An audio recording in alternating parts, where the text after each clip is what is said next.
evening, everyone. I had no idea that AA Legal Focus was going to be on the same time. I would have made mine later.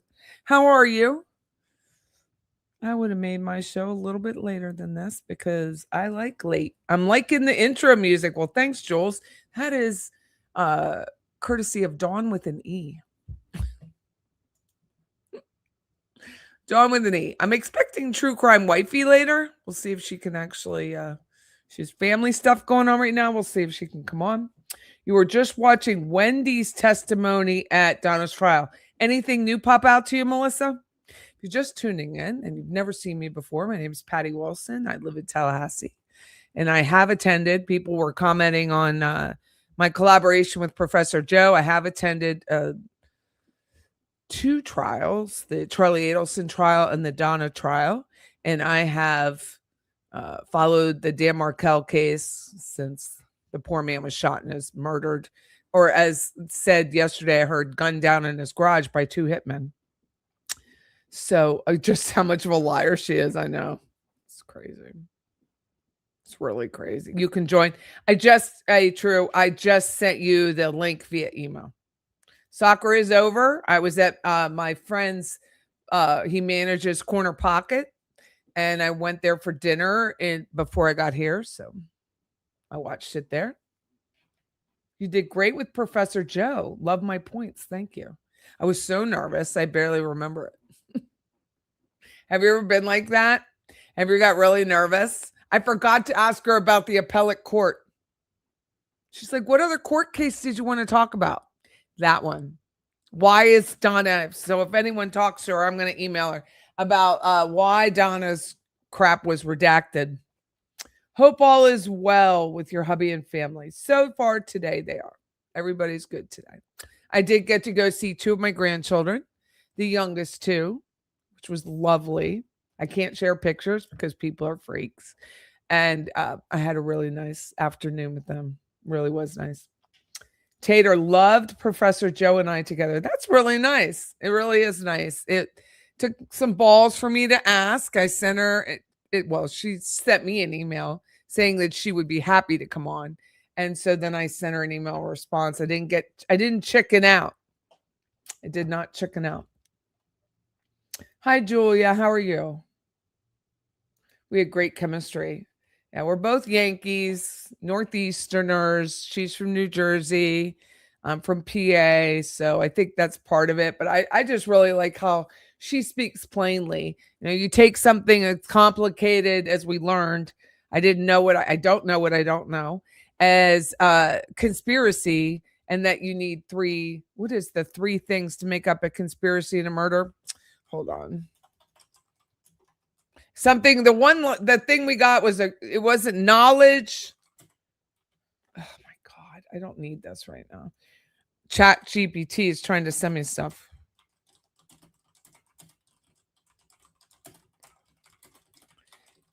Agreement. It's agreement, knowledge. And I don't remember what the third thing was, if you guys know.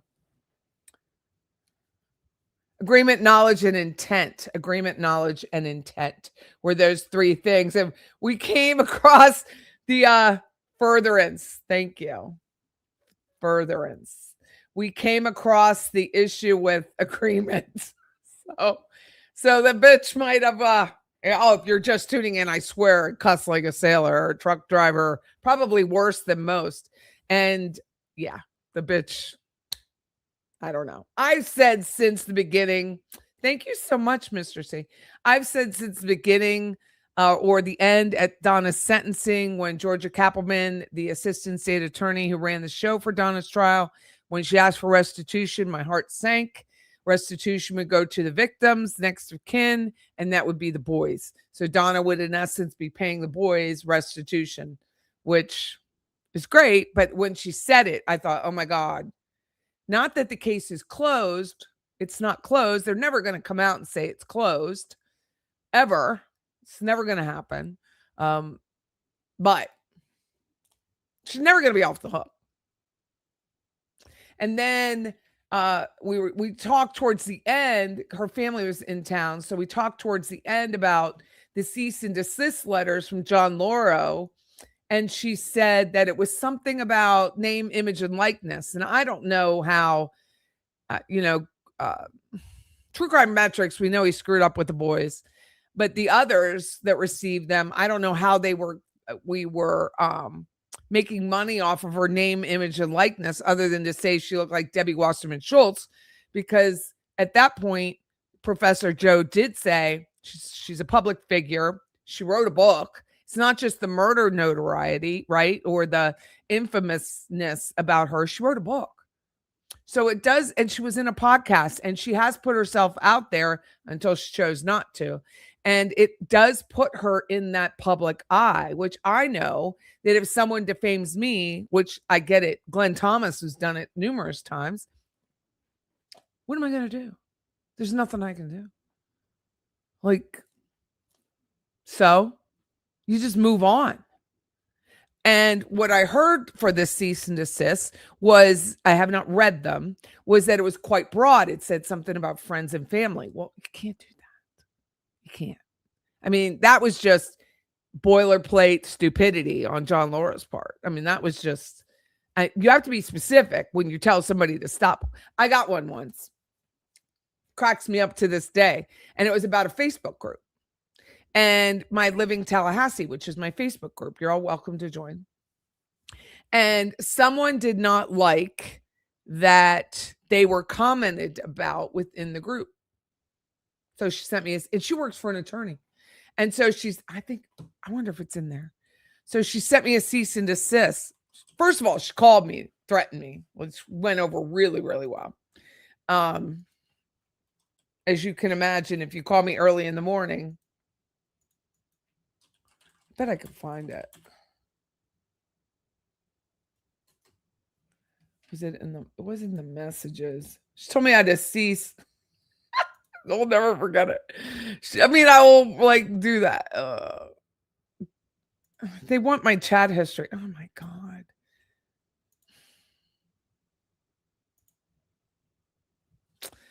Where is it?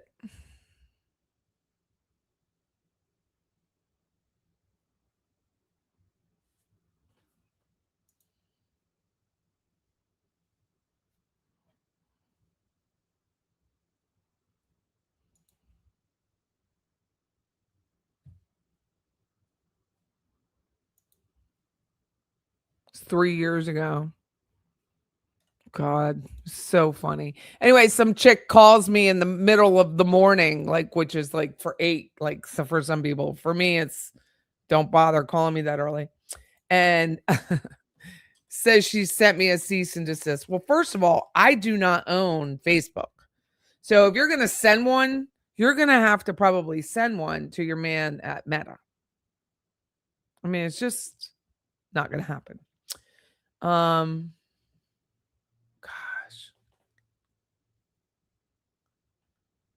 And then, she worked for some lady who did what'd she do? She did, the attorney was she did,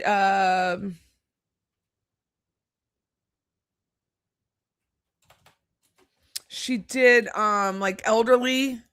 So I wrote an email to her, your lady will not leave me alone.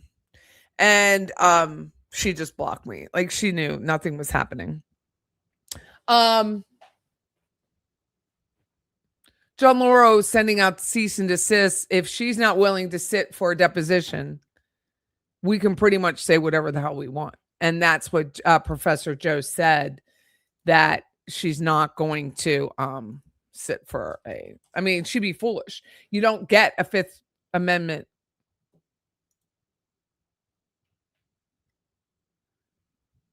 I still can't find it. Here it is.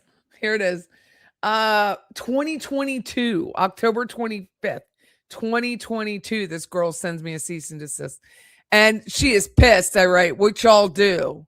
And then it just kind of went downhill from there. It was some motherhood group, right? So some motherhood sent something to me. And I didn't even know as much about the law as I feel like I know now by reading. And She's a paralegal and she sent it to me. She's like, someone says she sends them out all the time and didn't even ask nicely. She started with the threat.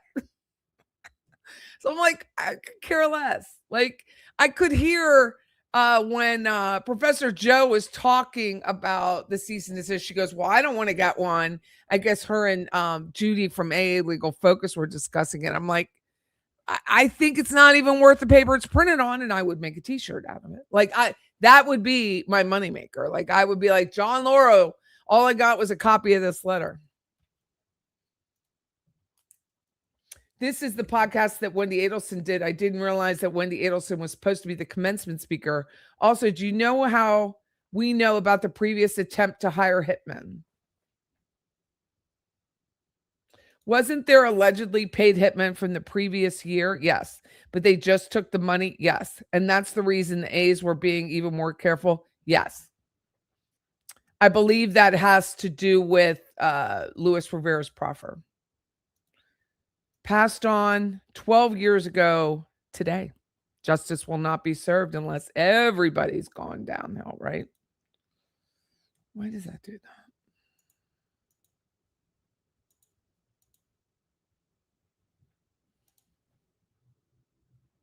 Do you know, or like, you can't get rid of some things, I swear to God, on here. Full and complete justice, says Jewel. Lewis talked about the first attempt at his interview with Isom and Sanford. So yes, it was at his proffer.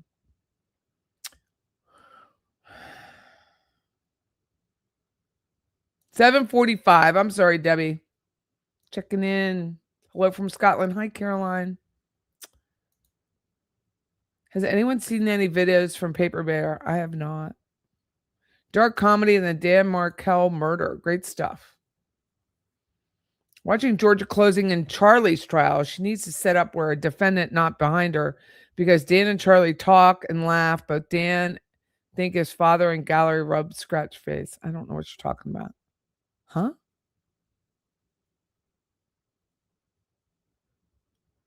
Oh, I see what you're saying. I'm so sorry. You could only set up where you can set up, and everything has to be by agreement in the courtroom. The courtroom's tight.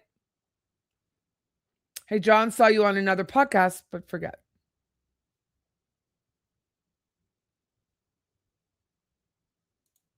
John mentioned you were in the military. Yes, I was in the Air Force Reserve. I was. Beach, earlier hitman took money. Oh, here she is. Oh, no. Is that her? There's True Crime Wifey. Sorry, True Crime. Welcome. Are you there? Hey, Patty. Hey, how are you? Hi. Thank you for coming on. It's no problem. Thank you. I appreciate it. She was having a dinner with her family. So Beach was Tallahassee Lassie's responding to Beach. Earlier hitman took money and ran there with so much risk involved. Why the heck didn't they hire experienced, reliable hitman? Tally. See, Lassie. I don't think it's easy to find professional, experienced, hired hitmen under $100,000. Like, I really think it's a hard get. Yeah, and honestly, like, when Wendi made that statement to Jeffrey, she might have been talking about when Charlie started paying Katie. What are you talking about? Tell me what you mean. No, like, because Charlie says to Katie on October 31st of 2013. Right. Do you know somebody? Yeah. But by Monday, November 4th, he's already paid her money. And by the end of that year, he's paid her $15,000. Right. And that's why I believe, I'm going to run this through ChatGPT. I believe, because what's his face is the only one who has the second proffer. So I can take the transcript right now and run it through ChatGPT. I believe there was much longer conversations than October 31st. Yeah. It was too fast when you pointed out that they started sending that money to her, like four and a half days later. Yeah. And you don't just start dating some chick. Okay, so this is another thing. I don't know if anybody picked up on it, but Charlie's birth date is October 27th. Okay. Right. They were on some sort of vacation or whatever when that photograph was taken. Yeah, where were they? Do you know? Well, I know that they were in Key West in at the last weekend of June in 2014. I don't know where they went. Katie said in her proffer, but they went somewhere on October 27th, like away, out of town on a weekend vacay. And then But you went don't know to, where. I can't remember. I feel like she might have said something in that first proffer, but I mean, I was so, I I hadn't don't seen think it she in so did. long. I don't think she did. I don't think she But said where they went. I can't remember. I mean, maybe a viewer would remember, but Uh-huh. um, that photograph was taken. And so for him to go out of town on a weekend or like, on a, 2-3 day trip with her for his birthday on the 27th of October of 2013 and then take her to Lincoln Road on Halloween, they obviously were dating more exclusively, if you will, before Halloween of 2013. Mhm. I can't remember where she said she went, but it was in her first proffer, the one that we watched. It really was? I'm gonna look. Well, you Yes. can look. I'm gonna have it remove. Yeah, who was which was that on Law and Crime Trials that you had the video from? I know it's not Mentor Lawyers, but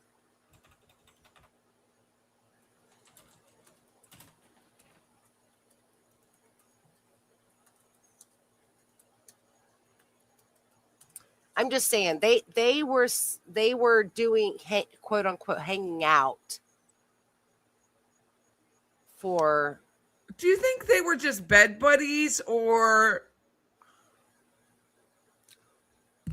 I mean, they were doing something. but I mean, you think there was really a friendship there? Because it seems like even when she's testifying against him, he didn't like look on her with disdain like I would. They were probably romping. I mean, But I I still don't. think there was some sort of friendship there, or Yeah, I'm sure she was cool as shit. She like it. I don't know. Okay, so I think Charlie's my age. Okay, I'll just. Mhm. Right? He's about. We're both 49, about to be 50. The thing is like I think that especially people like Charlie, he likes like a friends with benefits type situation. That's what he likes. That is very Gen X. Like it's someone that you can have a good time with. They're like your friend. Neither one of them are quote unquote attached. Well, I mean, Katie kind of was, but with a Mhm. loser. Because I mean, I'm serious. Like when I say a loser, like Sigfredo, never held a job down. Deadbeat daddy type thing. She was bitching all over the place and all of the little dental offices that she was Mhm. working at about this dude not keeping track. Because, okay, so even before Katie met Charlie, okay, I'm not, I mean, I think she's a POS now. However, I mean, Katie was always like hustle bustle trying to make the money, always having a whole bunch of different jobs. Like Sigfredo couldn't hold down a job. He's running No, out he was an cocaine. alcoholic and Yeah. a drug addict. And, yeah, and snorting cocaine all over the place. So Katie meets Charlie. He's got money. Katie's kind of like a friends with benefits type situation. She's a cool. She's a pretty girl. She's sweet. She's cool. I don't know. Like he might have been like screwing someone else at the same time when he first met her. Like I think that they have more of a friendship than a sexual relationship, even though I the think so sex. too. But he does not look at her like Donna looks at Robert. No, he doesn't. He doesn't. And I even said, I did like, my timeline yesterday. And even when the bump happens and they're having those wiretaps back and forth, there's one wiretap that is super flirtatious. Where she's like, oh yeah, like I do my job, I do what I can. And like they're seriously flirting. And that's in 2016. And they still don't have, at that point in time, because he had gotten rid of her right after the bump in early fall. I'm sorry, right after the hit in early fall of 2014. But they still have this friendship type thing going on 2 years later. Yes, he's paying her because she helped him orchestrate the murder of Dan Markel, but he still likes her like as like a He friend. does. That's what I'm saying. It's so odd.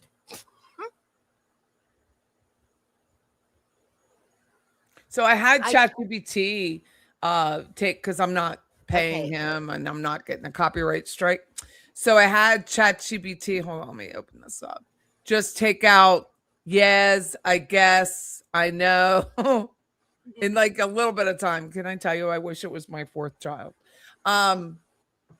Says talking about she had to be shackled during the whole thing. Like in this, so here we are because your lawyer reached out to us. Let's see if they're saying what. Oh my god, she's just so bad at English language. There's no way she actually got a degree, is there? No, I know she actually ends up leaving school because she gets pregnant by Sigfredo during like one of her breaks. Like one of her Christmas or summer breaks. I don't remember when the oldest, I think the oldest one, I don't really want to say her oldest son's name, but it starts with an E, ends with an N, 5 letters. I think that I think she got pregnant with him when she had gone, she's off. She left the hood, if you will, and goes to college, but she's back on a break. Because the family is very well to do. I mean, they're very. Yeah, whether it's a Christmas break or a spring break or a summer break, she goes home and hooks up with Sigfredo and gets preggers. She left UCF. I don't think that she ever got a diploma from the University of Central Florida, which is where she went to college. Crazy. So funny. I mean, there's just, when I first did this, there was so much filler words with here. Like she'll say double, weather. I mean, everything is way back.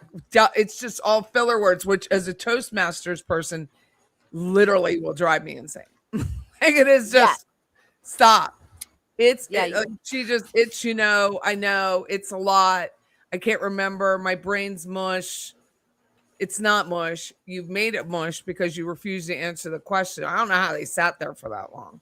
I mean, like, you're not paid by the word, girl. Stop. Yeah, you probably lost your mind yesterday listening to my ums and ahs and sorries, and it is what it is. I'm over it. You did great. I thought you did great. I mean, it was hard. I think it's hard to do a show like that when you're reading your own work and then you find your own, like you found mistakes. No one who was listening the first time and didn't know really the case would have known. They would have known. They wouldn't have. Nobody would have known that, right? No one would have known. I understand talking to 3 of us is stressful. What's stressful is that she doesn't answer any questions. No, she doesn't. So Debbie Martin had a really good question that she messaged earlier that I think you might be able to answer a lot better than me as I delete these filler words. Is that Lewis says he gets there on Tuesday, but then mentions Thursday, and she's asking, could it have been Wednesday that they got to town? And this is from his proffer. Is she talking about the first trip or the second trip? Because The it's very second, confusing. the second. You know how where we're talking about she Yeah. was in at Lake Ella because she would have had the kids Wednesday. Well, they She would rented have the had them car. Wednesday. Yeah, she Well, would have had them they Wednesday. they rented the car because the car rental receipt, which is in Luis Rivera's name, is Which, rented on the 15th. right. So they left and they came here. I think he said that they arrived late night, but I don't know if he's talking about the 15th or the 16th. So we don't know. Yeah, they did not arrive late night on the 16th. I think it might have been late night, early morning. On the, I got to look at the calendar now. I can't even tell you. On like late Tuesday night, early Wednesday morning. But I mean, I still So get. they had the car, the access to the car on the 15th. What they did with it, we don't know. So you think they came up here early on the 16th? Yeah, I think that they were here on I think that they arrived early morning on the 16th, the Wednesday morning. You know what? Let me pull up something real quick because I think that is in the original police report, which I hadn't read for quite some time, few years. Look, transpired to him getting taken care of, said he's not in the life of Whendi anymore. I don't even know who's talking like that. Or there for their livid. Yes, so before the murder happened, you had an understanding that he was going to die, and that's what I know. Good God. You want to know why Tallahassee Lassie, they can't hire someone more professional? Well, and I mean, I relooked at they were budget hitmen on a good day, you know. I'm like, even when she says, even she skimmed off the top so bad. How much did he give you? Like $500. I swear to God, if Lewis knew she were out and he gets out early, it's going to be a mess for her. Yeah, and okay, so I looked at some, and I had not looked at this for it. My email from TPD is like 2022. Getting the initial police report and then all the accompanying documents, which is about 200 pages to begin, to overall. Okay, like the original police report is 31 pages, but then there is all of these supplemental reports accompanying the 31 pages. So in total, it's about 200. Now, this is just the TPD stuff. This is not state attorney. You know, this is not clerk of court. Can I interrupt you? I thought it was amazing because I forgot that Shorstrom, the judge who originally signed the sealed warrant affidavit, opened it back up. Yeah, like exactly 7 days later. But it was he was my divorce attorney. Okay, so it was over Memorial Day weekend. And I think that there were talks at these Memorial Day parties. George Island. DeLeo is just crooked as hell, so he's gone. I thought DeLeo was crooked, but he left crooked, like he was crooked here. That was the police chief during this time.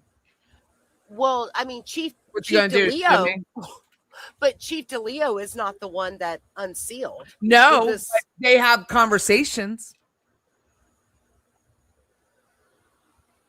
The whole thing with him and Willie Meggs just is not. Yeah, they were not friendly. On the up and up. Everything was not on the up and up. No, and they all knew they were going to get sued with the consolidation. They all knew that was happening or going to happen. Well, and you remember when Chief DeLeo was appointed the chief of police, he came from Miami. You remember that. Yes. And he got hired over several, including Walt McNeil. He got hired over several people who had been at Tallahassee Police Department for decades. Mm-hmm. They pulled in someone from Miami. Like the city of Tallahassee is the one who hired Chief DeLeo. And then once he was The in best position, thing that ever happened to Wendi Adelson, I ain't gonna lie. Best thing ever happened to her. I mean it. Because I think if it hadn't been for Willie Meggs and all of this, she would have gone down. If you wonder what I'm looking at, I'm cleaning up this transcript. Well, I was looking at the original police report, and of course, like they have a lot of different little, well, I say little, they have a lot of different officers that are running around gathering information. And there's one report, and I'm trying to find it as we speak, but there's one report, and I had forgotten about this, but there's one report where one little officer, she's a female, she gathers information and pulls Wendy's emails and does like a summary of emails of note, if you will. Mm-hmm. And it's going through, they've pulled all of the stuff. They're talking about like $70,000. He owes her $50,000. It's like all of these different dates and times of these emails of note from Donna Adelson or stuff that Wendi is getting. And from you have Dan. them? Yeah, I have. I'll forward you the entire file. It's like, wait, hang on. 1, 2, 3, 4, 5, 6, 18, 20. It's like it's about 27 documents.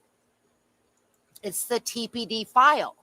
But then the summary is like, after reviewing all of this information, we don't see, I don't see that there's any conclusion that Wendi had anything to do against Dan Markel. I'm like, what the fuck? You cannot. I'm sorry. I was like, what kind of not see it? What kind of critical thinking skills do you have, bimbo? Ashley? TPD officer Ashley, I will not say your last name. Tell me later. Oh, well, I'm going to be forwarding you the file. My point is I don't know what kind of dingbats they had going on. Even, okay, so this is another thing. A lot of people do not realize this, but Jeffrey Lacasse, remember, we've seen his 3 interviews. Jeffrey Lacasse physically goes to TPD in August of 2014 after the first 2 interviews. Right. Okay, he's not interviewed again until March of 2015, but he goes to them in August, and he clearly states, he tells them about, the celebration dinner, Wendi vomiting. It's in a police report. He's not interviewed at this time, but he is physically there talking to Hale. He's trying to help. He's trying to get help. Yeah. And he's like, I just want to let you know all of this information because Wendi is culpable. And Corey Hale documents this shit and says, well, Wendy's not even a suspect. And Jeffrey Lacasse's reply is, well, she should be. That's in the police report. Remember when he's sitting there mumbling to himself? Oh, and he's also popping pills. Okay, when Jeffrey's mumbling to himself and he's like, she did it. She did it. Yeah, she fucked me over. Oh my God. Like he's in his head about this crazy ass woman. But how many people we all get in our head about stuff we don't want to admit. All of us do it. Whether it's your marriage, whether it's your divorce, whether it's how your kids treat you, whether I've been on this thing about does your house smell, right? So people they don't know their house smells because they live in it and it's their smell.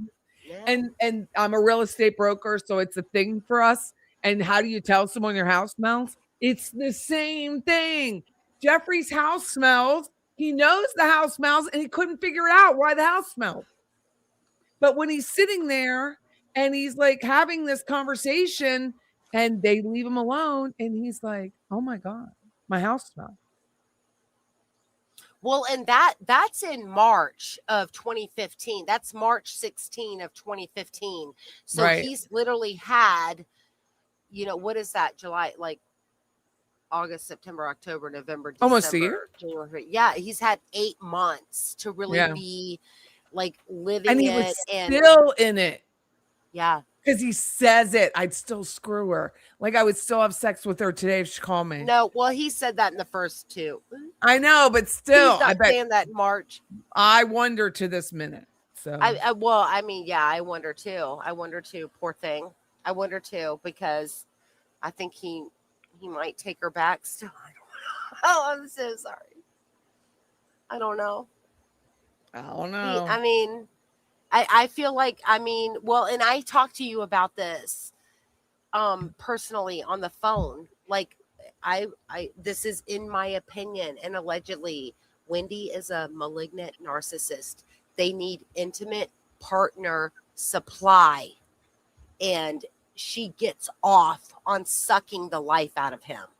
I think she did it to Jane. I think she did it for her life to Tova, and Tova's name is trash anywhere outside of where she is, Wisconsin. She's done it to everybody. You don't see Tova in the last few episodes of Dateline, do you? I think she's done it to everybody. Everyone. Elizabeth Emanuel, all of these people, I think. And that's what I asked Professor Joe. And she's like, well, I'm a lawyer, not a psych, but I think they know that. I think she's just not going to say it. Was that, she finds herself next to all these social workers because it feeds her where she can't feed herself. She has no ability to self-soothe. None. Well, they're also going to just listen and listen and listen, and they're not going to tell her to shut the fuck up. Hey, Murphy. That is how social workers are. Like, they are empathetic. They take in everything. They will listen to you forever.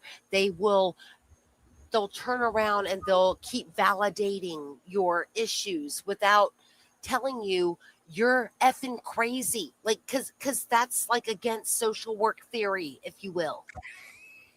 Like you just don't say you're the fucking problem. Excuse my language. I'm so sorry. I'm just saying, like, they're not going to tell her to STFU, shut the F up. No, they're used to sitting there. Let's be nice, in a therapeutic listening, and that's how they do it. Rubbing the back, the fuzzy onesies. Jane rubbing her back I'm like, how are you not how are you? How'd you get your master's, your doctor? You're doing the million bones thing, and you don't have a critical thought going through your brain right now, other than when she said, yeah, you should be thought of as a suspect. And I thought, well, did she just wake up? But then she cackles on about how Dan's like about to die. Like, I wonder, that woman still lives here. And if I ever went to a thing, no, she didn't live here. Where'd she move? No, she moved to Georgia. Georgia, yeah. But if I ever ran into her anywhere, I would ask that question. Do you feel like you were taken?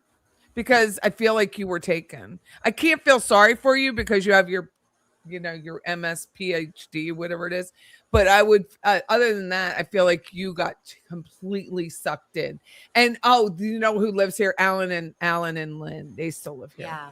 And I wonder about Alan and Lynn. I'm like, do you not feel that you got took? Well, if we ever get a Wendi trial, I will guarantee you they will be on the stand. Because remember, Wendi and the boys stayed at their house. Well, no, she said they were going to go there, but do we know for sure that they went? Oh, well, my theory is that Harvey was at Wendy's, so I believe 100% Wendi did not go to Aqua Ridge that night. I think, but we really don't know where she stayed that night. She left sometime after 8 because it was like 7:20 or so at the end of her questioning. But we don't know. We have no idea where she went. Well, and the mom sure was ready to pack and ready to leave, wasn't she? Well, Wasn't Donna ready to go? Like she was ready to go in 5 minutes. oh, Because I thought well, I heard her say she's packed, but that's no, but she still had to do the money drop. I know. That's what I'm saying. She was packed and ready to go. Yeah, For her to be able she to leave, do the money drop, get up here, even stay overnight, she left pretty well, quickly after that quote call. but she checked into a hotel at 1:25 a.m. in Orlando after the money drop. Right, which is my point. Like you had to leave pretty quickly to get all that done. The money drop, the drive, what am I saying?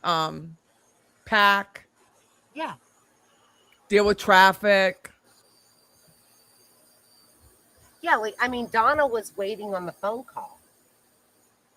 She was waiting for Wendy to call her. Debbie says they saw her at Yardbird and Katie Magbanua maybe thought she lived in Miami too. Remember, they thought DM took the kids away from her.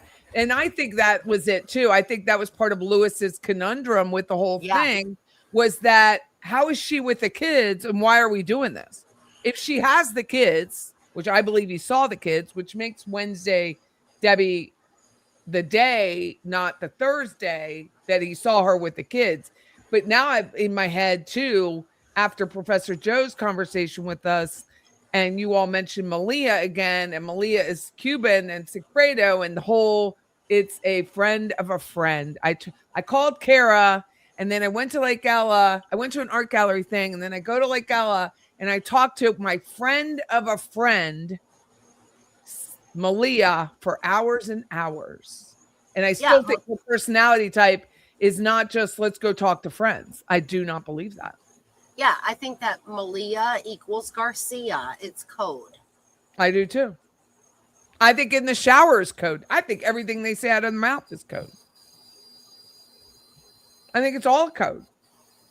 And if there is a way, if the state attorney office is still digging and they find that shirt is an owl, and they posted that shirt. It was done Wednesday, Thursday. Thursday's a go ahead. That to me is the go ahead. That Wednesday or that Thursday post was the go ahead. Go ahead and do it. That is agreement if they can show that that's the owl.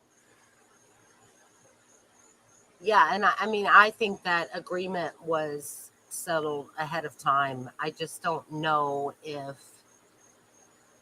Okay, in regards to the 1850 track phone that we don't know who it belongs to. We don't know who it belongs to or where they got it. Or are they able to extract info from that phone? Yes, even though they it's can tracked? Yeah, if they have the number, they can get the talk on it. Absolutely. Yes. Even back in 14. That is not the issue. Mm-mm.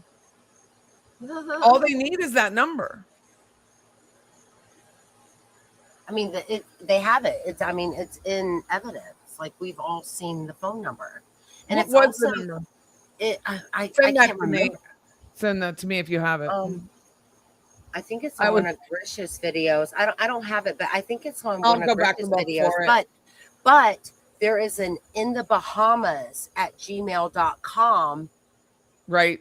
Gmail address associated with it. That doesn't mean anything. Well, I'm just saying. No, I mean that could be just the whole thing where we don't know that Charlie and what's her face weren't in the Bahamas. It was in the Bahamas at gmail.com. Is that what it was called? Something like wannabe in the Bahamas. I can't remember exactly.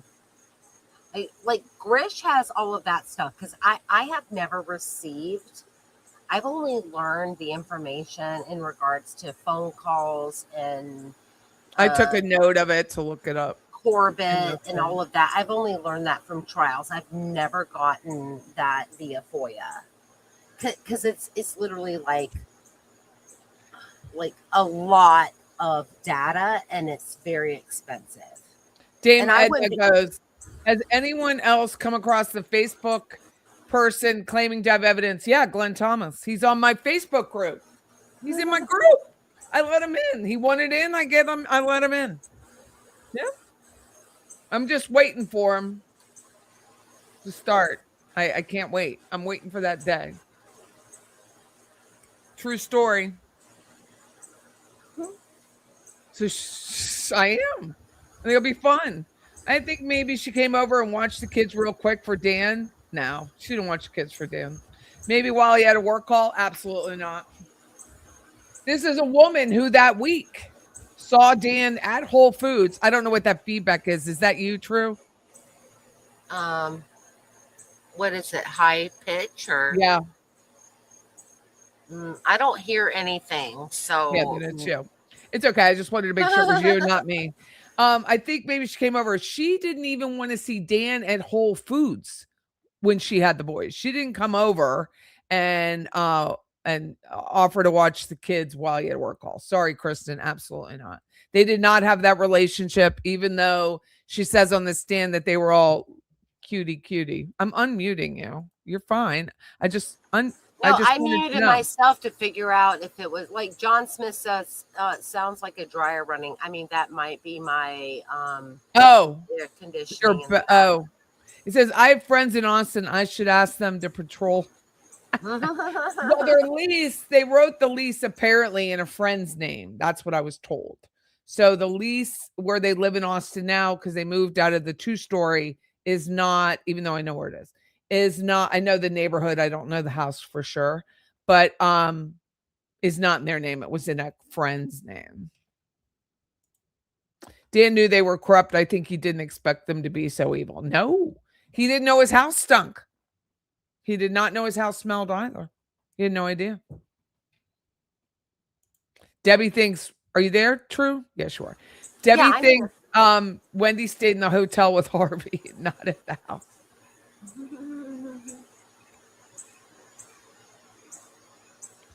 It says when Charlie talks about the stupid dinner and says she can't handle her booze, oh my God, he didn't even know her at all. Well, I think that Charlie learned a lot during his trial. He didn't know anything about the book. He didn't know about the drive to the crime scene. Like, he didn't know a damn thing about Whendi. No. Because all of his ranting and raving on the jail calls after the fact, he's literally just reiterating the evidence. Like, I mean, when you really hear all of that, because it's multiple jail calls, it's multiple, but he repeats himself, right? Because sometimes you might listen to one jail call and then you'll listen to the second one, and then you're like, oh, is this the same one? No, it's Charlie repeating himself. That's what I call ranting and raving. He is beside himself that he has gotten locked up, and he didn't know. He did not know. All he did was memorize the evidence that Rashbaum had given him, and then they came up with that bullshit of extortion after the extortion defense, because you have to come up with something in regards to the evidence. But Charlie didn't know about Wendy's book. He didn't know about Hiawassee Springs. He did not know about her driving to the crime scene. But they were so close, True. They were so close. Yeah. Okay. They're not. They weren't that close at all. The phone logs prove that. They didn't talk. They just didn't talk. I mean, they had this facade about being close because Donna was, feeding both on either side. Like saying, oh, Wendi, Charlie's going to handle it. Charlie, Wendy's got a problem. Like, you know what I'm saying? Like, it was all hype. It was through their closeness was through their mother, Grandma Gotti. Like, it was fake closeness. I still think that Charlie being a part of the $1 million bribe, like, I still think that is very suspect. Like, why would Charlie even be involved in having to pay off Dan Markel for anything in regards to Whendi? Like, Patty, Would your brother, if you had very wealthy parents, would your brother say, "Hey, I'll chip in a third"? Have you lost your mind? What my point is like My that. brother. That's Yeah, he so would never. weird. That is such a weird circumstance. And even okay, so we've even seen Wendy. She's like, my brother has protected me my entire life or taken care of me my entire life. I mean, Guilty Words kind of pointed that out. So did Never a Truer Word. That Mhm. man Jack Fox. They pointed that out, and I didn't really think about it, but I'm like, yeah, you're right. Like, why would you freaking say like you would say like, yeah, my brother took care of me when I was little in the neighborhood and older kids would beat on me, but like, why is Charlie still quote unquote taking care of Wendy when she's almost 40 years old? That's weird. My brother would never take care of me like that. I I'm mean, just it just saying, wouldn't even happen. like that, like when I talk about family secrets, something else is happening. It's weird. They're weirdos. I don't know what, and I'm not going to speculate. But my point is that Charlie being a part of paying off Dan, it that He that's does seem kind of surprised when that comes out. yeah, he doesn't fucking know. Excuse my I'd language. have to go back and watch. So Like, Raven in the South is asking who moved to Georgia. Jane McPherson, that social worker that's rubbing on her during the questioning. She moved to Georgia. So anyway, go ahead. it's just such a odd concept. Like overall, it's odd that Donna would tell Wendy that Charlie is going to pay for anything in regards to her divorce. It's I mean, all he it's paid weird. for was this tiny roof TV. I mean, if he paid for that, which I don't even know that he paid for the TV. I think No, it's because it just was an in implication. Harvey's name. Yeah, Yeah, the Harvey and geek Donna squad bought that stuff was TV. in Donna. Yeah, because she bought all the furniture in that house. When I learned that the lease was in her name at that trial, I almost fell out. I was like, "Oh my god." So, let me get you those dates. Hold on.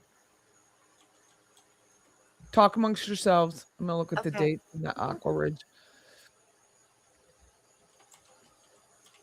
Yeah, it's I just can't share with it because, YouTube is just yeah, no, ridiculous. that's fine. I mean, that's one reason why I'm not doing, I'll send it live to you. I streams. just can't publish it. I can't Yeah, publish it. that's fine. But that's another reason why I'm not doing live streams with all the police reports and the accompanying documents because everything has addresses and phone numbers in it. Right.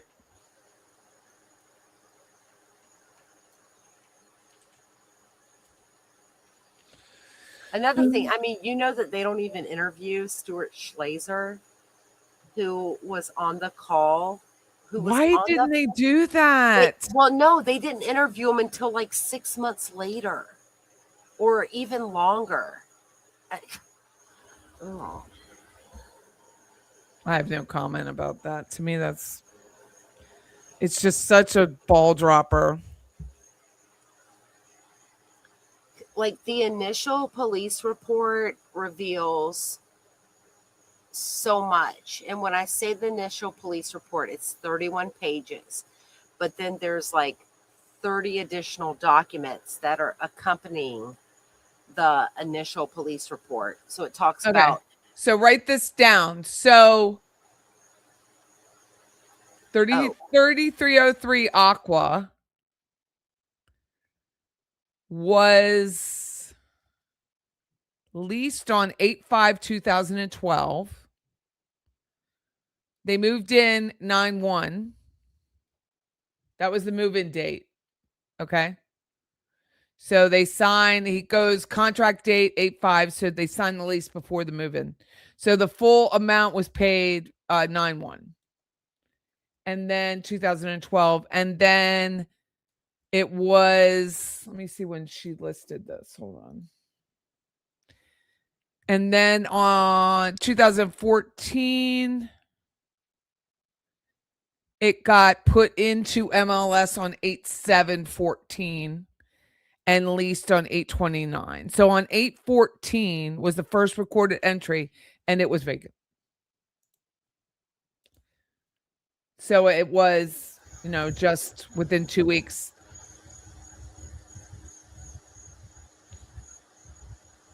Did you get that? Yeah. 8/5/12 was the initial inquiry. No, 8, September 1. right on. Let me go into this. I'm sorry, you're like, get a pen. I had to run inside. Sorry. It's okay. September 1 was their move-in date.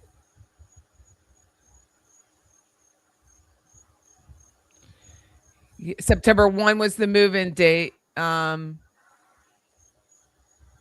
She put a deposit down on 8/28/2012.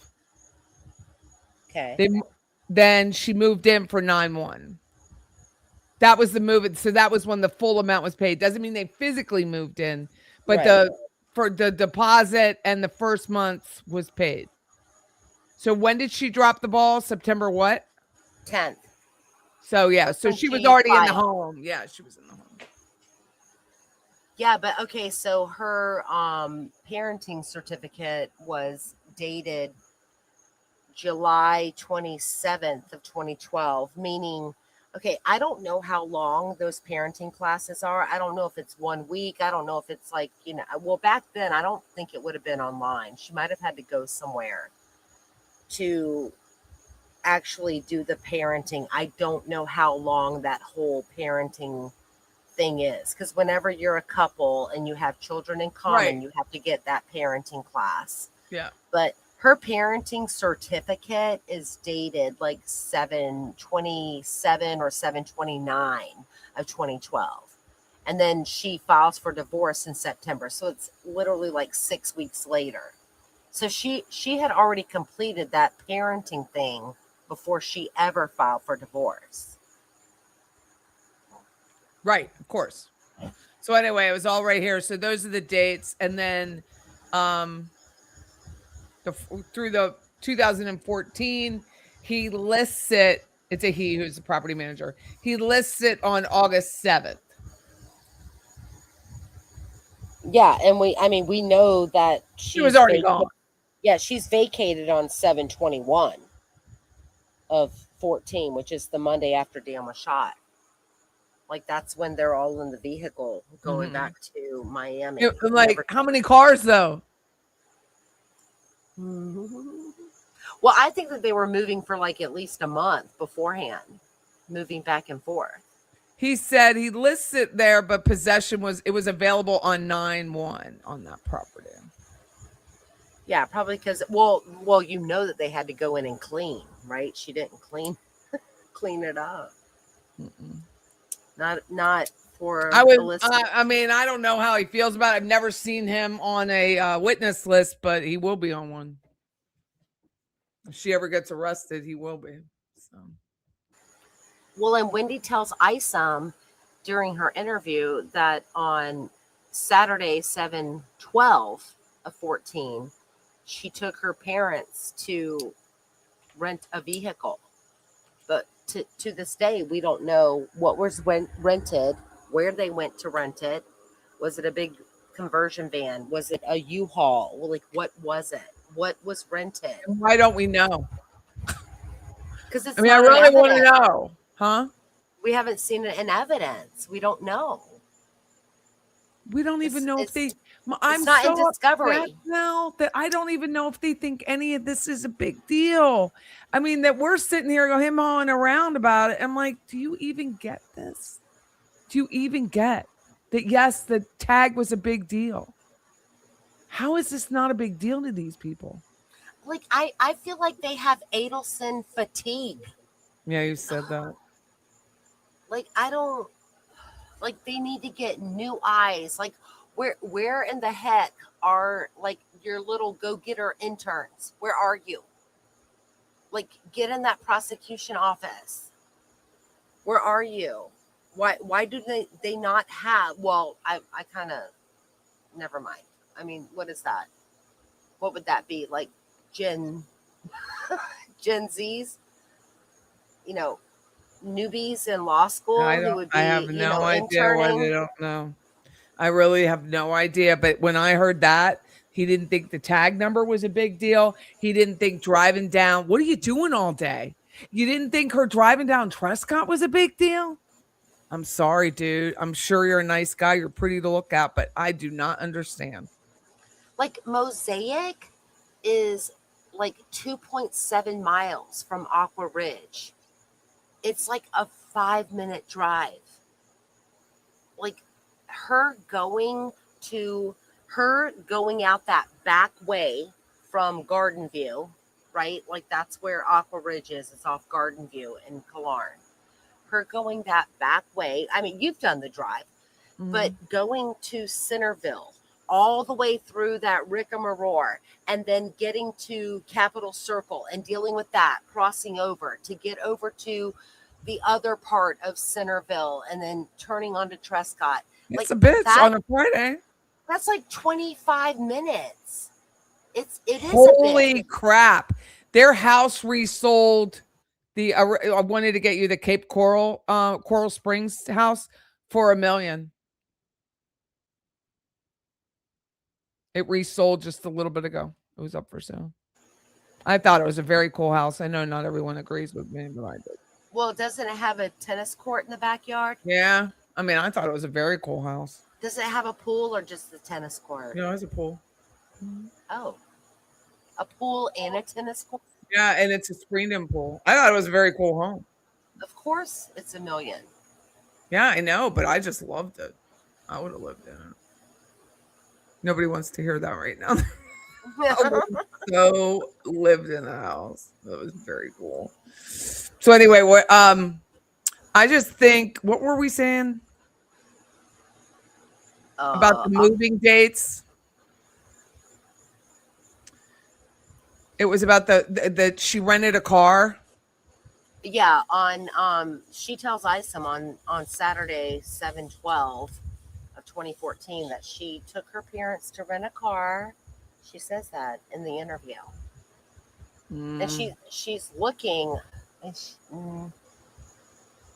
Okay, this is I when have it. she's giving him the They timeline. it was they listed the home for sale in Coral Springs on 5/12/2015. Because remember, she's on the stand, which we can go back and watch, and she lies. Because she said she moved into her parents' home. Parents' home was not there. She moved into the townhome at the Continuum. Remember, that's the one I got the lease for. So a townhome is apartment 13 at 100 South Point Boulevard. Well, another thing that's important is that when Wendi and the boys are in South Florida between July 1 and July 11th of 2014. Wendi speaks to Jeff a few times. They text, like, I guess she did some FaceTime or Skyping with the Let me boys show with you. Jeffrey. Yeah. And Jeffrey says that Wendi said, I'm packing up my childhood home. Yes, she does. Yeah. She goes So, down there for weeks at a time, remember? So this yeah. is the continuum. This is the lease I figured out. And I figured it out because of the permit that was on the Trescott house. And so this was her townhome that she was lured to go live in. Townhome 13. Yep. This is it. This is where she went to. She describes eventually, or Charlie describes it. A small little house. A small little house. It was too small for all of them. Remember? Mm-hmm. Yep. Yeah, and I mean, and well, and I don't know if everyone heard me, Just but sold. yeah, she, like, Wendi tells Jeffrey she was cleaning out her childhood room, and Yes. that's the Coral Gables home. Yes. Look at this. But she was cleaning it out to put her Aqua Rich stuff in before this happened. She had to move her to Aqua Rich stuff in there. If you go back to the old photos of that Coral Springs house, it still had her stuff in it. It still had a baby crib in there in the old photos. I did a show on it. It had a baby crib in there. Those boys were not in cribs unless they put them in one. Do you know what I mean? But they weren't, they were older than a crib life. This is what they rented for her to be unbelievable. Anyway, let's go back to it. Okay, so they list the house just for your timeline for 549, 5/12/2015. They sold it 8/14. Funny, right? Mm-hmm. 8/14 for 495. So they had to drop it $50,000. But they probably couldn't afford, because he refinances a lot. Probably couldn't afford to keep paying for the continuum and pay for that Coral Springs house. Do you know what I mean? Yeah. No way. They didn't want to pay for all that. They had money, but they didn't have that kind of money. It had a private elevator access. Yeah. Oh my God.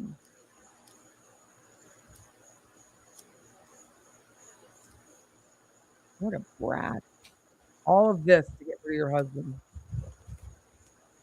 Crazy land.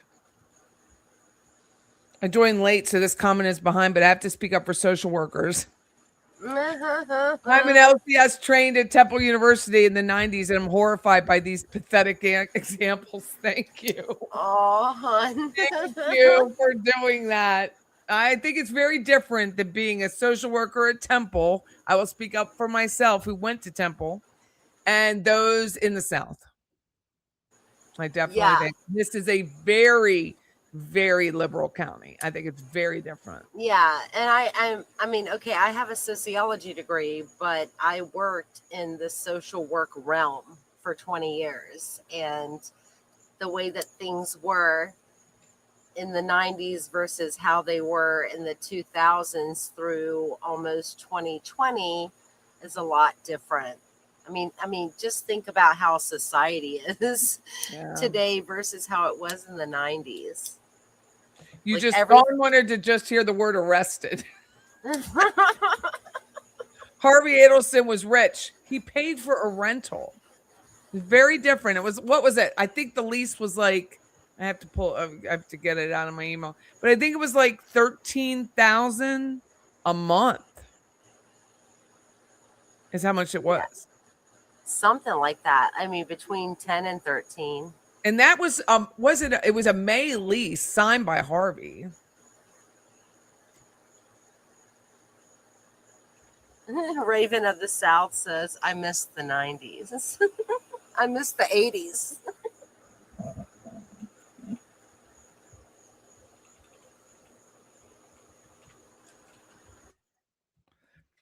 You miss the 80s. She's muting herself. Can you imagine how YouTube will blow up once Whendi gets arrested? Oh, internet will be down. That's why he can't control, and I mean he as in John Laurel, cannot control this. He tried to control it with what we know about 3 people. One dude's in Portugal. Okay? You can't control what will happen with her. You just can't. Yeah. You just cannot. Yeah, she's... But I wanted you to have those dates for your timeline. I'd trade Katie for Whendi going to prison. I don't know about all that. I would. I mean, I might Charlie. give her 30 instead of life. I might give her 20 instead. 10 years is not enough. No way. No. Yeah. I would trade Charlie for Whendi. You would trade Charlie for Whendi? If it was. I mean, that's another story. Game. If it was a poker game. That is a different story. If Charlie would fess up, I might go along with that before I trade. I think Katie is a dirty dog. I think she is extremely, extremely, she's not her brothers. I don't think I think she's a lost person. I think she's very broken. I think even if she gets out, she's a dead woman. Yeah, greed got the best of her. Greed overwon the love of her children, as far as I'm concerned. Yeah, I mean, she really thought that the hubris that she had by giving up a plea deal.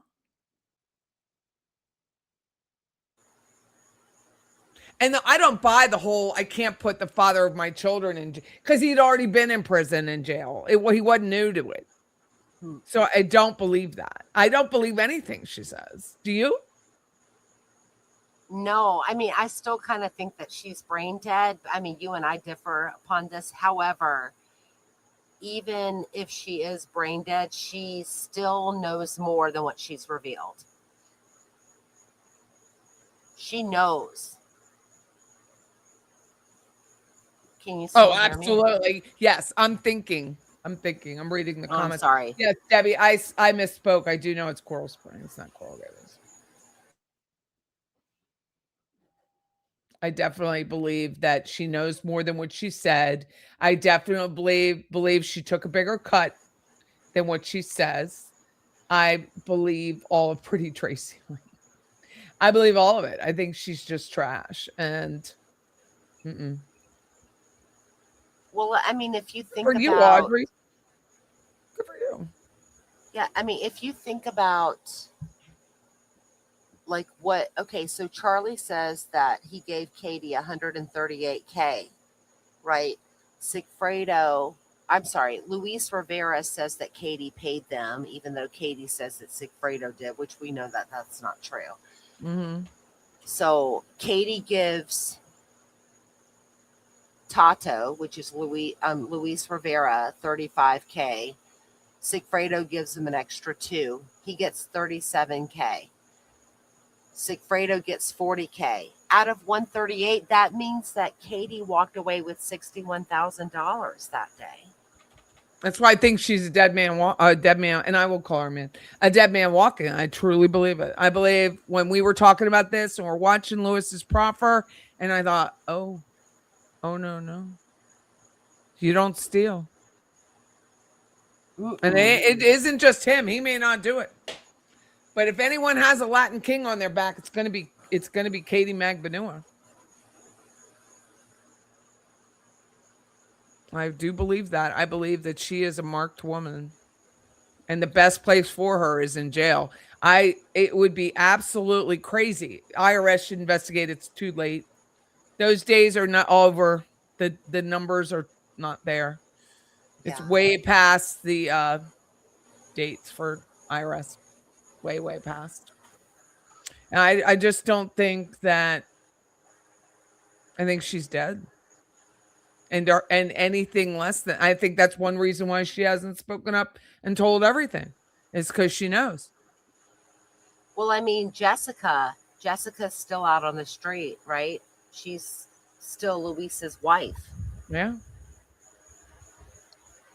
Like those like the brotherhoods and sisterhoods of, what they consider the almighty LK nation. Okay, that is a thing. They call them ALKNs, the almighty Latin King nation. Like that is a thing. It's not just because King Tato got put away. They are still people on the street. J Bug says then give her the deal and let her try her luck.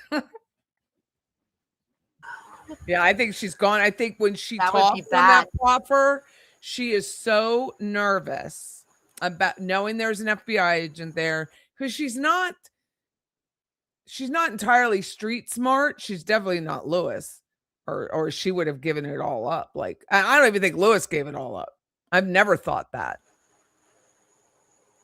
I think because he loves Sigfredo. I don't think he gave it all up. He gave up what he needed to give up. Exactly. He gave up exactly what he needed to give up. He I don't didn't even give up anything around LK activity. no. Coercive believes like I do. She fakes that stupidity and she likes breathing. I believe it is. I've always believed it's self-preservation. I don't think this is, I think she's in far deeper, and I've said that since I started this, far, far deeper than she's ever come out and say. Ever. And some of me goes, well, is she shameful? Or I'm like, no, this is a fear-based. Yeah. I mean, and I think what prompted it again for me to reiterate it, I'm sorry, my legs are jumping. That's why I'm moving around. I have restless leg syndrome. Is that she, what was I going to say? Not the kids. What else did you mention that of her fear? There was something and I moved my legs and forgot. She's afraid of Louise. Oh, she should be afraid of Louise. Mm-hmm. But there was something else that we talked about. Oh, it was just between you and I about her fear-based. It wasn't the kids because that's a done deal. The kids are safer where they are than they'll ever be with her. And no, I don't think Sigfredo will ever talk. I don't know why he hasn't talked. I don't know if he's not a Latin king. I just have no idea why he hasn't spoken. Yeah, I'm not on the screen, Patty. People keep asking, who are you talking to? Why aren't you on the screen? I don't know. I just see you. It's fine. I mean, I don't know. Oh, let me do that. That's my fault. Oh, it's okay. When I came off from showing the townhome, I didn't hit the right screen. I apologize to everybody. Yeah, I just started seeing like my name all over in chat. I'm like, well, no, I have no idea. Okay. On Halloween, when Charlie asked, I was showing that continuum and just hit the wrong screen. On Halloween, when Charlie asked Katie that question, why would Katie volunteer her baby daddy to harm someone without first discussing it with Sigfredo? She's low life trash. I just don't believe it was that day. I think it was before that. Well, and she also knew that Sigfredo would do anything for her.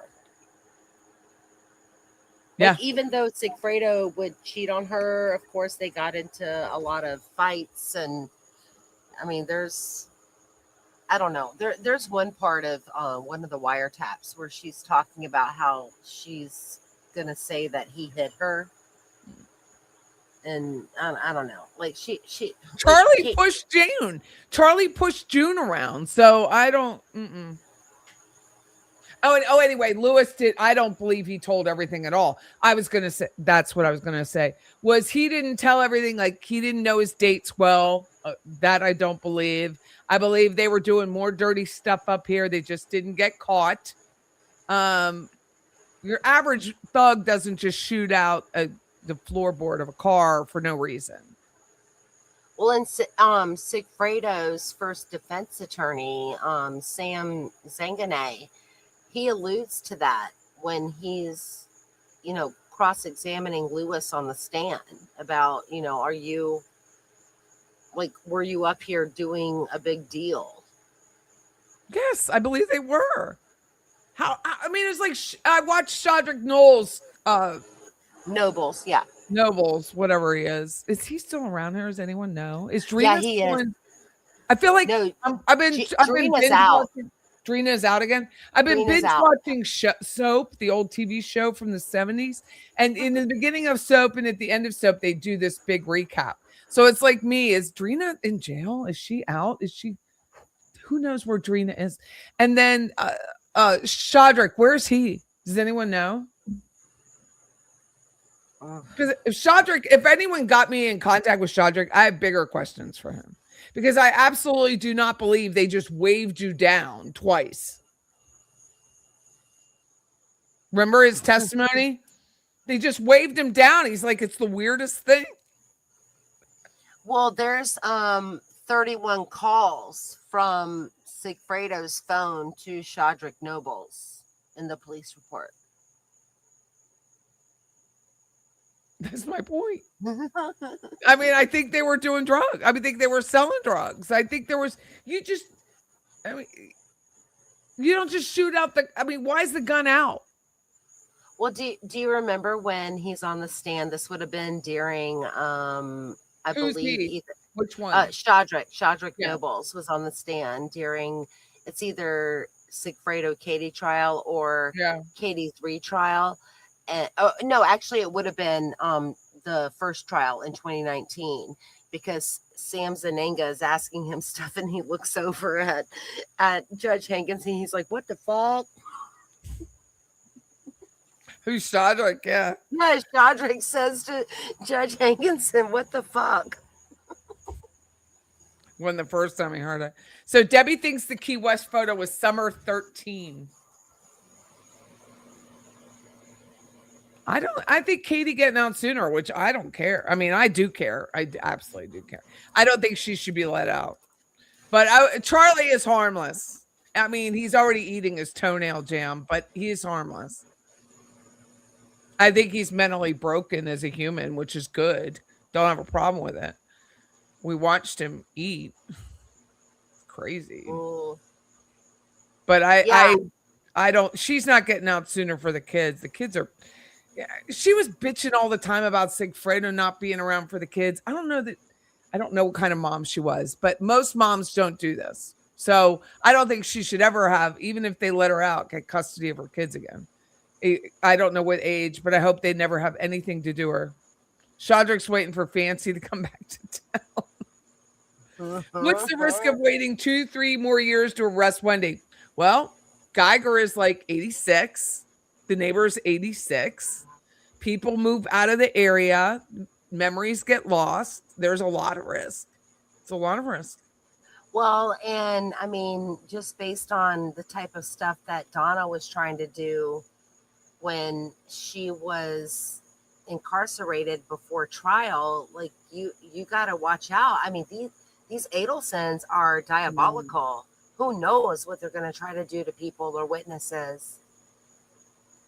John Smith says Shadrick has a YouTube channel. Oh yeah, he's got a YouTube channel. What's it called? I don't know. I've seen it. It's some crazy ass shit going on. Oh, I'm spelling it wrong. It's Shadrick. No. He's spelling it right. It's Shad. Oh, it is Shad. It's the ODD. Yeah. Oh, I was right. Okay. Yeah, he's got a YouTube channel, Patty. I mean, I'm not subscribed. Here he is. I just did it. Yeah, he's 33 subscribers too. Yeah, see if he has. If he has any. God. Nothing. Does he have any new video? Yeah, he doesn't have any new videos or posts. But I mean, there's one where he's like, like dancing in the back of a moving vehicle. Jesus, Mary like June let him push her like a Ugg. Oh.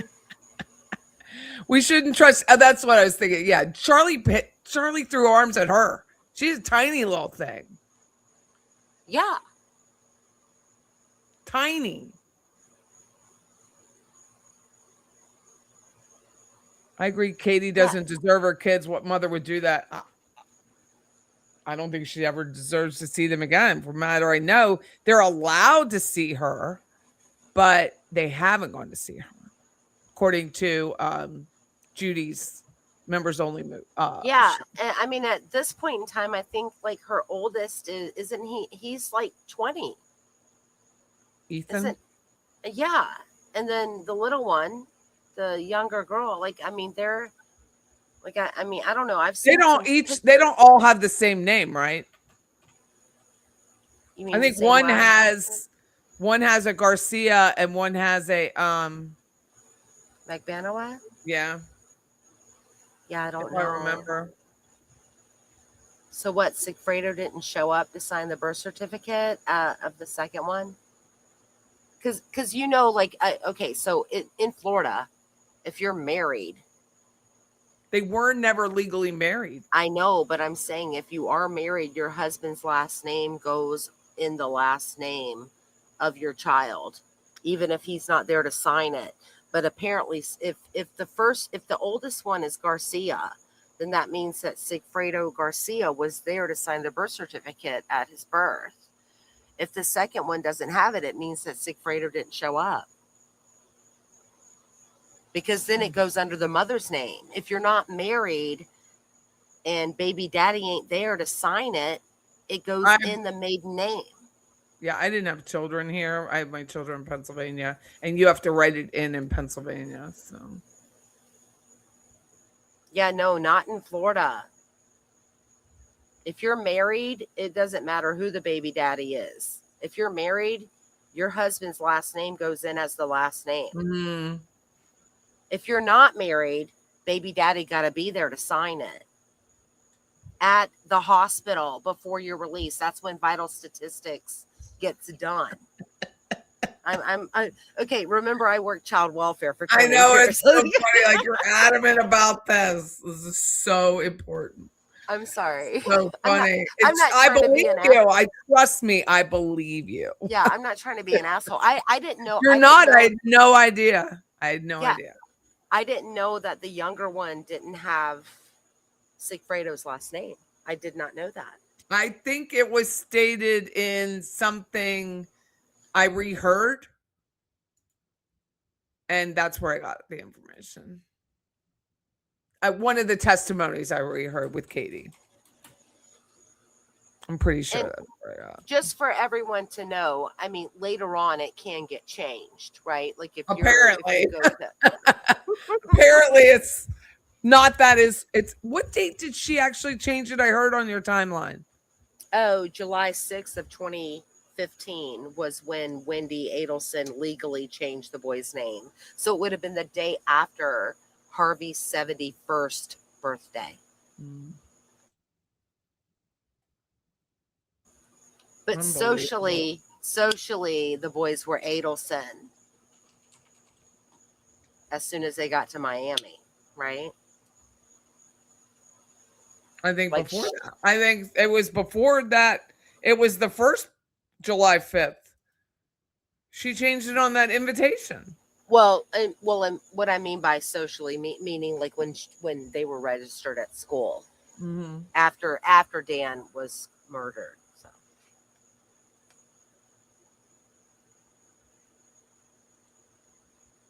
Oh, I talked to someone about that schooling. Mm-hmm.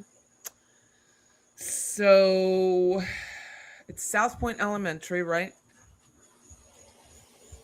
The reason why there's no school choice for that, where they had to, is it South Point? I don't want to get the name wrong. I don't know. Miami Beach. Yeah, it is South Point. It's the one that's across from the Icon. Right. There is no school choice because it doesn't have the census to allow for school choice. It's always full. And it's one of the better schools in Miami. And you can't just walk in that day. You have to set an appointment to register. Yeah, it's because that's where all of the wealthy people live, right there. So I did like you hear Rob talk about it, who was living in that continuum at the time. And they had armed guards there. So my point with that is she didn't just walk in on the 22nd and say, hey, we just moved here. We want our kid in the school. Like there were timelines for that. I still think that's a thing that from what I've heard, the state did not go to the elementary school from what I know. And they did not ask for the registration records because someone I know emailed the state attorney's office and asked them. Okay. So just okay. I'm not trying to stick up for the state not doing that because I think that that's crazy that they didn't. But there's a good chance if they were to go back now, there would be electronic records. Because okay, I mean, I've like my children have been born since then. And all of their schooling is electronically. Whether they were at I think it's easy to get. I don't think that's the case. I think why didn't you do it? Why? It's such a timeline issue. Well, they're not talking. But maybe like Ashley TPD didn't think it was a big deal at the time. I just can't get past that. Yeah, Ashley. I'm gonna send you that stuff because I have not read that for at least 3-4 years maybe. I can't. And I reread it recently. Ashley and I need to have a conversation about what's. Yeah, I did not Google her. I hope she's not. You need to stop hiring like 22-year-old police officers because you don't have enough life experience to say this is not a good person. Well, yeah, exactly. I really have a problem with that. Yeah, they don't have life experience. They don't have You life should have experience. life experience. It's like they hire who's calling me? They hire 18-year-olds now at Department of Corrections. That's crazy. Yeah, because they don't have anybody full of job. Yeah, and because it's like such low pay too. Yeah, it's very sad. Mm-mm.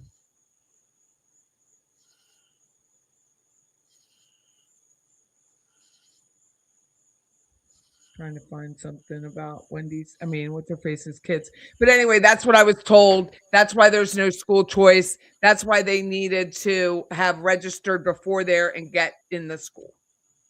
You couldn't just decide to get there and walk in with your kid that day and hope you get a spot because you don't. So yeah, so that would be very important You would knowing think. You would think. when someone inquired about their placement. Because it also would have only been the oldest child, because the youngest child, even though they're He only wasn't 14, there, right? yeah, even though they're only 14 months apart, the youngest child would have only been entering pre-K 3, not even pre-K 4 yet, because he's born after August 31st. Mm. That's the cutoff in Florida.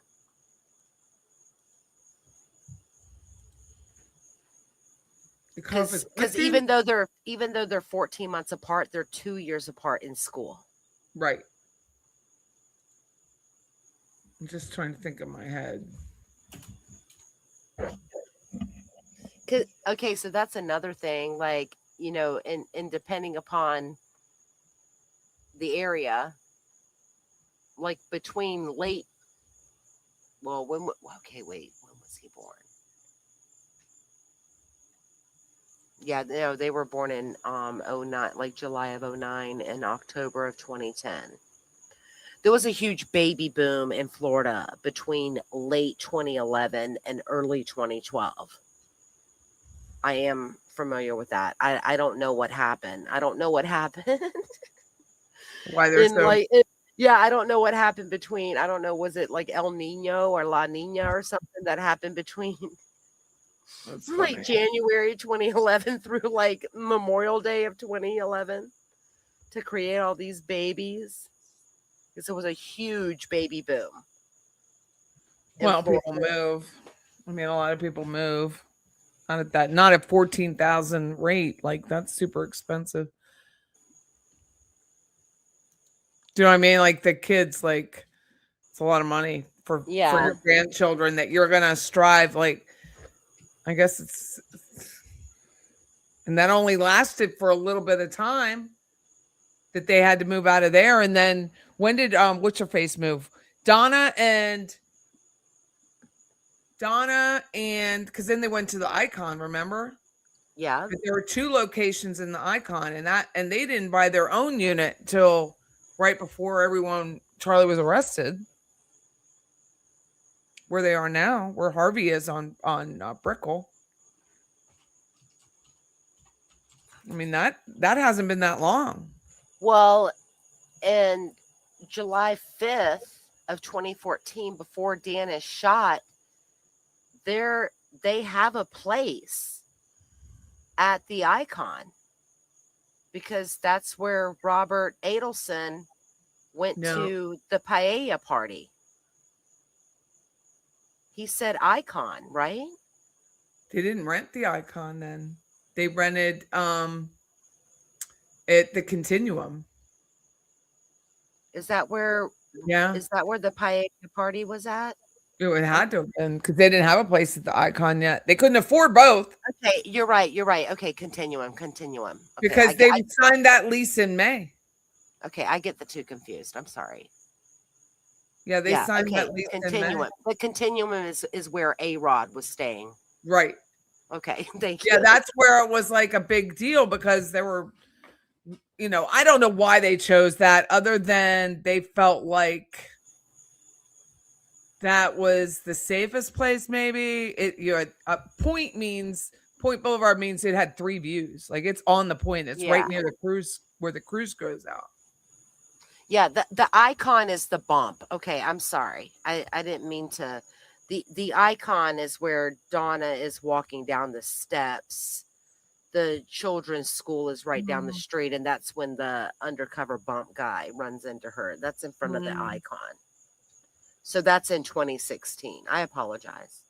See, mm. like this case gets me nuts. Gets me It's really crazy. hard to remember everything. I think it's hard, but you have it written down, so that's helpful. But I think the school is a missed opportunity Of to course. know the dates and what again, is it agreement? No. Is it knowledge and intent? Yes. Well, Agreement so would be if they could prove she was at Lake Ella Wednesday, took that picture, and then posted it Thursday. well, another There's thing agreement. that's yeah, I mean, missed opportunities. I don't think that they ever followed up to see if there was ever really a Malia. They never followed up with the art gallery at Nomads. Like they never followed up with those things. They didn't. Like, why didn't they go and contact the people at Nomads who had that little art gallery thing on the 17th Because they didn't think she was a said and you're ask not a when was Wendy suspect. They here? really didn't believe it. I know. Well, they didn't even. They still weren't caught. They still weren't treating her like a suspect. Like Mhm. even in March of 2015, when Jeffrey goes back there and when he's in the suit and's got his his whole notebook of information. Because I truly believe like that. Okay, first off, Jeff was being very frugal because he was saving up money to try to buy a house, so that's why he has all the receipts. A second thing is that Jeff kept a very detailed calendar. But the third thing is like Jeff tells people that he was spending so much money on therapy. I think that he went to his therapist and said, "Hey, give me your notes on our sessions so I can put all of this together."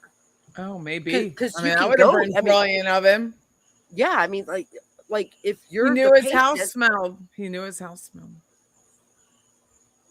because Or Jeff also says that his therapist said it sounds like you're dating a sociopath. Remember that? mm. Jeffrey tells in one of the interviews, I can't remember which one, but Jeffrey says, my therapist thinks that she's a sociopath. So Debbie put 3 hours ago after I responded. Let me answer this. Larissa, there's an icon in South Beach. There's one icon in the downtown that's in front. Yeah, but they didn't rent that till later. They didn't rent the icon until later. The continuum was the lure, what I call the lure to get her down there. This Yeah. is where we're going to live. This is so beautiful. This is our life, blah, blah, blah. So Debbie writes 3 hours ago to me. And remember when she asked for the boys on Wednesday, people said she already had them Wednesday night. Maybe she only had them during the day. Wednesday was their switch day. Wednesday was the switch day. Wednesday was the day that she saw him at Whole Foods and she didn't want the boys to see him because they liked their dad better than her. And they would have been like, ooh, daddy, daddy. And she wanted to keep them for as many hours as she could. She says that. She said it. Yeah. I mean, she probably, because that was her overnight. So who knows what time she checked them out of the daycare that day. Because Dan would have taken them to daycare that morning on Wednesday because it was his custodial week. But she could have gone But and checked Wednesday them out. was the switch. Or are you talking about because it was summer? No, I mean, like, that They was had a Dan. switch. Remember, they had that weird, odd Yeah. thing. It wasn't just the week. They switched out on Wednesdays. Yeah, I know. But my point is that entire week was Dan's week, but Whendi had them Wednesday night. So she could have gone and taken them out of daycare any time of the day on Wednesday because she was having them overnight. Could we have She, trusted TPD would have looked at that? Like, I don't trust anything anymore. I don't. I'm so sorry for them. I just don't. and I I hate think saying so. it out loud because it's all we got. But I really am scared that they just let a lot of shit blow past them. Because when I talked to Georgia at the end of the sentencing, I got to be in the room in the gaggle, and it's right in the alcove away from the courthouse door. And we're waiting for them to come out. She went in and talked with the Markels, and Jack Campbell talked with Markel. She comes out. And I one of the questions was, wasn't that a big get for that license plate? And she goes, man, it was such a big get. It was just somebody was going through it. And then eventually, you see something 20 times, and then you're like, oh my God, why does she have Dan Markel's license plate? Yes, Professor Joe said that could have been Wendi giving it. We could have, but it really wasn't. It wasn't. Wendi could have gave that tag number. Why does she have it? Why did she write it down? But that's when you got to get Donna on the stand. Donna doesn't have. She's convicted. She wouldn't have Fifth Amendment. Well, then, and then Jason Newland revealed that it was during the trial that they saw in the same planner that says, send checks to Catherine, send checks to Katie McBanawa. That was during the trial. What was the date of that? What was the, oh yeah, they didn't even catch that, did they? No, it was on the week of like September 17th, whatever that was. That's when they started writing checks to her. That it was like at the top of, I don't know if it was, because you know how like a planner is, right? Like you'll have like the full month, and then a couple pages later are like week 1, week 2, week 3, week 4. It was at the very top of one of those pages. It says, I think it said send checks to Catherine. It didn't even say Katie, it said Catherine. Full Gulf Coast says she didn't want to talk. She couldn't talk, right? She had laryngitis, but she could talk to Malia, friend of her friend, for hours. And she could also did such a great job on that. Yeah, and she could also, walk and talk for hours with Jane that week. She could walk and talk call all of these people on the phone incessantly the morning of. She was calling people like a mad person from her home. From when she was at Aqua Ridge waiting for the hit to happen. She's making phone calls like a mad person. She calls like that. I forgot his last name, but his name's Jeff. It's some other guy. And he was like apparently in England at the time. Like she calls like all these people. She calls Renee Griggs, leaves her a message, or is apparently on the phone with her for 18 minutes. Wonder if the prosecutor's office was letting the interns do some research. Not interns, but like law students. Yeah, I believe. Patty, can you play Gigi's call when she talks about the fire? I don't know which call that is. Yeah, I don't know which one she's talking about either. I know. Oh, she put a link in. Debbie put a link in chat. Hold on. It says it starts at 6 minutes. Yeah, but I have to go into YouTube to get that link because you can't do it from StreamYard, but I will do it. And thank you. Let me thank some people. Thank you. You've been a member for 23 months. Thank you, True Crime Wife. And she's a friend. Bling is a new member and also a member for 23 months. I don't know what that meant. And she just gifted 5 memberships. So whoever got your membership, I hope you enjoy it.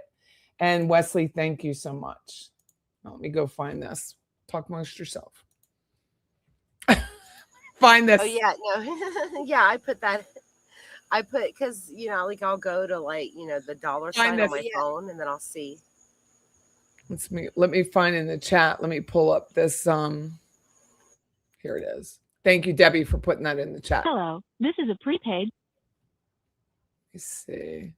She's told me, Debbie has a hell of a memory. Ain't gonna lie. She talks about she set the fire and then goes back and watches it, right? Yeah. So, okay, so this is an Here it is, 6 minutes and 23 seconds in. Hold on. I know. I just wonder what time it started. Like what, because there's several calls on 11/8, but no, this is good to hear. I'm excited to hear it. Wendi under the bus again. Hello, this is a prepaid collect call from an incarcerated individual at the Leon County Jail. This call is not private. It will be recorded and may be monitored. If you believe this should be a private call, Please hang up and follow facility instructions to register this number as a private number. To accept charges and consent to this recorded call, press 1. To refuse, thank you for using Securus. You may start the conversation now. Hey. I don't know what happened there. I just kept saying so weren't there. Yeah, no, the power, the bars went down and the reception just went down. I had to wait for it to get service again. Yeah. No, I know. Listen, I know I'm belaboring it because I got nothing else in my head, and everything is bad. So it's one thing I can kind of focus on and rehash. That's right. That's right. It's fine. No, it's like it gives me something to focus on or talk about. Otherwise, everything else just is really hard for me right now. I know that. It's like one thing. Everything is a trigger.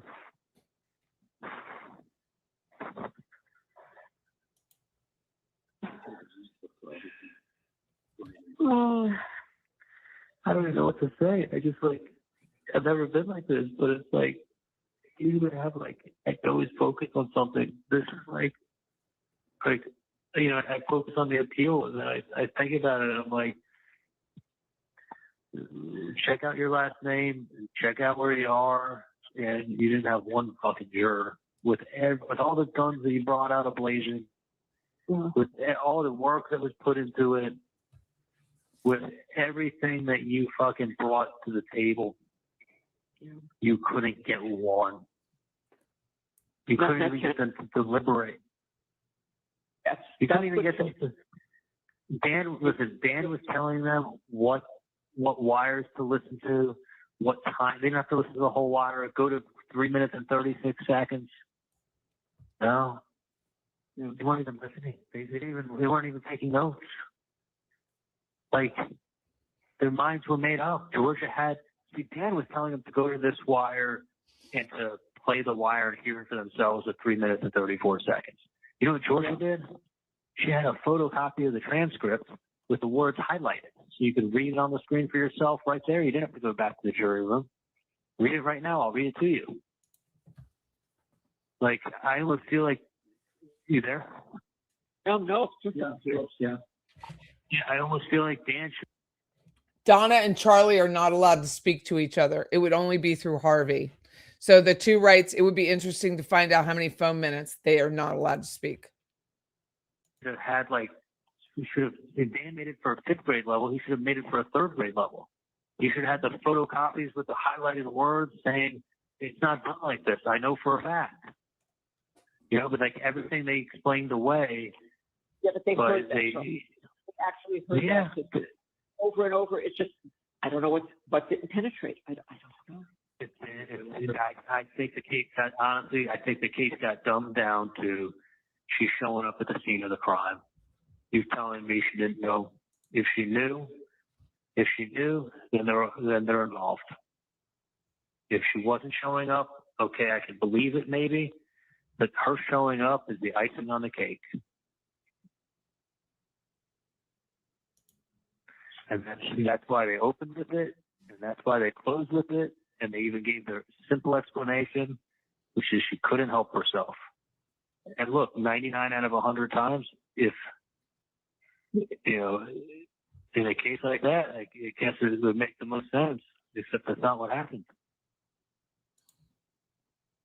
But I think the jury could grasp a hold of, between that and the TV, they had two things that were coincidences that you really don't have explanations for. Yeah. And it was and it came up the day of the murder and the day of the bump. Why is everybody talking TV talk? And the TV joke ties it all in. 1, 2, 3. And then she's showing up at the scene of the crime. I had somebody ask me that, a couple of years ago. It's like, did that really happen? I go, trust me. Nobody did. She showed up. They're like, man, that's 1 in a million. Yeah. And I go, yep. So you mean to tell me 1 in a million you're right, the other 1 in a million you're innocent? You know, even if you say it's 1 in 10,000, now you're starting off the debate saying, listen, 1 in 10,000 times I'm right. All right, you want to bet I'm right on this one? You can't. You can't. Once somebody in their head says, if that's really her explanation, what are the fucking chances? That's near impossible for me to conceptualize.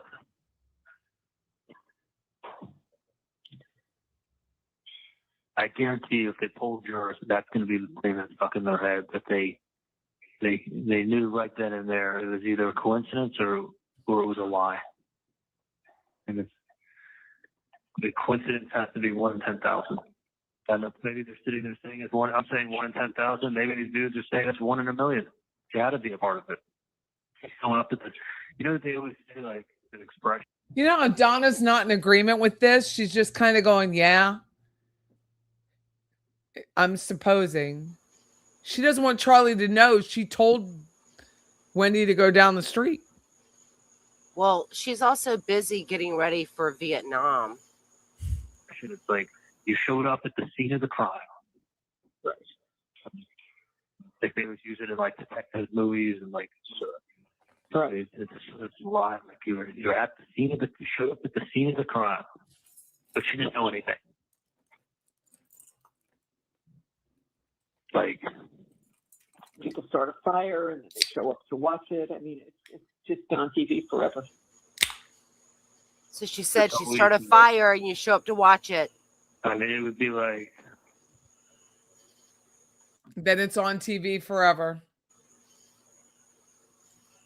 Yeah. So, okay. So I just rewound it. People start a fire and they show up to watch it. I mean, it's just been on TV forever. Oh, it's been on TV. It's always the.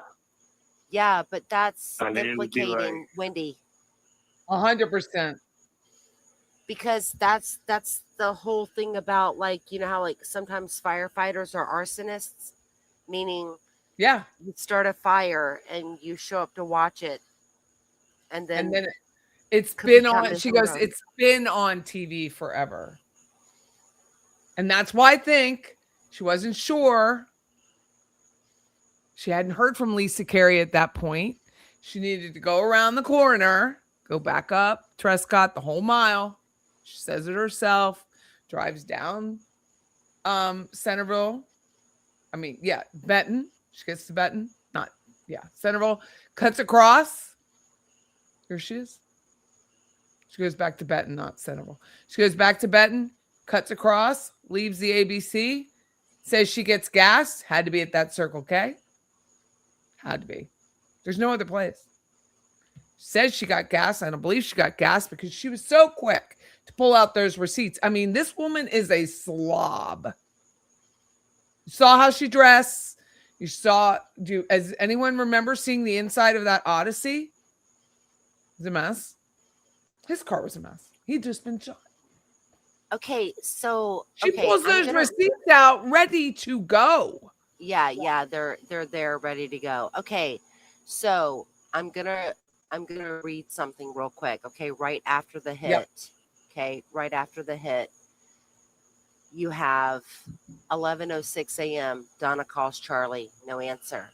11:22 a.m. Charlie calls Donna. They talk for 7 minutes. 11:30 a.m. Charlie calls Katie. 11:31 a.m. Charlie calls. Wait, can you repeat? Go back, repeat it, and slow it down because it's too much for my brain to get. Okay. I'm sorry, everyone. I'm sorry. Yeah. I'm gonna read from my notes. Okay, Dan. Okay, we know that Dan is shot. I still say 10:53 a.m. That's the between time the bus cams. Okay. Right. So, the arts and sciences guy texts Dan at 11:01. At 11:02, Geiger and the arts and sciences guy, the teacher, they both call 911. Okay. At 11:06, Donna calls Charlie. There's no answer. At 11:22 a.m., Charlie calls Donna. They talk for 7 minutes. At 11:30 a.m., Charlie calls Katie. No answer. At 11:31, 1 minute later, Charlie calls Katie again. They talk for 5 minutes. And then at 11:42, Wendi, evil Wendi, in my opinion, calls Dan. There's no answer. She leaves a message. Well, she already knows that he's been shot. And then 12:30 is when Sigfredo powers back up his phone. So why the crazy calls between Donna, Charlie, Donna, Charlie, Katie for like the next 30 minutes or 41 minutes after Dan's been shot? Why are they calling each other like craziness? Are you ready for this? Yeah. We're going to go back to this audio. Okay. She listed her apartment for rent back in for $5,300. She had rented it for back in May. So May 11, 2026, she lists that ugly unit for $5,300, and then the listing was removed. Didn't say that it got rented, just says removed. So it likely got rented at $5,300. I have absolutely no idea. She doesn't use the same agent this time. She used a different agent. But then I want you to see, because I was going back to look at the time on the boy's clock. Well, this shows you what a slob she is. Let me show you this one too. Yeah. She's such an effing slob. She's so nasty. So this, I'm gonna cut you off and put on the screen. Hold on. So this is her hiding clothes behind the pillow. That's what a slob she is, okay? So this photo they put it in 2025, but this is an original photo when she went to rent it before. Look, you can't put the clothes away. You got to hide them behind the pillow. That's what I'm talking about. She's such a pig. And then here's the other one. So this is the boys' room. It says on this clock is Friday at 10:53. Did the boys have that set for Friday at 10:53? I mean, I still believe it's divine intervention. We don't know because there's no way to know.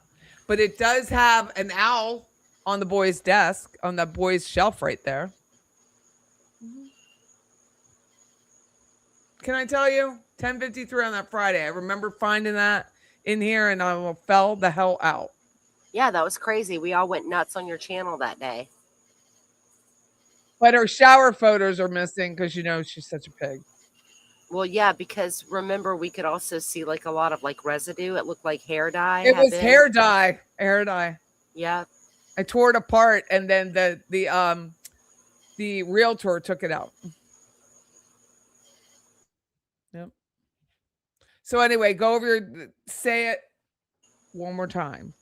Okay. So I believe it was 10:53. The boys' clock shows 10:53. Could be a reminder for their dad that they have it set there. I have no idea. Go ahead. Okay. So 10:53, right? Yep. So 13 minutes later, it starts this series of calls. Yes. For the so next 10:53. Okay, so remember, the thugs are leaving. The hitmen are leaving the house. Since you're so good at this, when was the first time they are caught on the bus? They're caught on the bus. They're first seen on the bus. Well, there's a series of bus cams, but the ones that are like very important is 10:51 a.m. They are southbound Thomasville Road, getting into the left turn lane to go onto Benton. Right. And then the next time they're seen is at 10:55. Which makes, to me, heading. 10:53. Yeah, 10:53 is the middle mark. At 10:55, they are headed northbound on Thomasville Road toward I-10, approaching Armistead. So it's less than 2 minutes. I mean, that house is very close to the Benton intersection. It's only a couple houses away. Yeah, and I have a video of me doing the drive, and it's heavy traffic, and I'm literally on a Friday. Yeah, and I'm 3 minutes out. You Okay. know what I'm saying? Like I Yeah. leave Trescott and by the time I'm getting up to Armistead, I think it was like 3 minutes and some. Well, in TPD, it's in the police report. TPD does the same drive, and they're getting about the same time frame that I got because I got stuck in traffic trying to Right. turn out on And Benton. nothing is like 10:52:00, right? So it's Right. already 10:52 and a half, somewhere in there. But Yeah. when I see the boys' clock, that's what made me like, oh my God, or 10:53. Oh my God. Well, yeah, and when we saw the boys' clock, it dawned on me because okay, so this is so crazy. Like Patty, I believe that your video, your live stream that we all figured this out, it was May 26th of 2024. Oh my God, you wrote that down. No, I didn't write that down. I actually remember it only because you did I know. Sorry. No, because you did back to back videos on Wendy's apartment. Yeah. You did one I don't know what day of the week that was, but let's just say you did the one on the 25th was a Tuesday, and then you did another one again the next day. But it was May 26th of 2024, your live streams, and I believe it's like an hour or something into your live stream is when someone in the chat like posted that. Mm-hmm. Posted, hey, look at the clock. Yeah. And I want to say it was either Taterbug, Tattletale. It was a T. I think it might have been Taterbug, but I could be wrong. Who knows?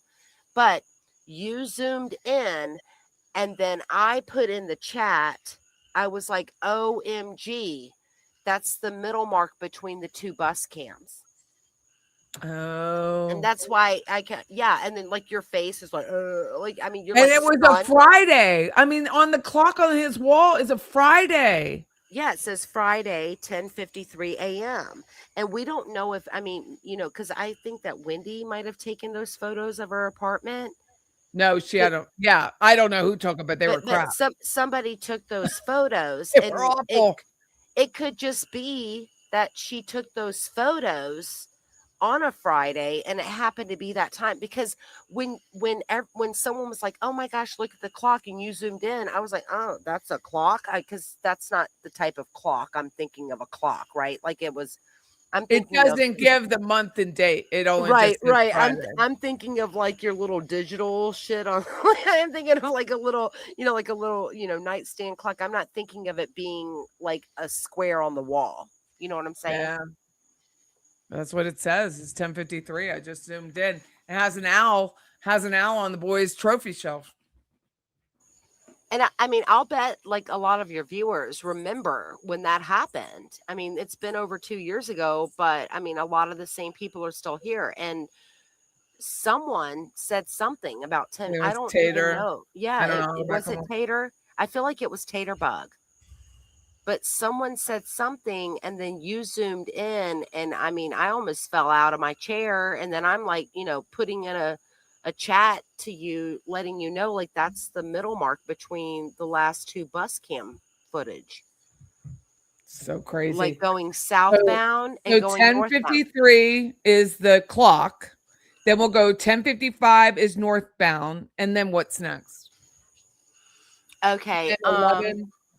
When does Donna call him the first time? 11? 11:06 is when Donna first calls Charlie. And for me, jump to when Sigfredo turns his phone on. 12:30. It's an hour and 24 minutes later. So between 11:06 and 12:30, someone called Katie. So it had to be Charlie. Yeah. So it's Donna. Donna calls Charlie, no answer at 11:06. Then at 11:22 a.m., Charlie calls Donna. They talk for 7 minutes. At 11:30, Charlie calls Katie, no answer. 11:31, Charlie calls Katie again. They talk for 5 minutes. And then at 11:42 is when Wendi calls Dan, and she leaves a message, but she knows he's not going to answer. Because Wendi already knows. So then 11:42, Wendi calls Dan. Yeah, and this is What time okay. did she drive by? Well, What time according did to she end up at ABC? What time was her tag at ABC? it's another hour, and it's another hour and an hour and 7 minutes later. Her ABC liquor store receipt is 12:49. So, okay, so at 12:36 his phone goes on. He calls Katie, she says I know. 12:49 she goes to ABC, gets fake gas. She throws a phone somewhere. Yeah, and I don't. Okay, so this might be somewhere in trial. I do not have it in my notes. I mean, I don't know. Jackie St. Tremaine might even have it, but I don't believe that she shows up to Mosaic until about 1:15. And if that's the case, then I am right. Then I am right. Because between ABC at Benton Road, and even if she were to just go to Circle K and dump the cell phone, and even go behind Ashford, Post Road, like go over to turn left off Post Road, I go mean, to that it's little 25 pathway. minutes on a Friday, so we'll give it 10 to get there, 10 to 15. Yeah. Because of traffic at lunchtime in July. It's horrendous. It's Not not going to horrendous take her like any kind Miami of time. traffic, but yeah. And then that gives her 10 minutes to drive behind to the Ashford and check out and throw a phone away. She has plenty of time. Yeah, and that Kristen Hey Jill. I still call her Kristen H, but Kristen Hey Jill has a good post. It's just one of the last ones. She said, "Did she drink alcohol with her whole delicious lunch?" You know what? Like, I think that someone somewhere might have a copy of that receipt. Do they have it? Like, does Mentor Lawyer have a copy of that receipt? I Because have I've no only, idea. I didn't know if it was part of, I was going to ask you if it's like, part of meaning evidence. her Mosaic receipt. Yeah. Does her Mosaic receipt only have, like, a Diet Coke in her salad? Or is there like wine, 3 glasses in her salad? I would love to know that. Good point, Kristen. Go ahead. I said good point, Kristen. I love Kristen. Adelson Hater goes, ask Jess if Whendi had a habit of getting receipts. He knows she was a slob. He dated her. He would know she kept up with the purchases. I ran errands yesterday. Dude, I went to CVS today. I wasn't planning a murder. I threw the receipt in the back of the car so that I couldn't throw it out with my normal trash because it has good coupons on it for my lipstick. Okay, so I was like, if I throw it in the back of the car and I just toss it back there, it's not within my hand to be able to take it out with my normal trash. Yep. Listen, I mean, if I'm She sitting, did leave. How many people put their gas receipts right in their bag? or Their restaurant receipts are in their bag. If they take one, and who paid? Did she pay? Did they not pay? Now I have all these questions. And she had it so neatly, readily available. Okay, so when I'm sitting for an appointment, whether it's like the doctor, the dentist, or whatever, I'll start cleaning out my purse, and I will literally have like 17 receipts, and they're like in the bottom. You know what I'm saying? No way. Sometimes I'm like, let's go back and listen to this sweet. But my point is, it's like they're not up at the top, right? Like they're not. I'm not going to whip them out for someone's like, hey, let me see your Walmart receipt from yesterday. I would literally have to like dig through my purse and find 17 receipts of crap that I've bought from all these different places in the past week or two, and then I would find it. You know what I'm saying? It's like I'm with you. Here she goes. People start a fire and they show up to watch it. I mean, it's just been on TV forever. So it's always it would be like, you know what it would be like? Do you remember? I would love to know what time this was. Mafia guy in New York, Paul Castellano. What's the last name? Castellano. He's talking about mobsters. Or out of Sparkle Bakehouse in like downtown Manhattan. Oh, yes. Okay, I didn't remember the name. It was like that's when John Gotti became like the head of the Gambino crime family is when Paul Castellano got shot, and they did it like it was in like downtown Manhattan at Sparks Steakhouse. I just seen it on the news enough. That's all I know. Wow. Someone has a question about the windows in that scene at the boys. No, she only has window blinds and they're pulled up the whole way. But that's it was like real violent, and it was like he was either getting out of his car or walking into his car out of the steakhouse, right? Yeah. And that would be like saying somebody who absolutely Oh, Castellano. What? hey. Oh, Oh, no. Ooh. No, you just pulled up Patricia Burns says, what's with those horns? what's with the in the horns? room. It's a Texas thing, the long horns. I know, but hello, that means that she already knew that she was going to be going to Austin. When She was taking those dating him. pictures. She was dating him, remember, for a while before they moved. But George lived in Miami. Yes, but she knew that he was getting a job with Amazon. They had dated for a while. She was already decorating the boys' room with the Texas Longhorns. Longhorn. Yeah, I knew that. Yeah. Oh. And that would be like saying somebody who absolutely hated Paul Castellano, like who had beef with him of some sort, like who lived, 15 miles away, like pulling up at the scene 30 minutes later.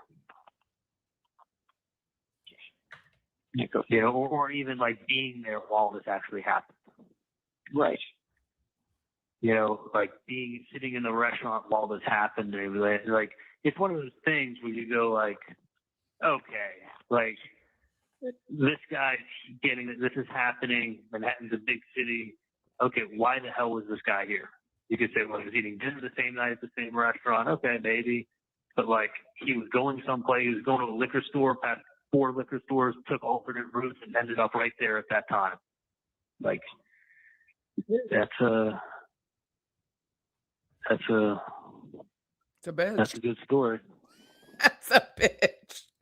Like, that sets the tone for everything else. Like, that puts a bad taste in your mouth. Yeah. Does. Yeah.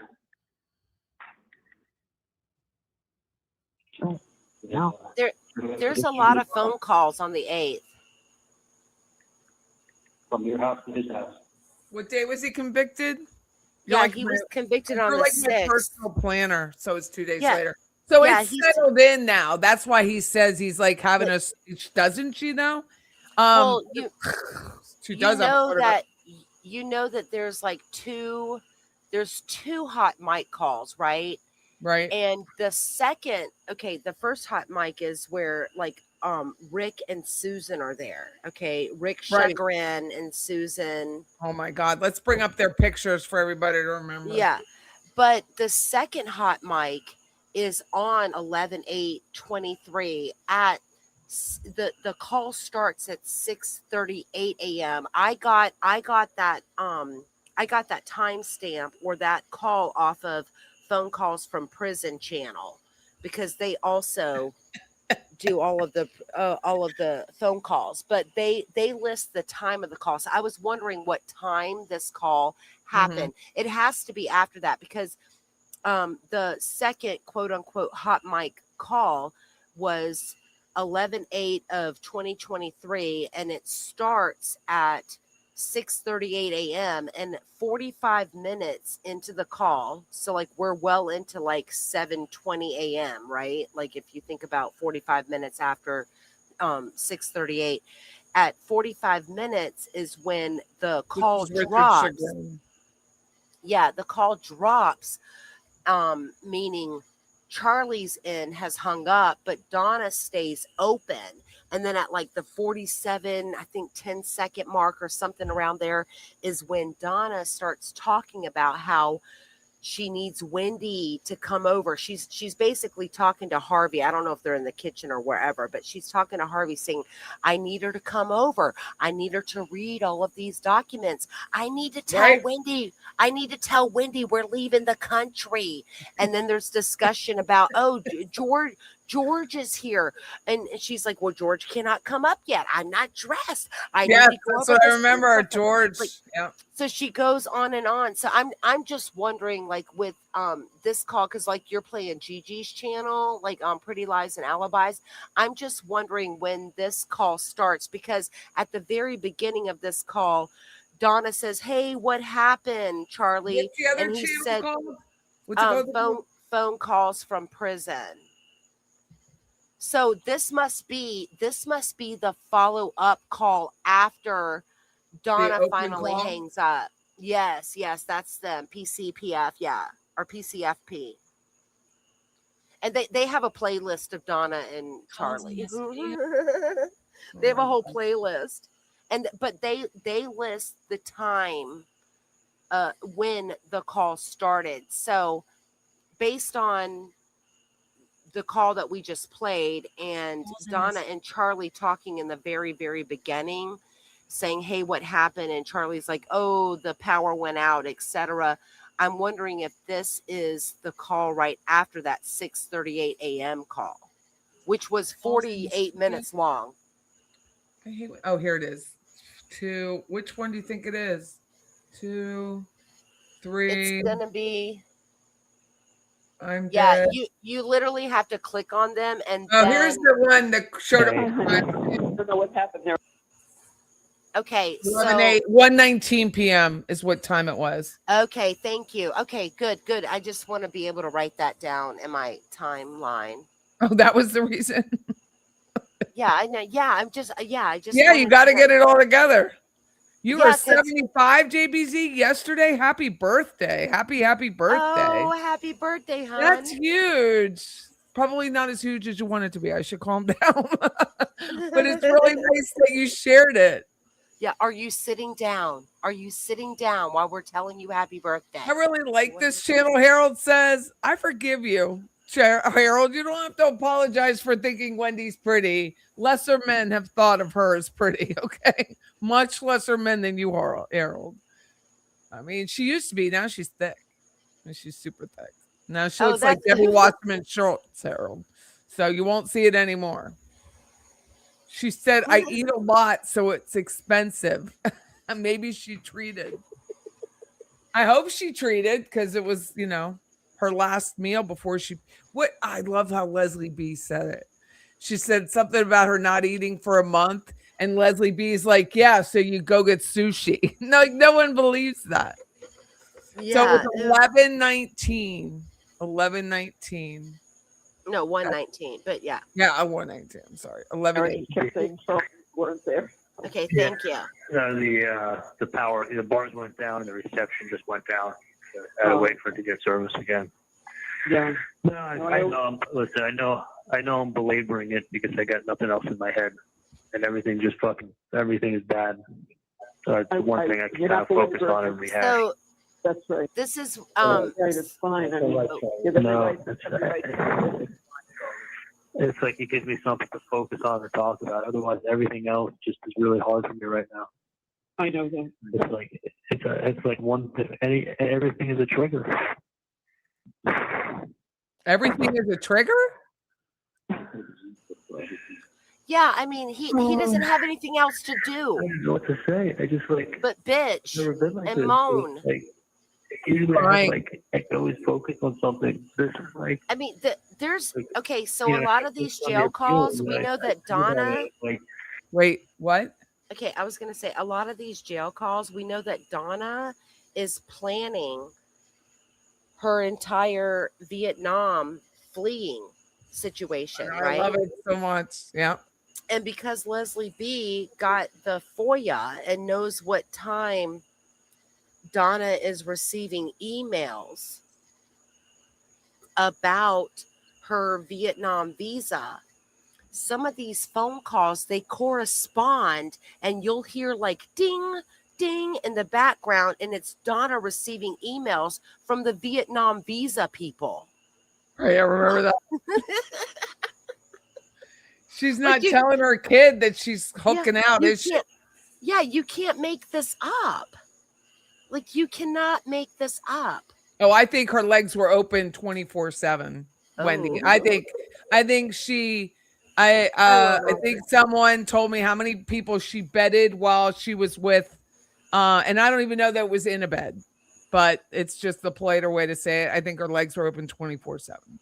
And I do not believe she was a virgin when she married. I mean, like she told her mother, like, oh, the best thing about my mother, she was so proud I was a virgin. I mean, how many of us told our parents we were virgins? Well, and I mean, if you have to put that into a podcast in 2015, after you've been graduated from high school since 2008, it probably means that you were not a virgin. I'm just saying. And real quick, I want to say to everybody, like, Audrey writes, and she's got that huge neck. Go ahead. No, I just want to say, hey, everyone in chat. I know I'm not like chatting, but I see you guys all, and I just want to say hi. And you should go follow her channel. Yeah, I just adore everybody. Like, I'm seeing so many your last name and check familiar out where names. you are, and you didn't have one fucking juror with all the guns that you brought out ablazing, with all the work that was put into it, with everything that you fucking brought to the table. You couldn't get one. You couldn't even get them to deliberate. He's talking about one to say it was a hung jury. Telling them what wires to listen to, what time. They didn't have to listen to the whole wire. Go to 3 minutes and 36 seconds. No, they weren't even listening. They weren't even taking notes. Like, their minds were made up. Dan was telling them to go to this wire and to play the wire and hear it for themselves at 3 minutes and 34 seconds. You know what Georgia did? She had a photocopy of the transcript with the words highlighted. So you could read it on the screen for yourself right there. You didn't have to go back to the jury room. Read it right now. I'll read it to you. Like, I almost feel like, you there? No. Yeah. Are you there? Yeah, I almost feel like Dan should have had, like, yeah, I'm here. If Dan made it No, for a not fifth grade you. level, he should have made it for a Oh, third grade level. He should have had the photocopies with the highlighted words saying, it's not done like this. I know for a fact. You know, but like everything they explained away. Yeah, but they heard that. They actually heard that over and over. It's just, I don't know but didn't penetrate. I don't know. I think the case got dumbed down to she's showing up at the scene of the crime. You're telling me she didn't know. If she knew, then they're involved. If she wasn't showing up, okay, I could believe it maybe, but her showing up is the icing on the cake.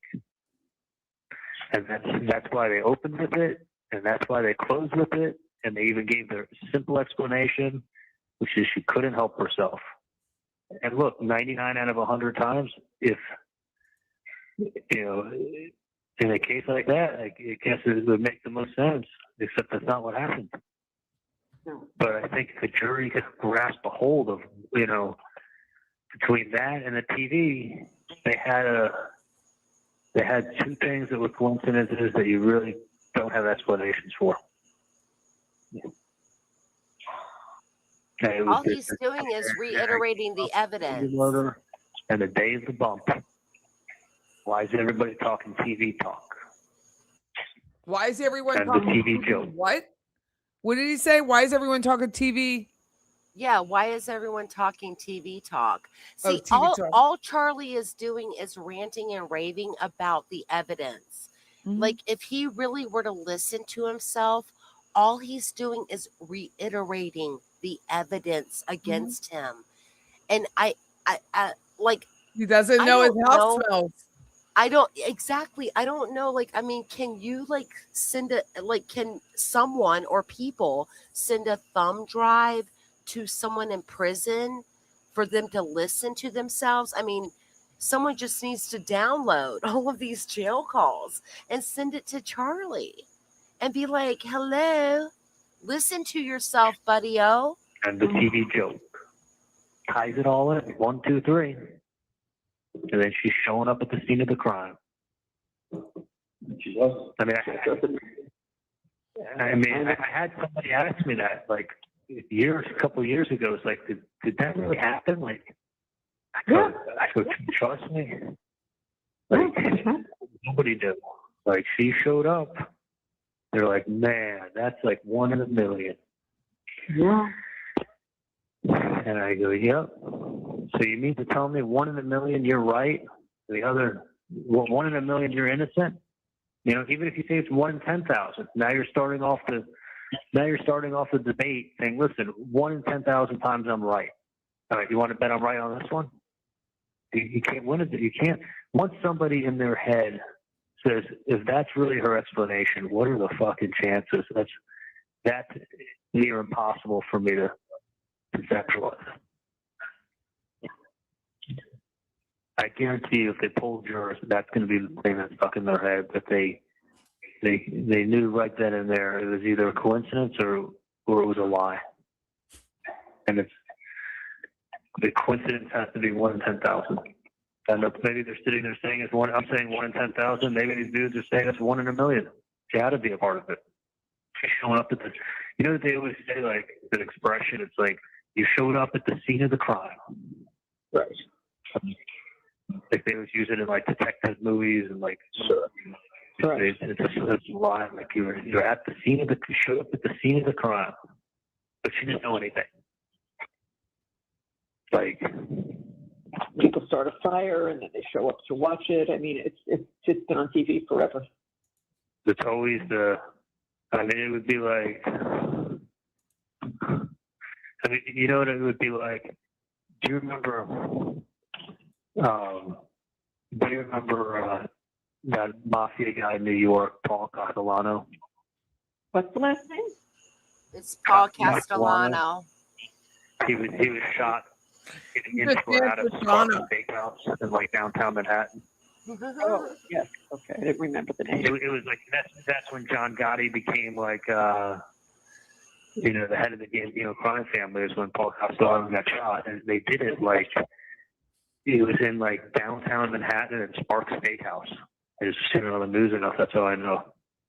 Wow. But that's it was like real violent, and it was like he was either getting out of his car or walking into his car out of the steakhouse, right? Yeah. And that would be like saying somebody who absolutely hated Paul Castellano, like who had beef with him of some sorts, like who lived, 15 miles away, like pulling up at the scene 30 minutes later.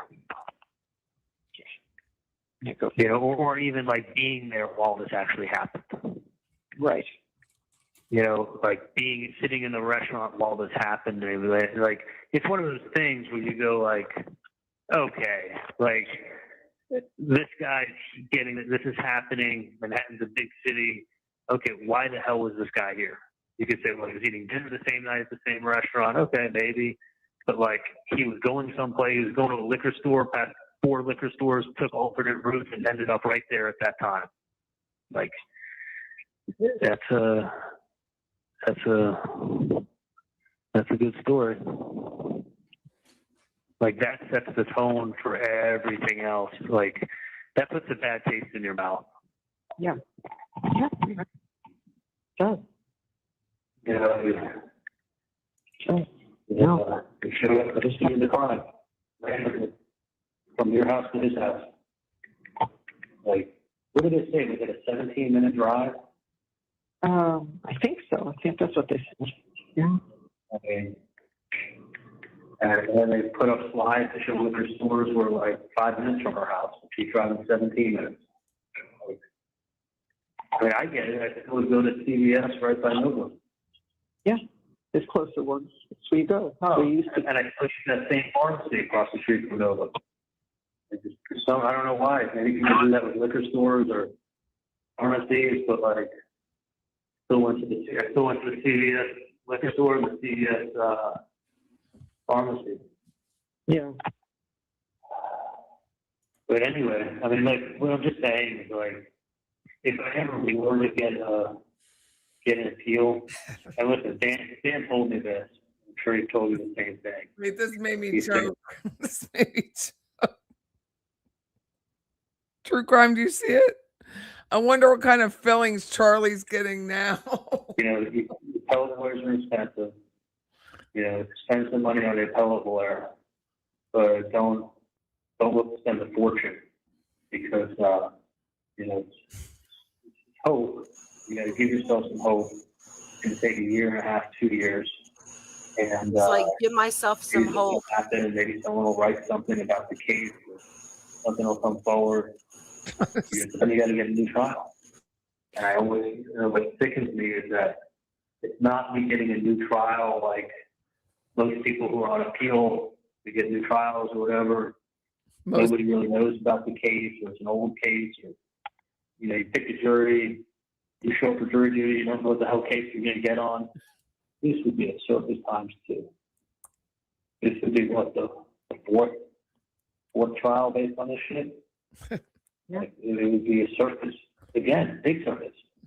I mean, you would have to get moved out of Tallahassee, but the circus will travel.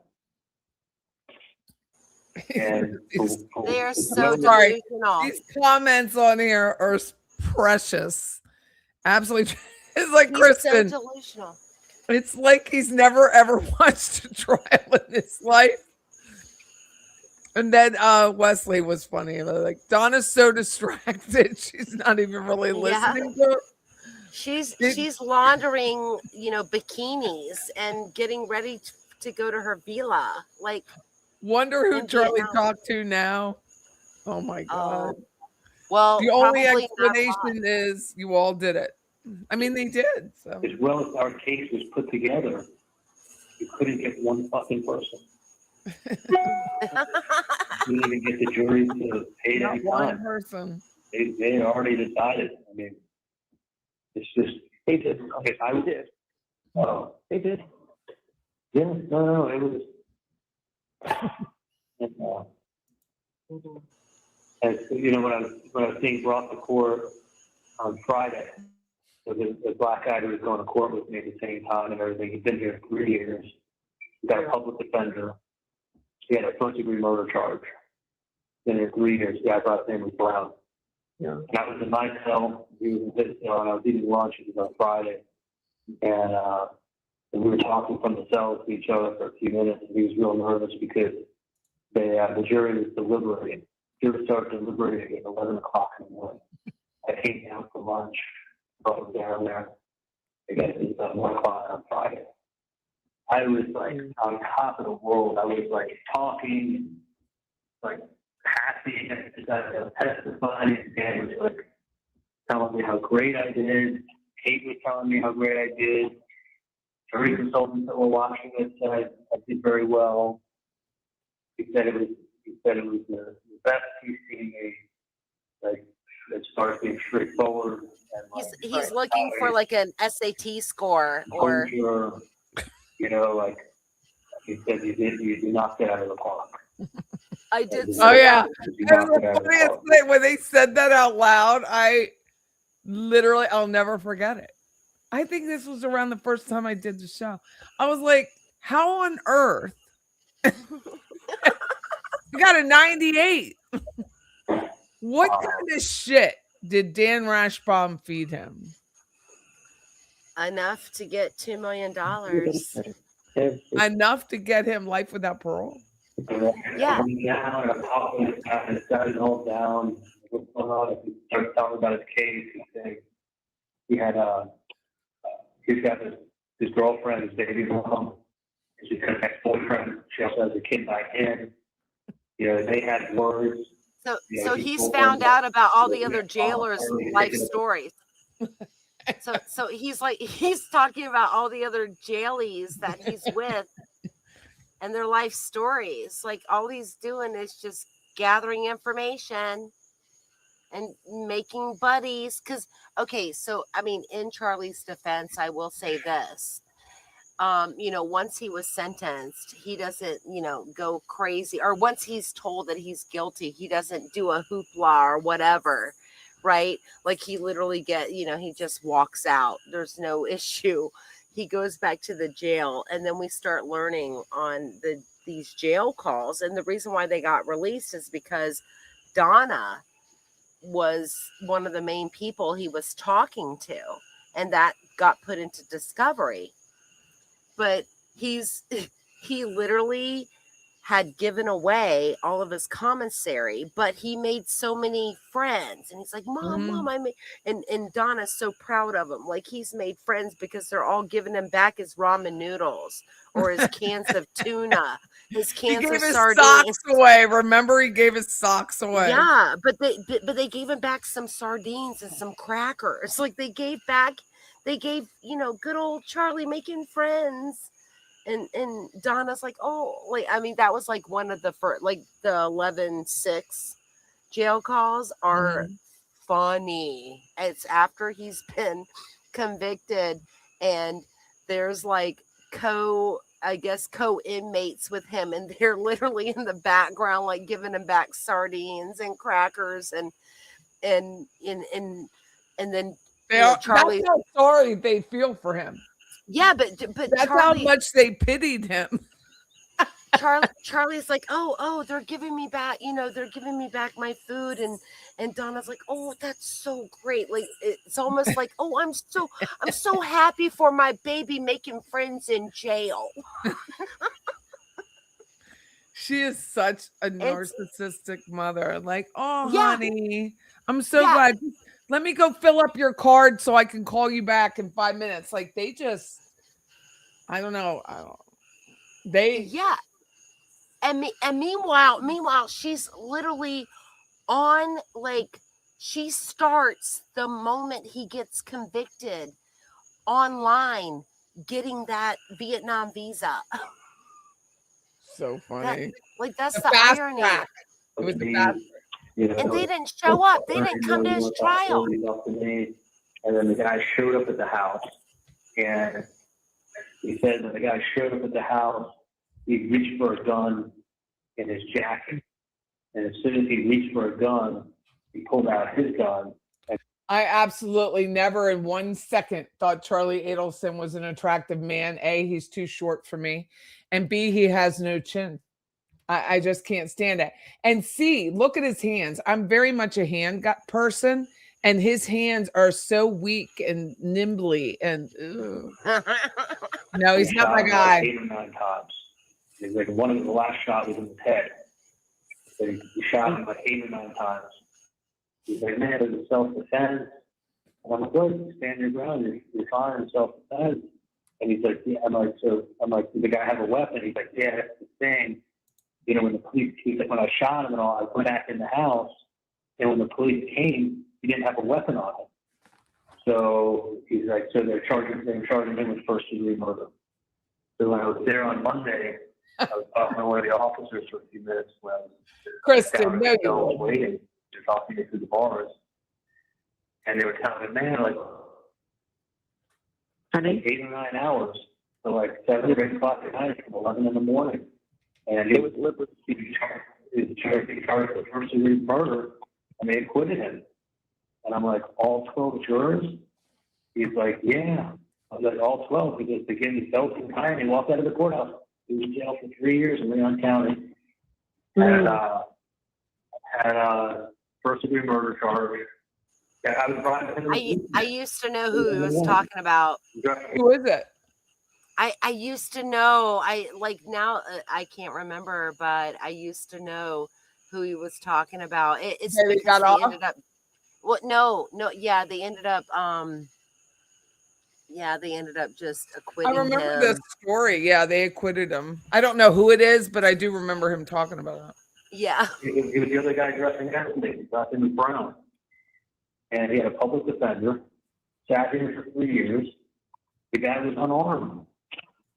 You know what they said? They said he shot him, and then after he shot him, he went in the house and called 911 to call the police to tell them what had just happened, and that somebody from the hood must have come over and taken his gun off of him. But he had a gun when he shot him.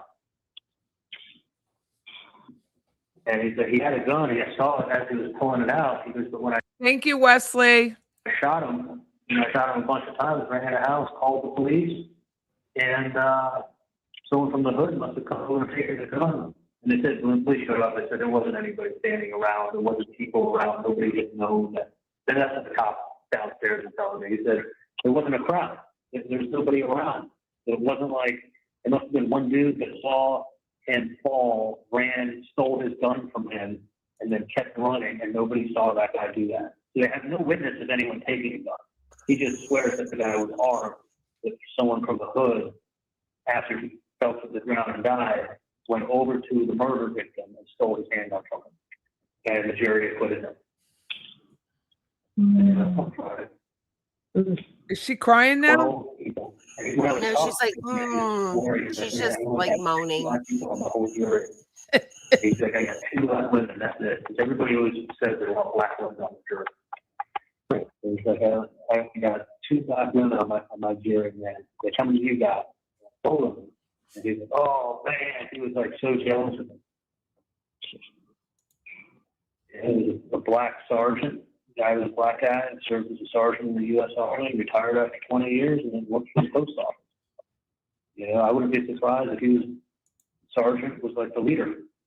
You know, and sitting there and saying, you don't show up at the scene of the crime. Now he's talking about the jurors. Another thing to be like a route on the way to a liquor store that's totally out of your way. I mean, look No, Melissa, we cannot get any more recordings. at how big Tallahassee is. Look how many different directions, look how many different streets she could have taken to fucking get there. She was turning down trespass. Like, you know, was she going to pick up a bicycle? Was she going to pick something up? No, she was turning down trespass at 12:30. Unexplainable.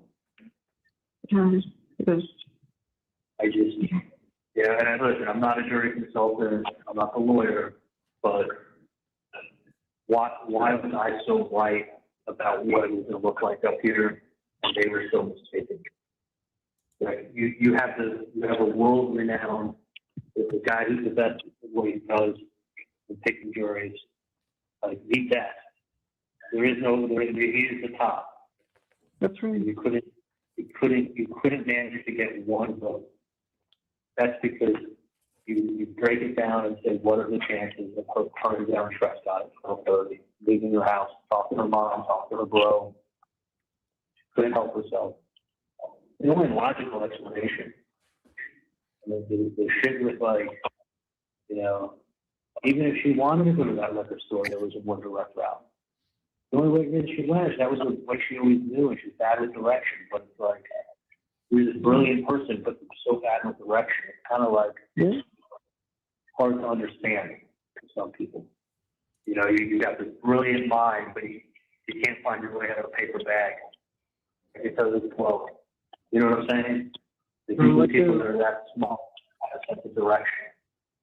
You don't live in town for 8 years, and you got electronic devices.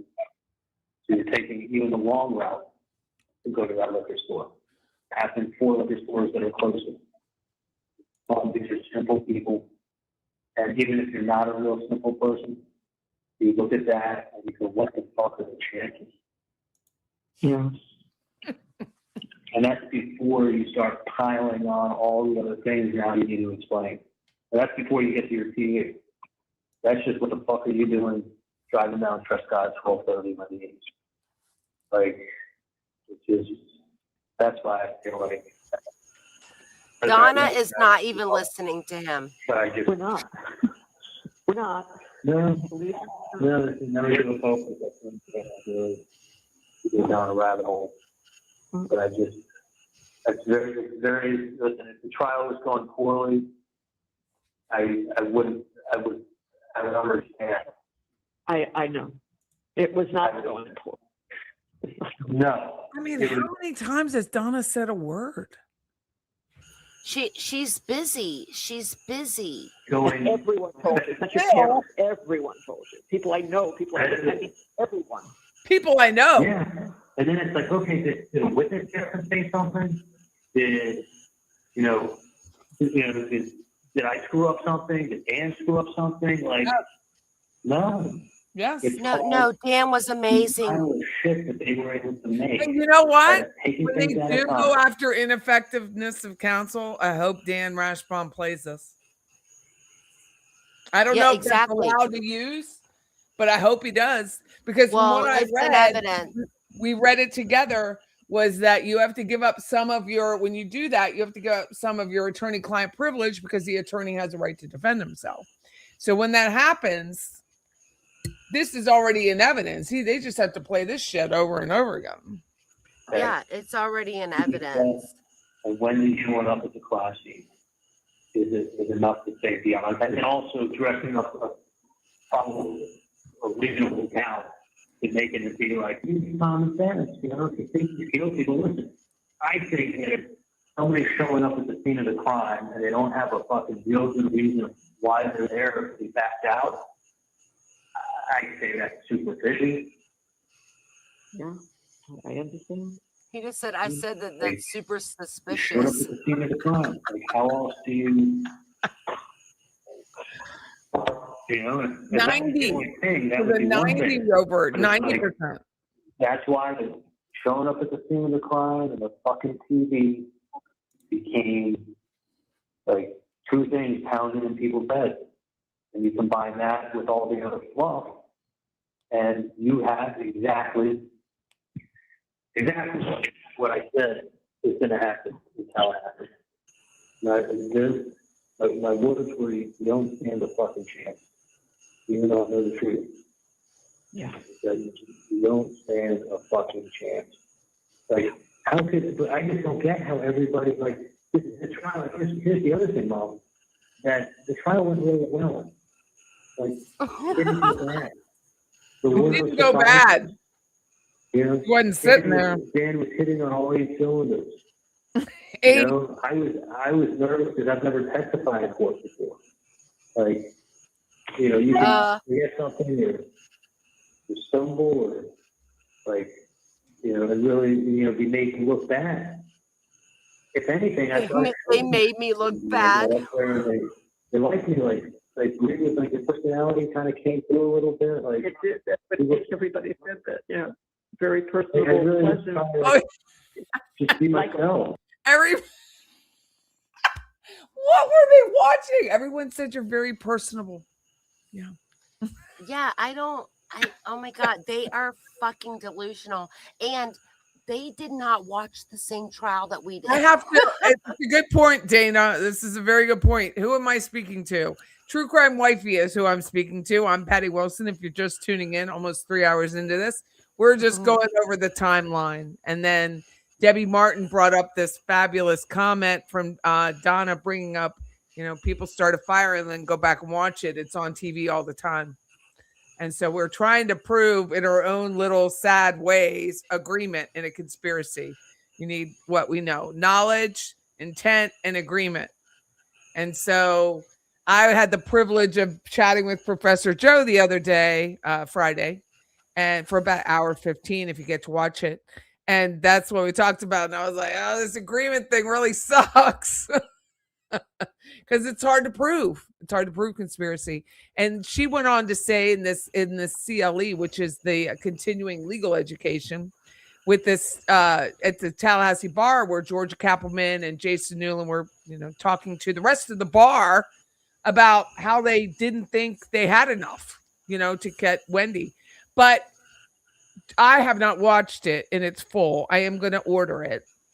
But Georgia says murder. She's talking about the murder. Not, I mean, I asked Professor Joe, what about if they just went for conspiracy? Is that too risky? And that's what, you know, you still need agreement. I'm sure they would like multiple charges against her. So if they lose on one, they have the other, which is why with Katie, it's life without parole plus 60, which if they're going to vacate the life without parole, she's still got 60. How are they going to vacate all 3? I don't know enough. That's the word everybody uses. She's likable. It's a nice guy. I mean, she tries to say, she tried to say, like, to make me look bad, she was talking about my mom using the curse word and saying this. I go, honestly, it's just like, you make me laugh. You say the word fucker in court. Right. Like, Yeah. she said that the That's people not were what not trying to made you get me to look laugh, but I wasn't going to laugh. And Really, that's not what made you look bad. What made you look bad, because if swearing makes you look bad, then I'm fucked. But no, that's not what makes you look bad. It's what makes you Right. look bad is helping to plan the murder of your brother-in-law and then carrying it out. I'm sorry, but that's the thing that really does make you look bad. And this chinless face doesn't help. it kind of took me off, like, Sure. It's where not my head exactly was. a question that has anything to do with anything. You know, she was Yeah, but she sounded like she had Tourette's. I mean, I wanted to say that, but you don't want to say that because you don't know if the jury's got a family member with Tourette's and they think you're insensitive. But I wanted to say, like, you sounded like you had Tourette's. You were standing there screaming out curse words one after the next, like rapid fire, like not in context of who was being said to or why it was being said. You're just naming out curse words, standing in the middle of the room screaming. It made me laugh for a second. He's trying to justify when he laughed. That's all I was laughing at. When he laughed at what? But she really, When he laughed when Georgia said, when Georgia was asking Wendi on the stand, started asking me how did your dad or did your mom call Dan Markel bastard fucker? Yeah. Like Yeah. that. He's trying to justify himself. Laughing at And it. yeah, and Debbie Gibby brought up a really good point like a second ago. Like she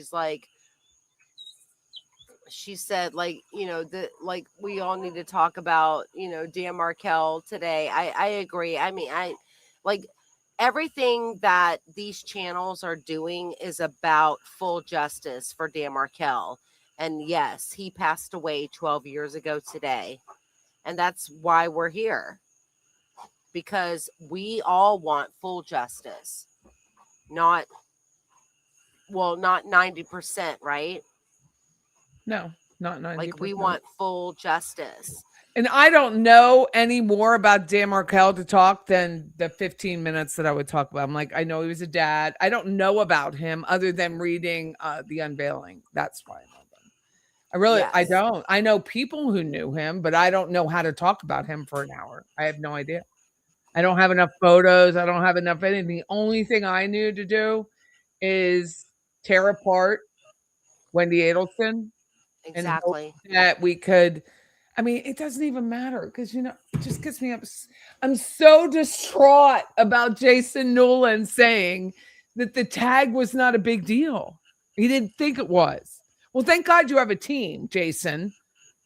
Thank God there's a team. I've been distraught about Pat Sanford not having a freaking arrest warrant driving down to Miami. What is the hell is happening? Why is everyone so wishy-washy? I know not everyone can be so clear-cut, black and white. I understand that. But come on. They're like, do I have a hemorrhoid? Don't I have a hemorrhoid? You have a hemorrhoid. It is a hemorrhoid. Stop this. Oh, God, I can't. I mean, I'm not really taking much stock in their CLE. I am.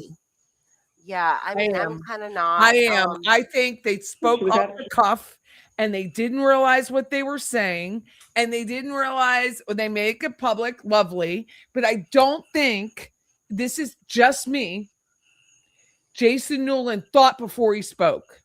I believe he spoke because it was an honest speech. So it's a spontaneous utterance, no different than this fire starter event that we're having. But you didn't think it was a big deal. It certainly was a big deal to the juror. And the juror was supposed to be talking. There was a juror when it was advertised that a juror was going to be on there. But that, and then to say, what was the other thing you didn't think was a big deal? Oh, driving down Trescott. Clearly Isom didn't think so either. Like, is this because we're in the South? What is wrong?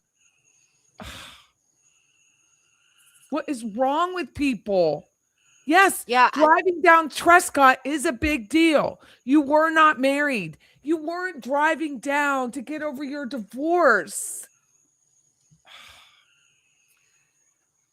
I mean, can't. I believe if they, I don't know why they're not looking at everything that we see, because I don't think that they could just get her on conspiracy. I think that they can get her on murder one. Like, it might be circumstantial, but I believe that they should just go for it. Like, Wendy was very careful in not creating an electronic trail, but she was in South Florida so much when everything was happening electronically around her. Like that, like I don't really care about like the agreement and like, that whole thing. I don't know. I don't mean to be mean. I love Joe Patuto, but I feel like I don't know why they don't have the confidence to just go for it. I don't either. Everyone, look, everyone, if they the didn't have the jurors. confidence to give a warrant to Patrick Sanford, then they didn't have the confidence to do this. They were forced to because the woman walked the jetway. That's the only reason they did it. But the jurors have been asking since trial one. We're 4 trials later. They have been asking, why has she not been indicted? The world is asking for it. Why? How on earth do you not see it? Yes, you can write this. So it's not the jury, because the jury, they have to know they're going to get another jury. Yes. Guilty, guilty, guilty. Is it the Supreme Court? But you got to get to that. Is the Denise Williams reversal such a big deal in their brain? So. I don't understand why. Well, I mean, I don't feel like Denise Williams and Brian Winchester case in regards to Mike Williams' death is, I feel like it's like square peg in a round hole trying to. It's similar in the plan that they were planning, but even the jury believed a man who was on the take, who got a great deal. Thank you, Tim Jansen. Got a great deal to avoid prison for life. Yeah. And they believed him. I wouldn't the jury. I wouldn't have believed him. I still can't believe they got a conviction out of it. And he's going to be released in less than 10 years. And Denise he's selling insurance with his family. I guarantee you. He'll go right back to where it was. And, in writing. I have no idea, John Smith. I didn't know there were Sarah Boone recordings coming out. Did you? No, but Sarah Boone's a hot mess. She's a crazy bitch. She's crazy. She's crazy. So anyway, going back to, there's only so much I could say. I mean, the whole thing about, we wouldn't have to talk about Dan Markel today if his ex-wife's family didn't kill him.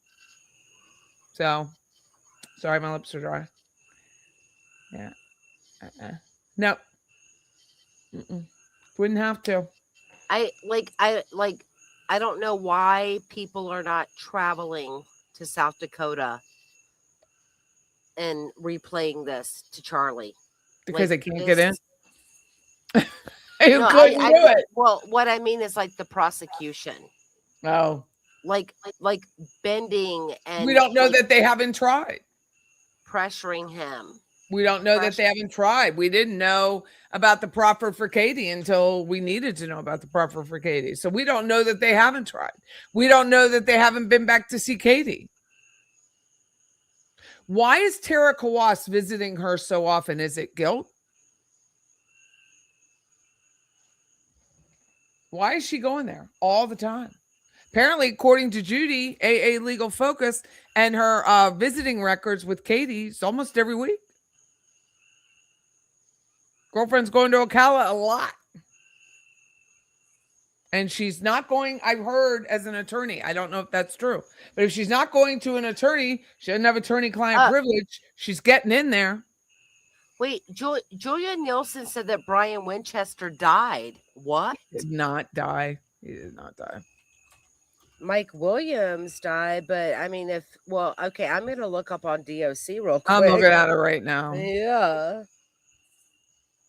He's not dead. I mean, he's diabolical. So, like, he's Yeah, a he's still cold-blooded. in. No, he's not done. Okay, thank you. I and maybe Julia. He gets Maybe out. His release date currently is July 30th, 2036, and he's in Madison. Yeah. 10 years from now. Yeah. He got burglary, kidnapping, and burglary. Yeah, he got complete immunity for, shooting his The best murder. friend. Yeah. But that's one where the family probably was like good because they hated her.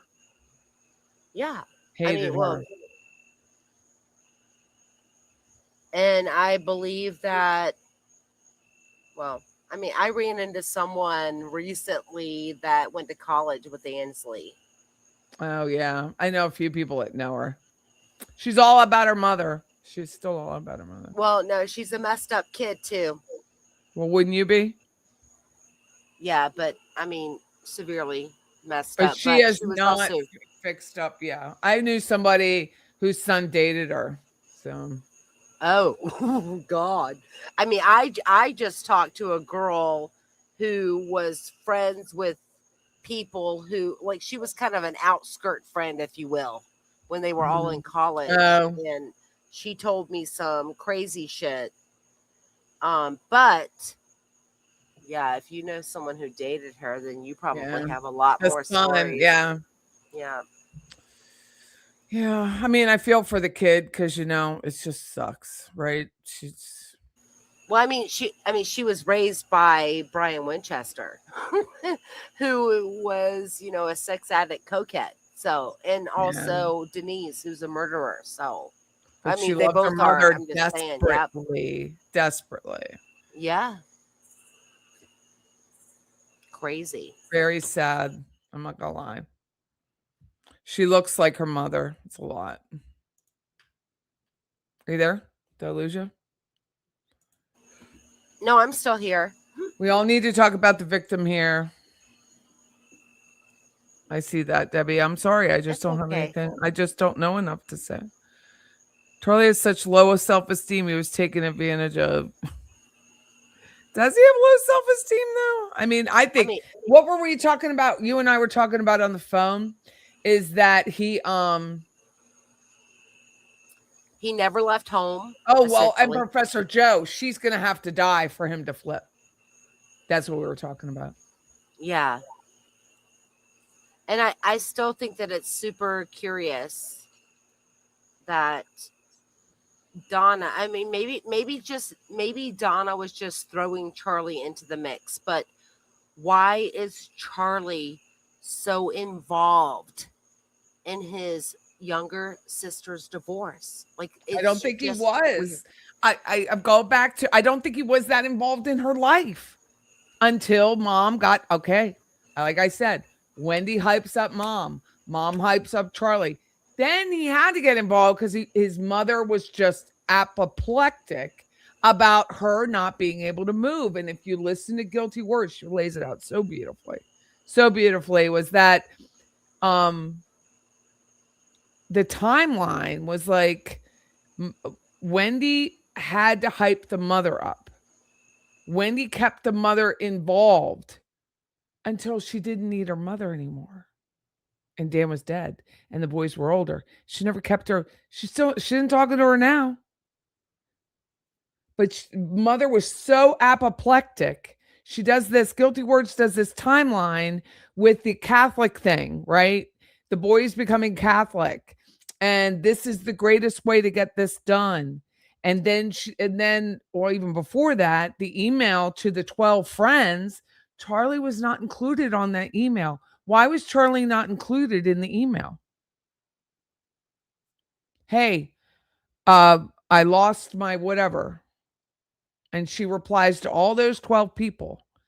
And guess who wasn't on that list? Guilty Words brings out it was Charlie. Yeah. I didn't pull that out. Like, you didn't pull that out. She pulls that out. And I was like, oh my God. Well, and when Georgia does her closing in regards to Charlie's trial, I feel like she labeled him perfectly. She said he is half mama's boy and half black sheep. Charlie. Yes, because Charlie was the black sheep of the family. People think that Robert is, but Robert was not an outcast of the family until he went to medical school and met Haritha. When they were all growing up, Robert was excelling. Wendi was excelling. Charlie was the black sheep of the family. Yeah, he barely graduated. He did not really leave home. I mean, he goes to UCF, University of Central Florida in Orlando, 2.5 hours away from mommy and daddy for college. He goes to Nova Southeastern, which is close by. Then he go for dental school, and then he goes into dental practice with dad. Maybe that was his only option. I'm not sure, but he never left home. No. He has wanted their approval since he was little. Like, Wendi and Robert escaped the nest. Charlie is still he's like a bird in the nest, still needing to be fed by the mom and dad bird. But Wendi never did leave. She didn't want to leave the nest. She did leave the nest, but she didn't want to. She was, except for the fact that when they were in DC, she was fine with that. When she was the corporate attorney wife, she was fine with that then. Yeah. It's when it was the much less money professor. That's one of the big things of her book. Okay. Her book, Lily Walker is a corporate attorney. In her fucking book. Excuse my language, everyone. But she's the corporate attorney. It's almost like she takes on Dan Markel's persona in a sense. But then there's also this whole. Did you read it? I'm getting through it, Patty. I cannot do it. Can't do the whole thing yet. I have it. I've read. I know. I've read the first 3 chapters introducing each of the 3 characters. I have read through Rosa. I'm sorry. I've read through Rosa, which it starts like she's, chapter 1, chapter 4, 7, 10, etc. Because it goes like the way that her book is designed. It basically every other chapter or every 3rd chapter is one of the people. And then I've read through half of Mila. I have not read all of the Lily chapters yet.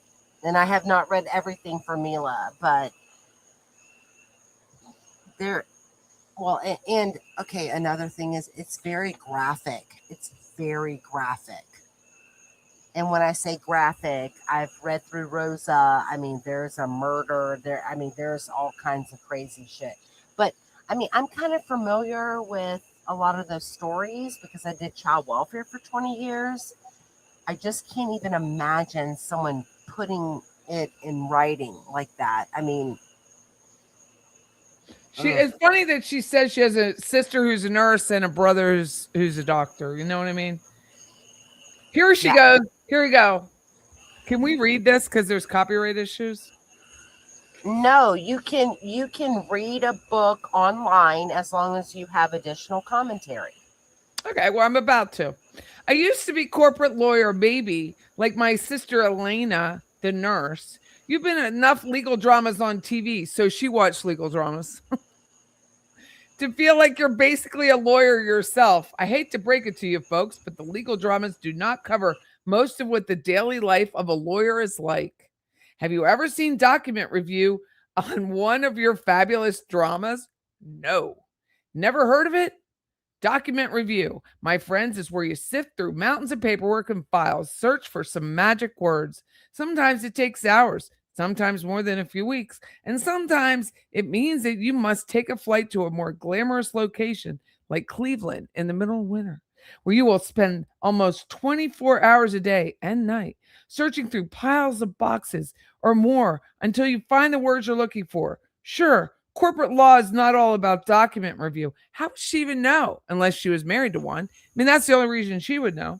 Certainly, Yeah. that is just one small nugget of the daily practice. At times, I wonder if Dan ever had to go to Cleveland. I was assigned to some projects that were truly intellectually interesting, but often, let's face it, the work is bit soul deadening. She sucks. Even the high points had drawbacks. That's not even a word. Even the high points had drawbacks.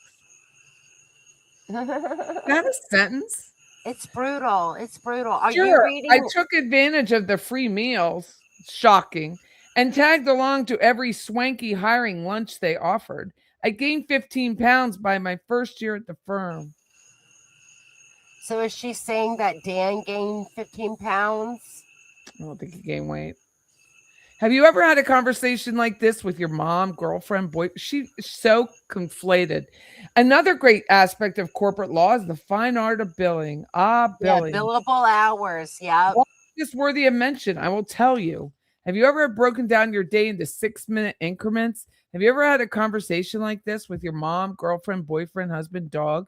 How was your day, sweetie? The family or romantic relation or pet will ask, inevitably around 10 or 11, which is pretty much what time you're getting home from work these days.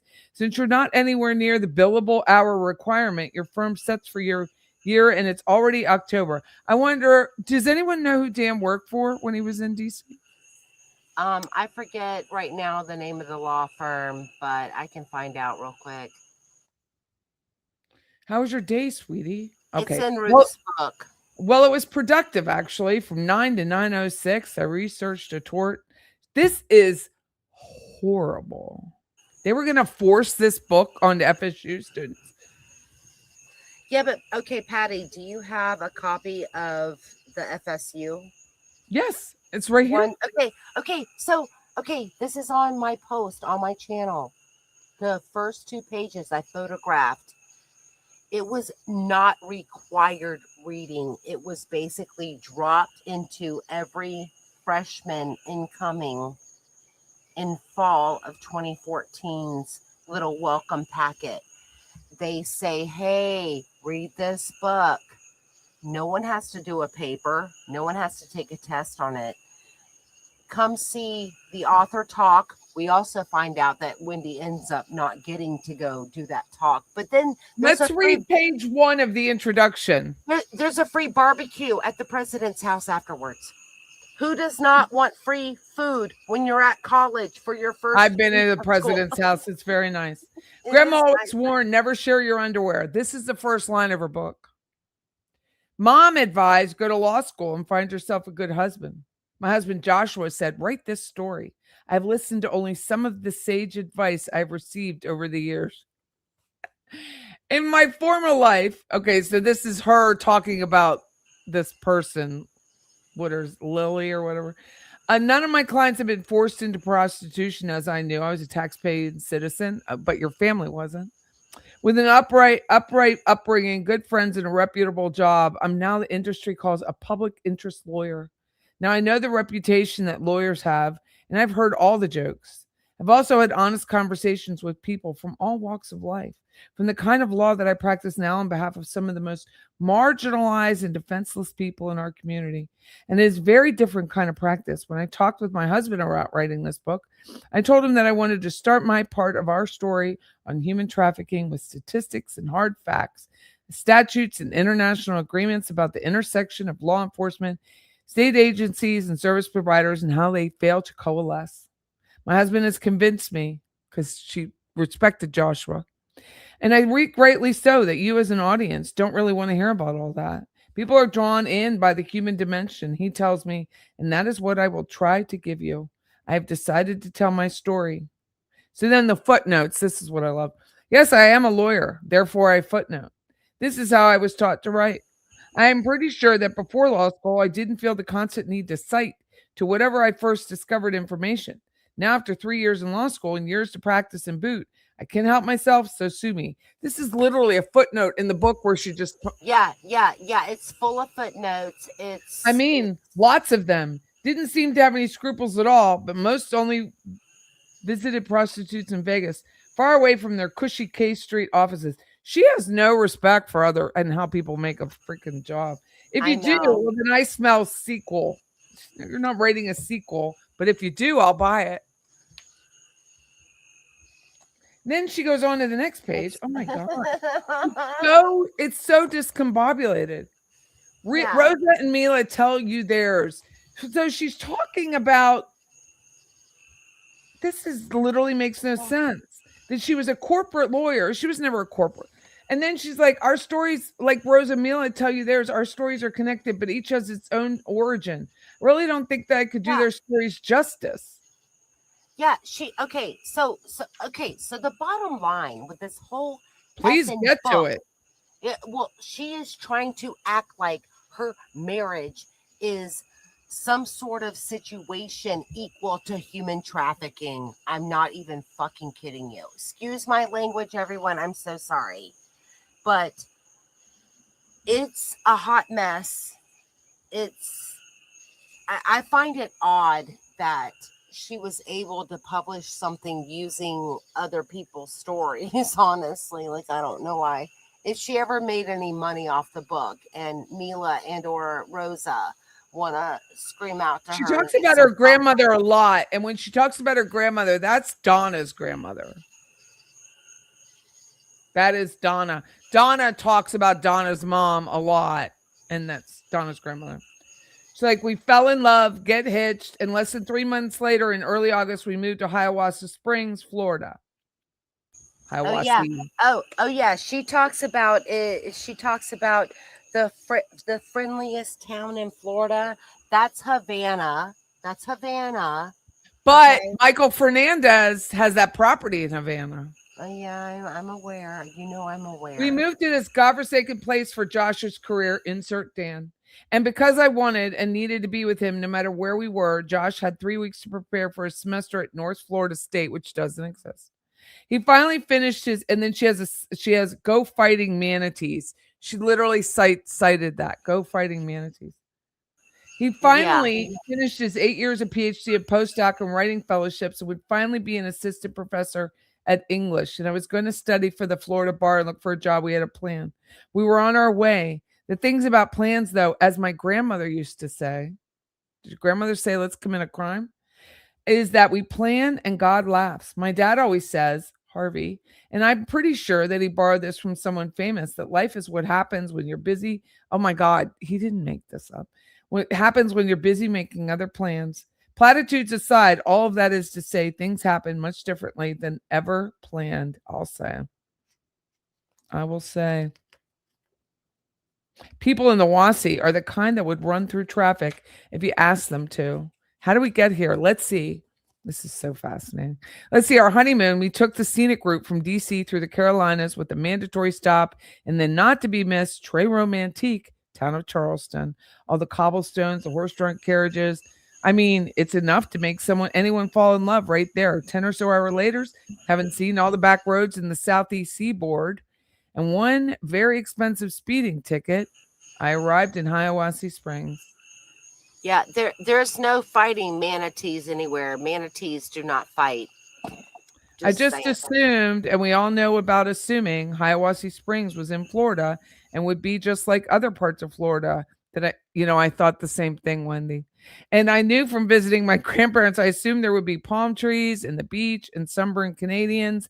That's not the way it is here. And that North Florida was basically just like South Florida. Lily, Lily, Lily.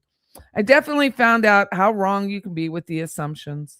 Still, I have Josh. We have our health. And I like to think I have a good sense of humor. You don't. Turns out I have quite a good sense of humor. You don't.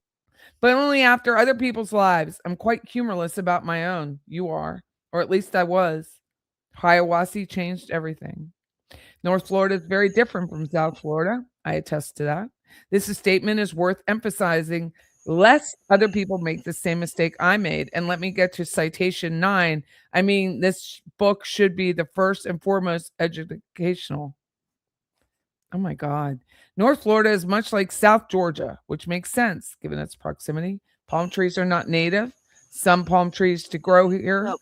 but nature did not intend for them to be here. No, palm trees are native here. Thank you very much.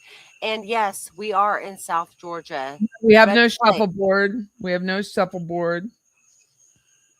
Her sense Well, of direction is just that bad.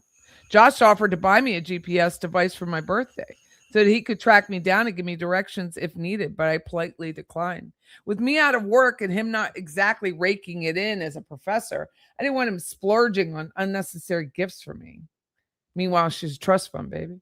So as I proceeded to get lost around what I am still sure is America's friendliest town, people actually stopped in the middle of the street, asked me what I was doing, and then got in their cars or trucks and escorted me in the right direction. They then turned around back to where they came from, since they were not headed in the direction themselves, but wanted to make sure I got where I needed to go. This is not South Florida. Wah, it's not Miami. But guess what? Yes, we do wave to each other when you're driving down the road. Oh my God, when that first happened to me, Were you I freaked literally out? was like, what did I do? That's not my thing. Yeah, I I'm not know. from I'm here. used to that. I'm not from here. Donna didn't have a sister. No, she only had a brother. She did not. Hey, Jeanette, how are you? She did But not have a brother. Mm-mm. since AA Sorry. Legal Focus is here, maybe she could tell us like what does AA Legal Focus Judy remember the exact law firm that Dan worked for before he decided to become an academic professor at law school in FSU? It might be on his CV. Hold on. Yeah, I mean, I know it's in Ruth's book. I know it's in Stephen Epstein's book. I just can't remember right now. It's late. He was at Kellogg, Huber, Hanson, Todd, Evans, and Yeah. Feigl, Yeah, where he corporate. practiced white collar criminal defense. Oh my God. Yeah. Yes, White thank collar you. criminal defense. He worked as a law clerk to a federal judge. Let me get to it. Before entering was in teaching, Arizona. Markel served as a law clerk to Judge Michael Daley Hawkins of the appeals of the Ninth Circuit. Was an associate with the law firm Kellogg Huber, which I already said, practicing white collar. His work at the firm included representing a group of law professors in an amicus brief arguing against shaming as punishment I'm pro shaming. So arguing Yeah, me too. against shaming as punishment in a criminal case, which if that worked, Buttercup, we wouldn't be here because that's all I try to do is shame her. Markel joined the faculty in 2005. He tenured in 10. Markel held the post of Sandy Delamberti, professor of law at the FSU College of Law. Yeah. And for those of you who do not know, Sandy D'Alembert was the president of FSU for many, many years. Like, and wonderful. beloved. And she did. It was funny because Professor Joe said she knew somebody at Brandeis who knew Whendi, and she was constantly sucking up. And from what I'm told, Whendi sucked up to Sandy as well. And Sandy is a guy. He probably saw right through her. This is so funny. When I started my first job at FSU, when I first arrived in Tallahassee, and yes, I was not pleased. Okay, I had a hard time. 2 years of acclimation. Okay, everyone. Whatever. I grew up I'm originally from a small town, but I grew up in Orlando and I lived in Tampa.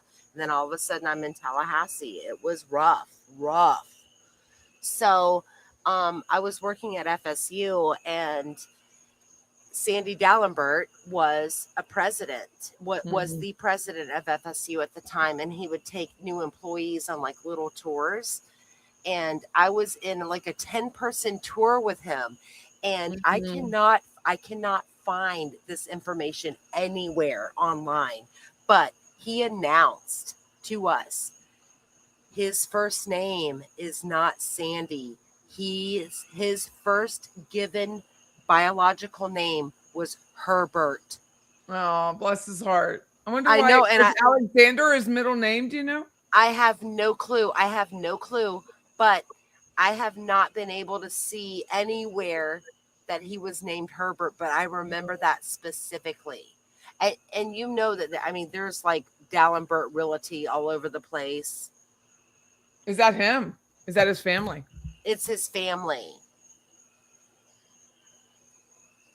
But yeah, I mean, see, everyone loved him. He was such a good, down to earth, salt of the earth man. If Whendi was, rubbing up, or if Whendi was trying to, I will guarantee you, he probably saw right through her, because he was also highly intelligent.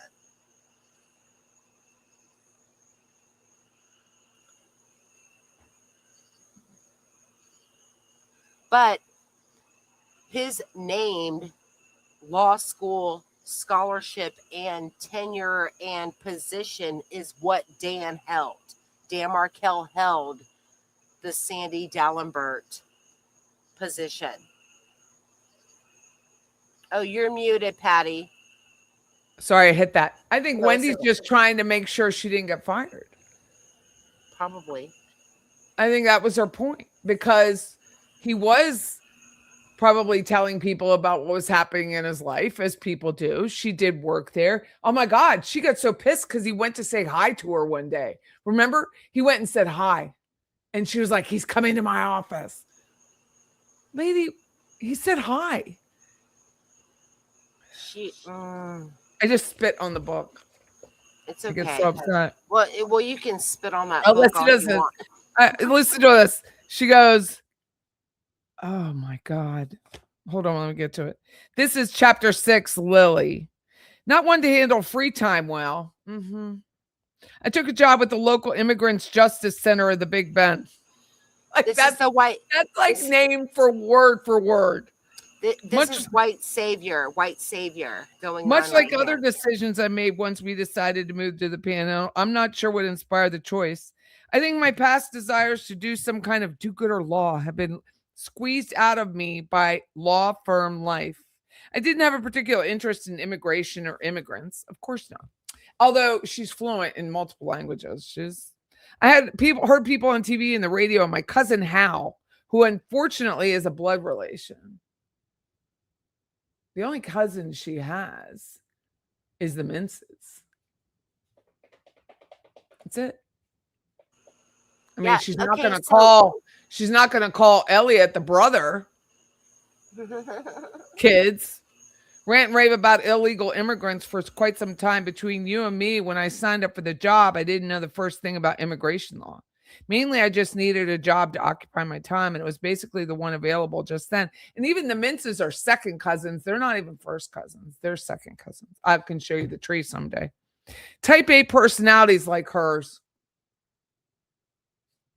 That's what she says. Like mine don't really jibe well with free time. Shouldn't we always be doing something?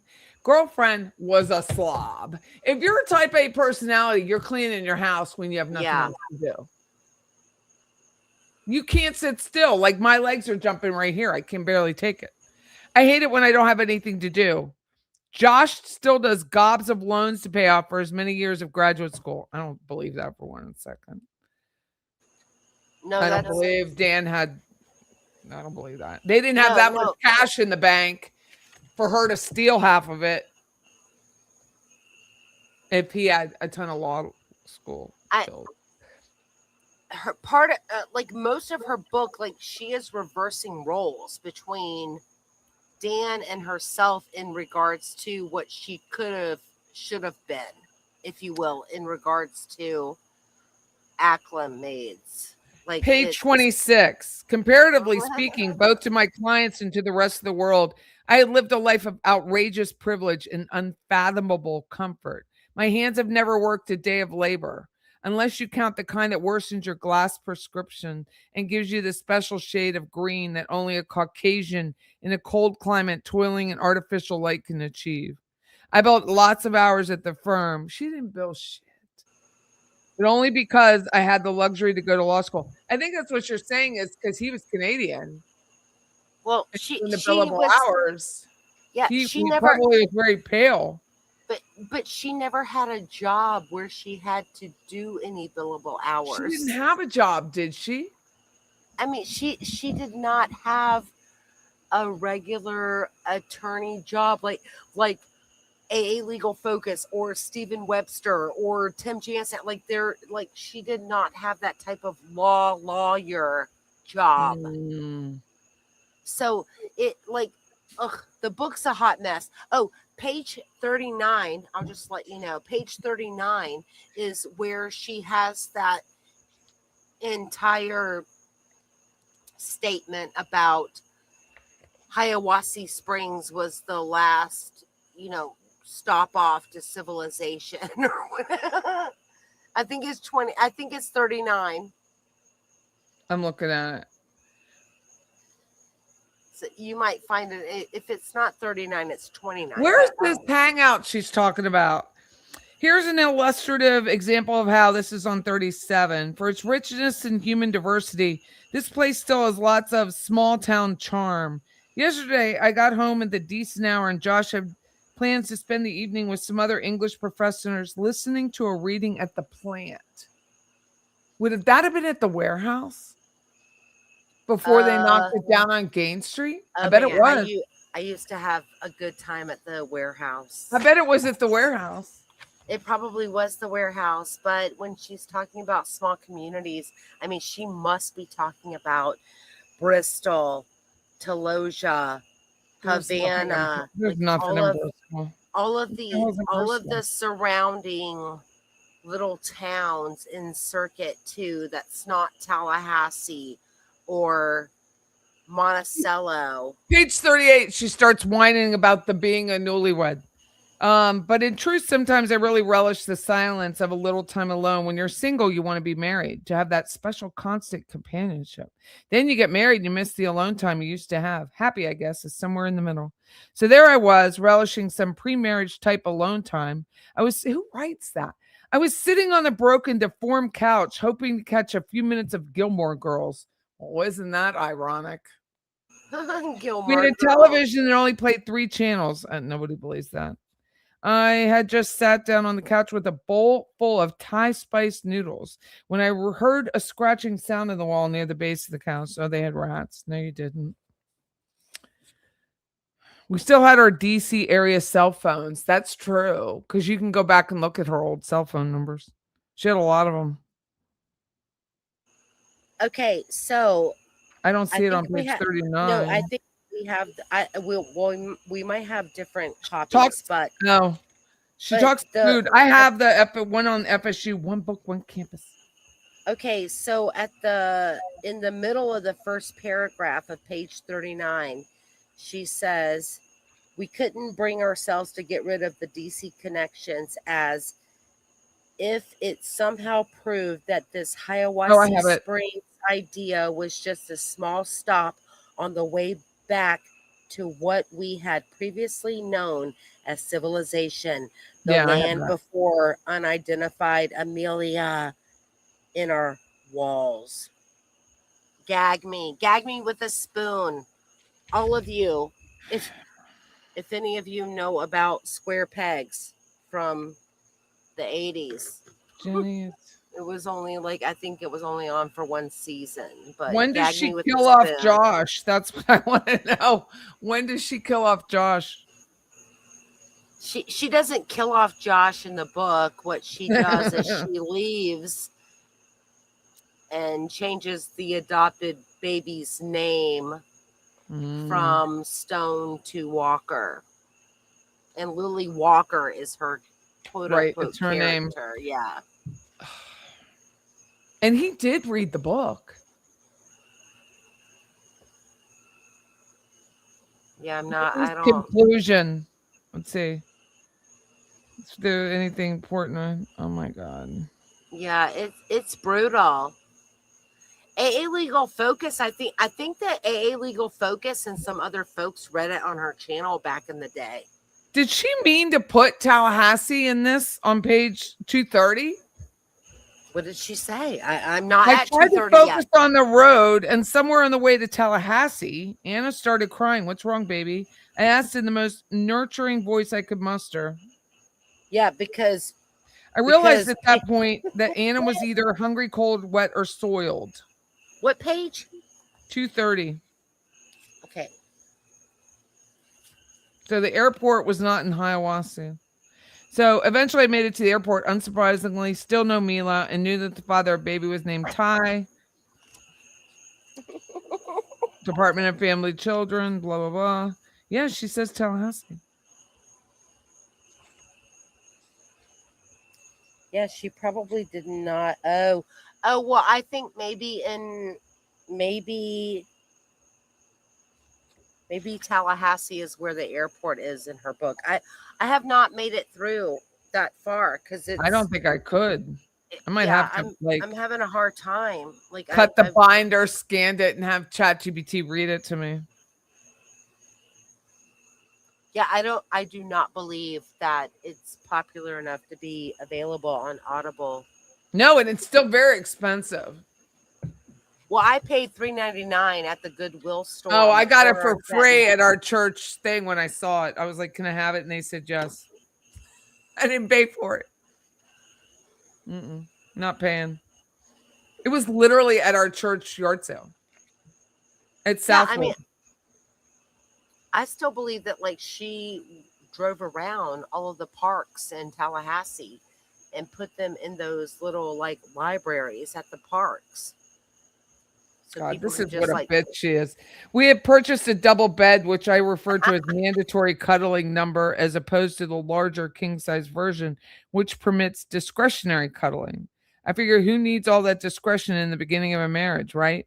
Turns out we did. And more than often, I'd really like to admit it took so long to find the right guy, and I moved far away from everyone and everything I knew to be with him. And now what? I couldn't very well just walk out. He deserved better than that, and so did I. We had promised to stick it out. That's one of her citations. That's so. I mean, that's so disparaging toward Dan Markel. Although I would never have a double bed, so I mean, I can understand that. I mean, a queen, even Jesus, Mary, and Joseph, like. Yeah, I don't know. I'd sleep in a single bed with my man. Sorry. You would? Oh, I would never. If I had to. Chris is like 6'4", 6'3" and a half. It doesn't matter. We've been together for 28 years.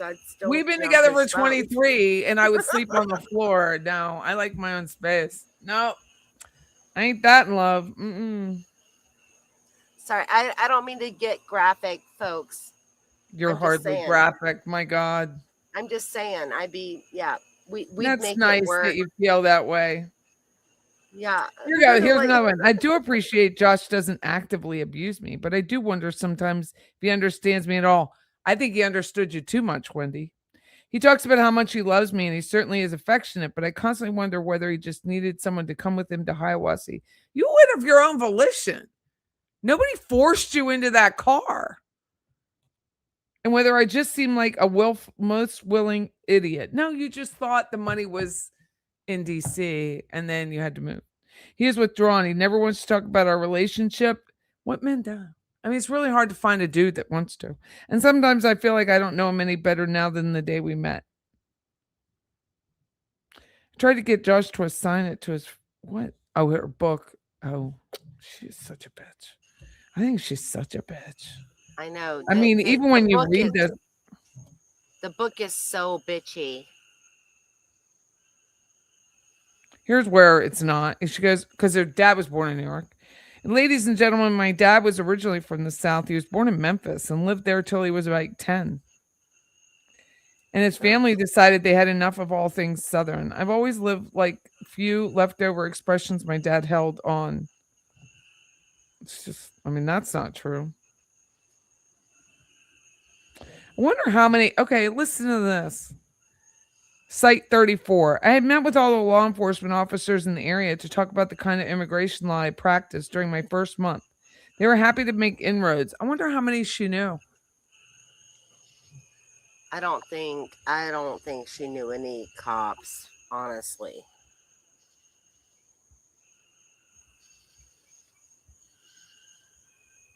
Like there's a part where Rosa, I don't remember what chapter it is because I've read Rosa and Half a Mila because She calls one of her characters Ruth.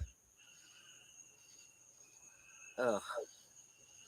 Ruth was a delightful little spinster, about 60 years old, never married, but she had the requisite 4 cats and a suspiciously good friend named Leslie that she lived with.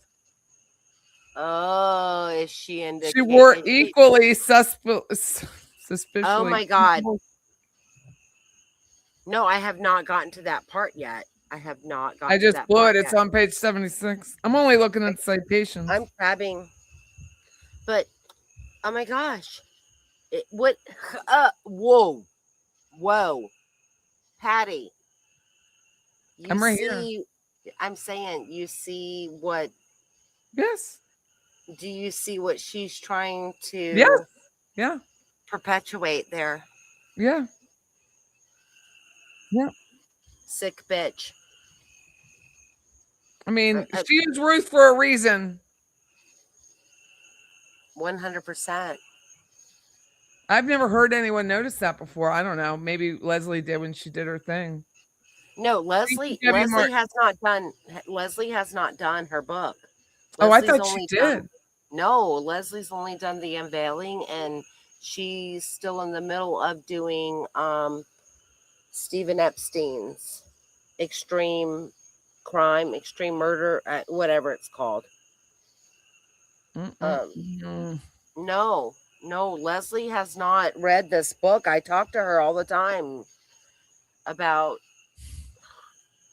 I think that Judy and people on her channel have read the book. Maybe they haven't read it all the way through because it's horrible. It's also extremely violent and graphic in certain circumstances. It's almost well, I don't want to say almost. It is unnecessary. It's unnecessarily graphic about human trafficking victims' experiences. Like it's, I don't know. I'm just saying. I'm just saying there's a character named Ruth. Guidance counselor. Horrifying. She has no. Yeah. It's supposedly fiction, this right? This is written in 13. No, she wrote it in 2011, but it wasn't published, or I'm sorry, it wasn't. Remember, she could not find a publisher, and then she published it on Amazon by herself, and then FSU picked it up afterwards for the fall of 2014. Oh, she's self-published. Yeah, she self-published it. So the torches on our university seal represent the fire given to a man by the Greek god Prometheus. This is the introduction that True Crime Wifey's talking about, where they were like, it's a choice. You don't have to read it if you don't want. As you embark on your time at FSU, I hope that this fire is kindled within you as well. The torches symbolize the purpose of the university, passing on of knowledge for generation to generation. The torch on the left is Vires. Strength of all kinds, physical, moral, and intellectual. The center torch is Artes, which we acquire knowledge of transcend skills and the appreciation of beauty. Torch on the right is Mores, customs, character, and tradition. Through these ideals, FSU student is educated physically, mentally, and morally. The education begins here with one book, one campus. Okay? Common reading program. All students will read this and then convene at the new student convocation on September 24, 2014, which she didn't get to go to, at the Tallahassee Leon County Civic Center. Donald L., it's a different name. Convocation will mark your entrance into the life and traditions of FSU. The ceremony will celebrate the history of FSU, call upon you to make a commitment. We'll look forward to welcoming you at a barbecue. Yep. Free food. Yeah. All rights reserved. Yeah, those are the citations, but there is a chick named Ruth in here, and she does imply she's a lesbian. Yeah, that's disgusting. She I have is. not gotten that far in the book yet because I mean I've had to put it down a lot. I mean even going through the Rosa chapters, I'm like, this I'm not is reading that. disgusting. I have such a hard time reading about rape and all of that. So, Well, okay, so when Dan was by first the way, when shot, you're watching this, we just talk like we do when we're on the phone together. So, yeah, yeah. So when Dan was first shot, and I heard the Wendy Adelson name on the news, like literally like within 24 hours. Okay, um, I went online and Googled her, and then Amazon popped up. And I went to, the Amazon book stuff, and I started reading the reviews of her book because her book had already been out for at least a year or so on mm. Amazon, maybe more. But the reviews were horrific. I mean, they were terrible. And this is what's so funny, Patty. The book on Amazon, like within 24 hours after Dan was killed, the price was like $4.99, and then within 3 or 4 days after that it bumped up to $19.99, and that's why I didn't buy it.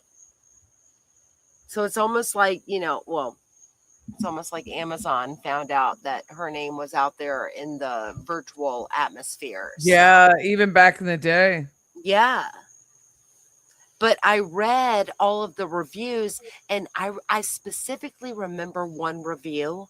So this would have been in 2014. And one of the reviews was like, this author is completely narcissist. They said something like she's trying to relate her own experience in her difficult marriage to human trafficking, which is horrible. Okay, the review was done before Dan's shooting. So someone had already recognized that the author of this book was trying to equate the Lily Walker and Josh Stone marriage, as Lily Walker was trying to say that her marriage to Josh was equating human trafficking. This was before Dan's death. So, Did she ever lose a baby? who? Whendi, because she talks about we lost the baby, Josh and I. It's all over. This is chapter 41. I never imagined 41 chapters of this.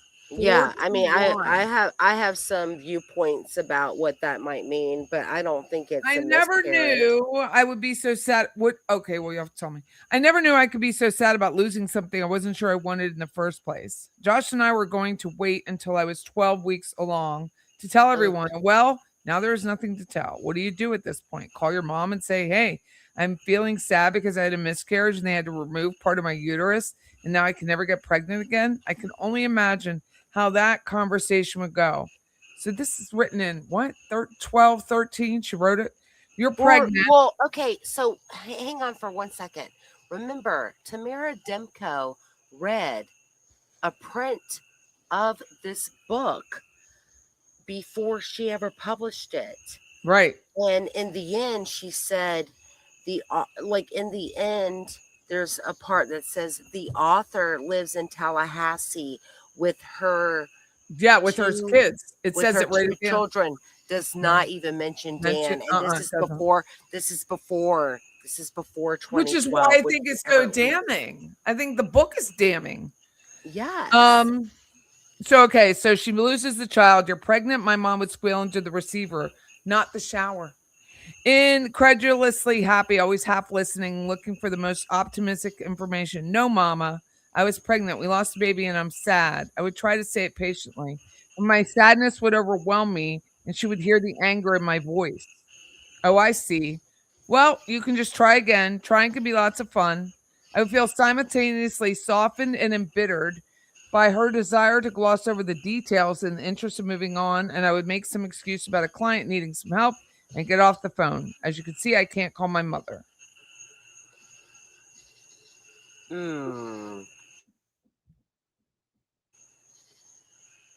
Well, right now her book Well, it was is interesting to available. see if she could hold back on her mom on that.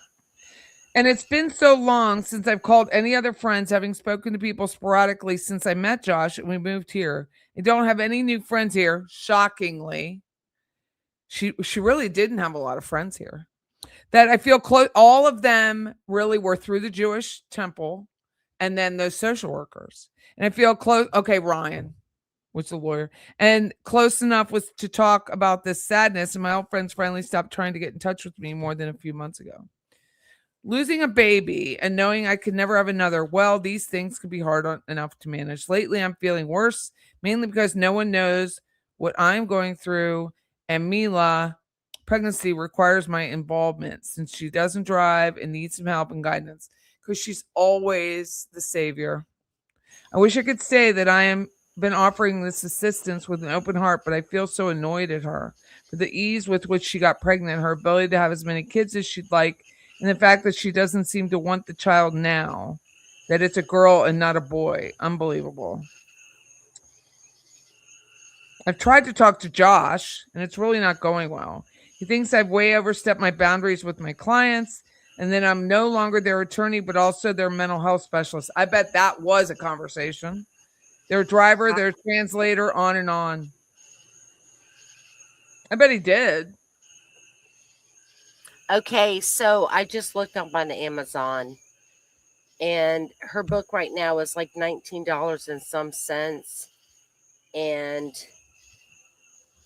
I filtered from oldest to newest reviews, but the oldest one is from April 30th of 2014. I'm looking through. Hang on, I'm looking through it. I gotta find it. Nope. This is obviously, it's been deleted. The reviews that I saw way back then, like Are they've gone. been delete. Yeah, they've been gone because these are 5-star reviews, which is like obviously the reviewers have head injury, or I apologize. I'm sorry. They can But do yeah. bots. Yeah, these are paid reviewers as far as I'm concerned. Listen to this citation 66. Think about that. The fact that you're citing your own self. Maybe this is so. Maybe he never wanted to fight for me in the first place. Why do you have to have your man fight for you? I might have made things too easy for Josh. I think you made things easy for a lot of people. And I think men and women. I'm not going to say she's not into girls because I always believe she did. I mean, he never really had to win my love. Everything for us happened so quickly, like insta love. Now it felt like it was falling apart just as quickly, like pliable strands of string cheese. And maybe that's because we built love like a house of cards, no support, pulled away from our support systems. We just couldn't make it work for each other. We weren't strong enough. Knowing we weren't going to be parents, there just didn't seem to be a reason to stick it out. And he read this. I know he read it. I know he pushed it at the school because I was told by other attorneys, lawyers that worked at the school. He is the reason. He is the only reason why it became a one book, one whatever. Like one what was it called? One book, one wonder. What did they say at the beginning? One hit wonder. Yeah, but yeah, so like the early reviews, because they were from when after Dan got shot. I mean, they were from 2013. So the oldest review that I'm looking at right now in Amazon is April 30th of 2014, and it's this person is literally an idiot. It says this was outstanding and should be in top 10 bestseller. Like, okay. Oh my God. These are paid people or friends. That guy's name was Lorne Katz. There's another one from June 12th of 2014. I'm just looking at the ones before Dan was shot.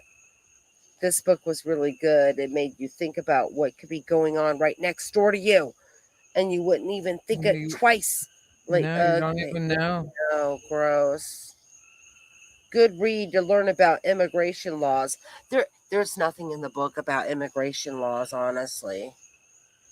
I mean, it's some, well,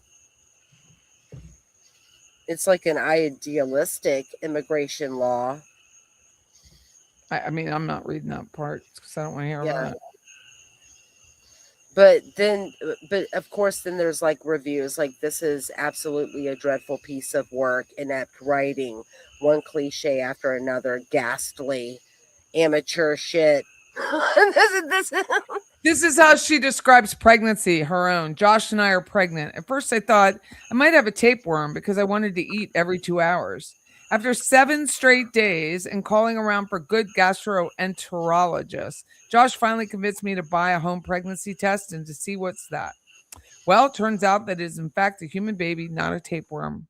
Josh is thrilled. I want to be excited too. I do. This baby deserves 2 parents who are completely excited this little person is coming to live with them. I've said before that I'm old enough for this phase of life, and lots of my friends and siblings have children. Still, it feels like some sort of anti-female conspiracy that just as I'm reaching a high point in my career, a place where my work matters to people and it matters to me, that I'm going to take my little time out. I imagine that Josh wants to help, that maybe even he thinks he will be an equal partner, but I can already see how all of this is going to play out. He'll get wrapped up in his teaching and his writing, and well, he won't even hear the baby crying, which we know is not true. We can't afford daycare on our salaries, which of course they could. So one of us will need to be with the baby all the time. I just know the hypothetical someone is going to be me. She did not like being a stay-at-home mom. But what about my clients? They're always there and needs are immediate as well.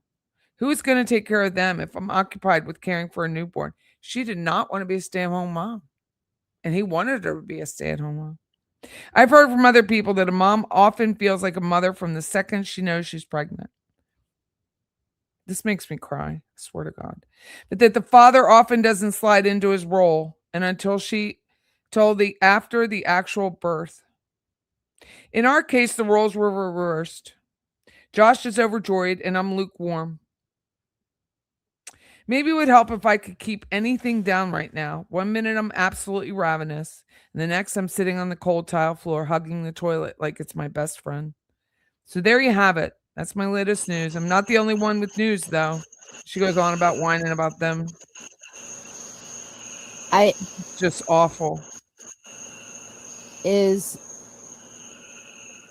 my audio horrific? Someone just said it sounded like a dryer. It just sounds like screeching. I don't know what kind of phone you're using or whatever. I'm using. Oh, okay. She sounds bipolar in this book.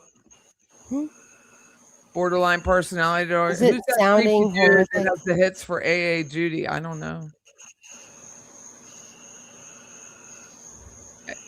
She sounds like a whack. Sounds like you're outside, and it sounds like I don't know.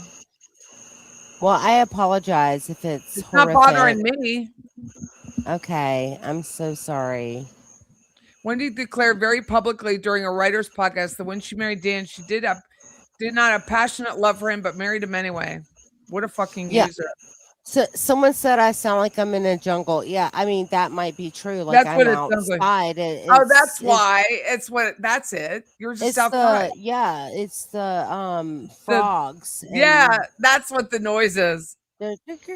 Like it's the bullfrogs in the distance. So she has literally. Oh my God, poor Dan. He didn't have a chance. He just didn't have a chance. No, he didn't.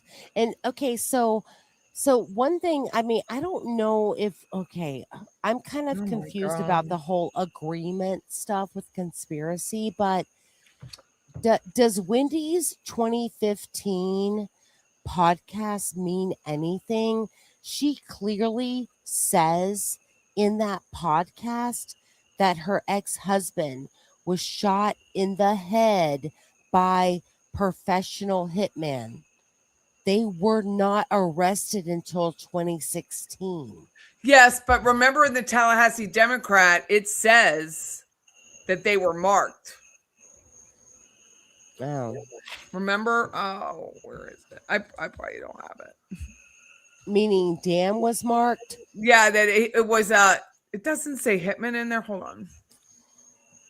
I mean, it was targeted. I agree. Yeah. We all thought it was targeted immediately. Hold on. Dan was one of our high. Let me look for it. Died from a gun. Here's the one where he died from a gunshot to the head.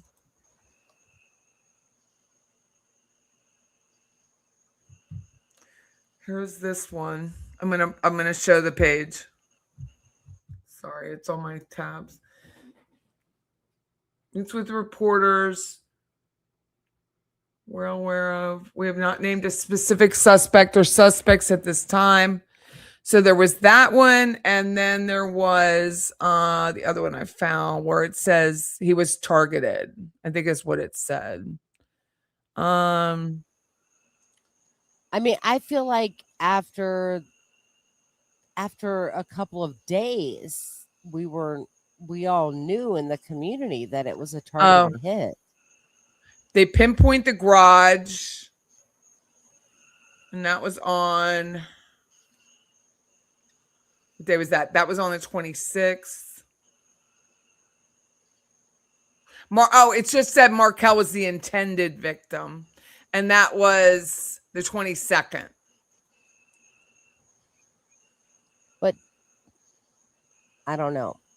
I would love to see some police reports or news reports before her podcast saying that it was a professional hit, because that is how she describes it in her podcast.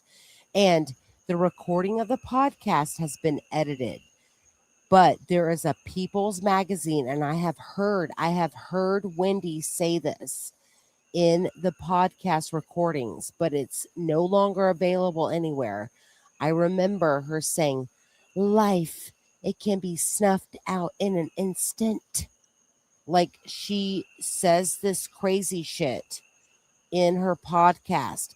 However, it's not on the podcast recordings that you can get now from that writing class.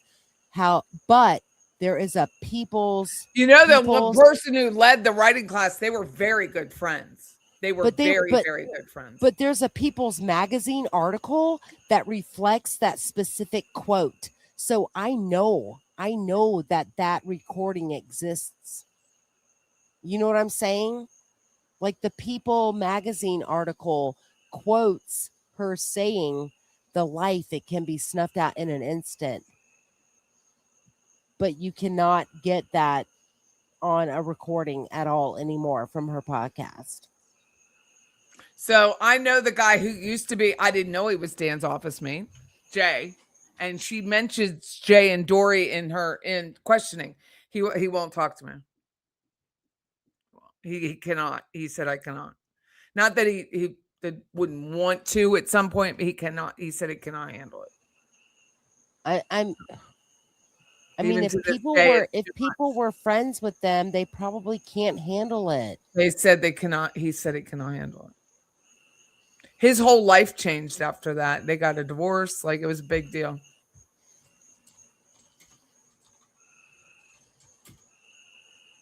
Yeah, he cannot handle it. I mean, nice I don't even know. Outside at midnight. Yeah, I don't live stream, or I don't record. I don't do anything inside because I don't want my kids to be listening to murder. So when was the People Magazine article? Was it in 16? Hang on. Well, I'll just look it up real quick. Even though I think I have it, but I'm sure I have it in my email because I forwarded it to myself.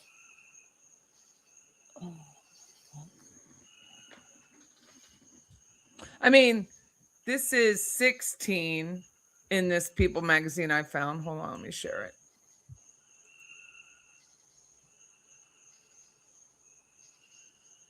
Yeah, it might be from 2016 because I think that the People magazine This article is was June written. 12th, 16.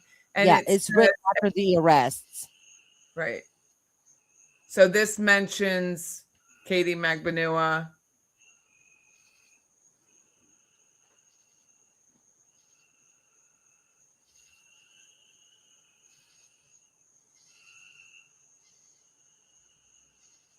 Andrea Askowitz and Wendi, at least then, were very good friends. Very. Can I say very? So her Well, editing something out for would not surprise me. well, I'll guarantee you after because remember the writing class was like she did something. Look at this. Look at this. On July 18th, someone shot my ex-husband in the head while he was pulling into our garage. Wasn't your garage. After he dropped our then 3 and 4-year-old sons off at school, I only found out when the police picked me up from the lunch date I was having with 2 girlfriends and insisted I come back with them to this station and then interrogated because it's usually the ex-wife. I'm not really okay. I list the things that are going well when people ask the question. Children are thriving. Really, were they? I started my own immigration practice and just signed up to do a 1-year clerkship. I have 1 year guaranteed of steady income. But the truth is, I missed my life. I was a professor. I was so proud to be a public interest attorney and to mentor my students. The novel I just written about my clients, of course, she brings that up. I was supposed to be the commencement speaker, and then I was supposed to take my brain cancer surviving, just turned 70 father trip to Machu Picchu. Okay, yeah, she was going to Machu Picchu. We don't even know anything about that. Okay. After hearing reaction from her classmates, Adelson returned with a more developed version. Acquaintance of Adelson tells people, which could be a flippant instead of reflect. 10 months ago, someone killed the father, and that's when she says that, which I'm not going to say. Elsewhere in the essay, we married when I was in my 20s, when I thought I could cheat the system and marry a man I lacked passion and love for. Because, hey, didn't that die anyway during marriage? She's such a bitch. It shouldn't, but okay, Wendi. I sat on a bench last week and watched boys play. An older woman sitting next to me commented how adorable they were. I find when Okay, I tell I'm them, gonna say this real quick. Like that whole part of the podcast where she's like, the old lady says, "What does your husband do?" And I want to say, he doesn't do anything because he's dead. That does not happen. I'm in parks all the time with a wedding ring on. Old ladies do not ask me, what does my husband do? That is total bullshit. listen to this. Listen to this nonsense. What did they take from me? My professional identity. That's the first thing she lists.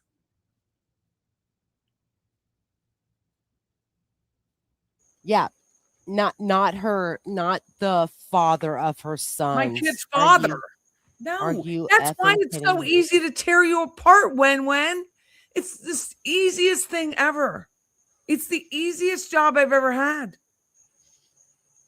Because you say stupid ass things like that.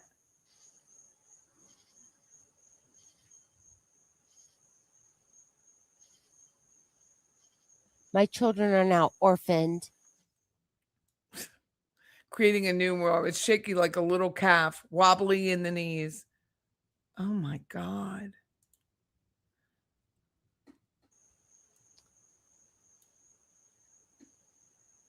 Who watched the kids while you were in school? Wendi. So I say, what do I have to lose in being there? Life, fate. What do you have to do? Hopefully your freedom. Let's hope for it. So yeah, it was the 16th. I don't know if that's what you meant, but Yeah, I'll have to go back and find it. I mean, it might be the same article, but she basically says life, it can be snuffed out in an instant. She's talking about Dan. And it's gross.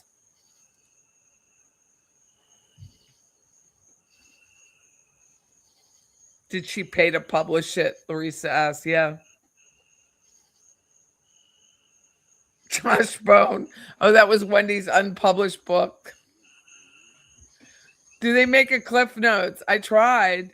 Google Maddie Walker. Who is Maddie Walker? That's from an old movie from the 80s. Ugh. Oh, yeah, Body Heat. Mm-hmm. Yeah, Dave Body was Heat. smarter and more talented, and she couldn't stand it. Yep. Divine intervention that you got that free book at church. I would never have paid. I'd be like, you'd burn it like a Ouija board. She sounds so warm and loving. Someone said that she wanted to be a stay-at-home mom. I don't think she ever did. She might have said that, but I don't believe for 1 second she wanted to ever be a stay-at-home mom. She put her mother was babysitting her kids all the time. She didn't want to be a parent at all, in my opinion. I don't think so either. I just think that's so sad. Oh God, Audrey Carruthers is crazy. Audrey. I don't know what she wrote. Ugh. Something about circumcised. Oh, I saw that. Wendy could do something stupid if arrest imminent, I think. Apparently she doesn't know the word of the mean. Orphan, I know. I have to go home. It's 12. Yeah, I'm gonna say it's almost I need midnight. to get I could be on for 3 hours with you though, dear. You're so good. I had a good time. I'm sorry I missed a lot of the chat. But it's good to see everyone. And you're all hilarious. Hold on, let me get John's. He wrote a song. Oh, good. Check out the I saw on Wendy. Wait. Check out outside the law school scam. Okay, wait 1 second.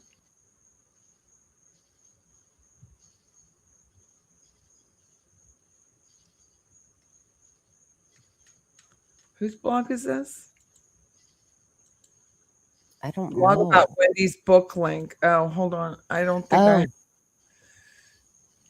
Was that Mia's email? do. I have to search. Yeah. Can I search this? Because I don't see the link to the. Oh, wait. Hold on. Here it is.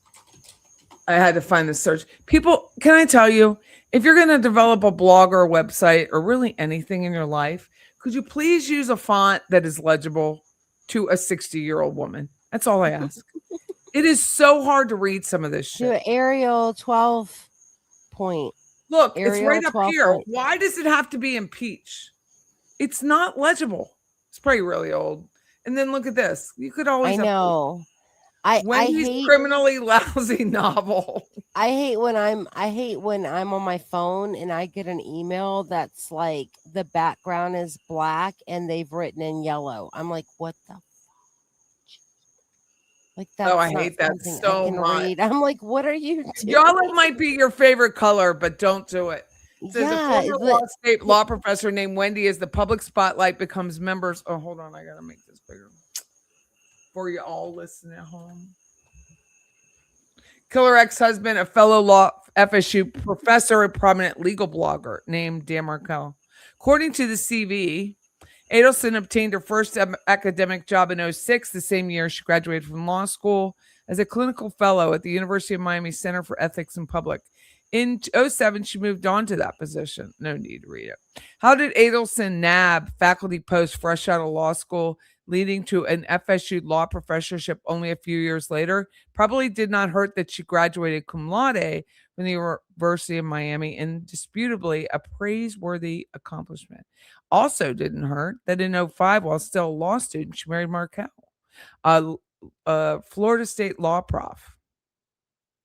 The blog has covered the blight of spousal hiring in legal academia. A few months ago, Above the Law published recordings of Adelson's presentations to a writer's workshop held sometime after Markel's murder. Adelson complained that her late ex-spouse, a phrase Adelson creatively punned, did not care for fiction and did not read her book. I found this blatant to be unfair because whatever his privileged private misgivings, Markel extensively promoted Adelson's debut novel, This Is Our Story, on his popular academic, this is why I knew it, academic blog, Prof's blog. The novel was published in 2011, about a year before Adelson walked out on Markel with infant children, bank accounts, furniture, and Markel family heirlooms in tow. So she published in 2011, she started writing at probably 9, 10. In spite of the intense publicity generated by the Lord murder mystery starring herself, I do not believe anyone has yet explored and Adelson's novel as a possible window in the self-perception to its enigmatic author. Even at the risk of death by Prius-driving hitman, I'm compelled to endorse the latex Markel's decision not to read his wife's novel. This Is Our Story is inartful, shallow, cliched, oddly bland, given its human trafficking theme, and terribly self-important. Interesting, though, Adelson states that her book purports to tell, in substantial part, her own story. In an afterword to her novel, Adelson states, I selfishly wanted you to know a little bit about my story, which has much, but not all, in common with attorney Lily. This Is Our Story consists of 3 first-person narratives, that of the aforementioned young female lawyer, Lily Stone, née Walker, and those of 2 of Lily's clients, Rosa Hernandez and Juju of Argentina, and Mila of Bratislava, both lured to the U.S. under fraudulent work or work-study programs and subjected to forced labor. 46 chapters in the book, each of is titled Mila, Lily, or Rosa. Structure of Adelson's novel consists of a chapter entitled Lily and narrated by Lily, followed by a chapter entitled Mila, narrated by Mila, followed by a chapter entitled Rosa, and consistent of entries from Rosa's diary. The chapter followed in strict Mila, Lily, Rosa order, with a single unaccountable exception of Lily, Mila, Lily. In the novel, Lily, you know what? No one has to read it now. Lily, a lawyer in her 30s, gives up a thriving corporate practice in D.C. to follow her seemingly bright and sweet, if exasperatingly blunder-prone new husband, Josh, to this godforsaken place, namely North Florida State University in Hiawassee Springs, where Josh holds a professorship. Unfortunately, Josh installs Lily in what he describes as an adorable, cozy country house that he has just rented without realizing the place is infested with cockroaches. And they did rent a place here first. Lily overcomes her disgust at the new digs and the boredom of a small town life by hooking up with a nonprofit and becoming a pro bono immigration attorney, the only one in 300-mile radius.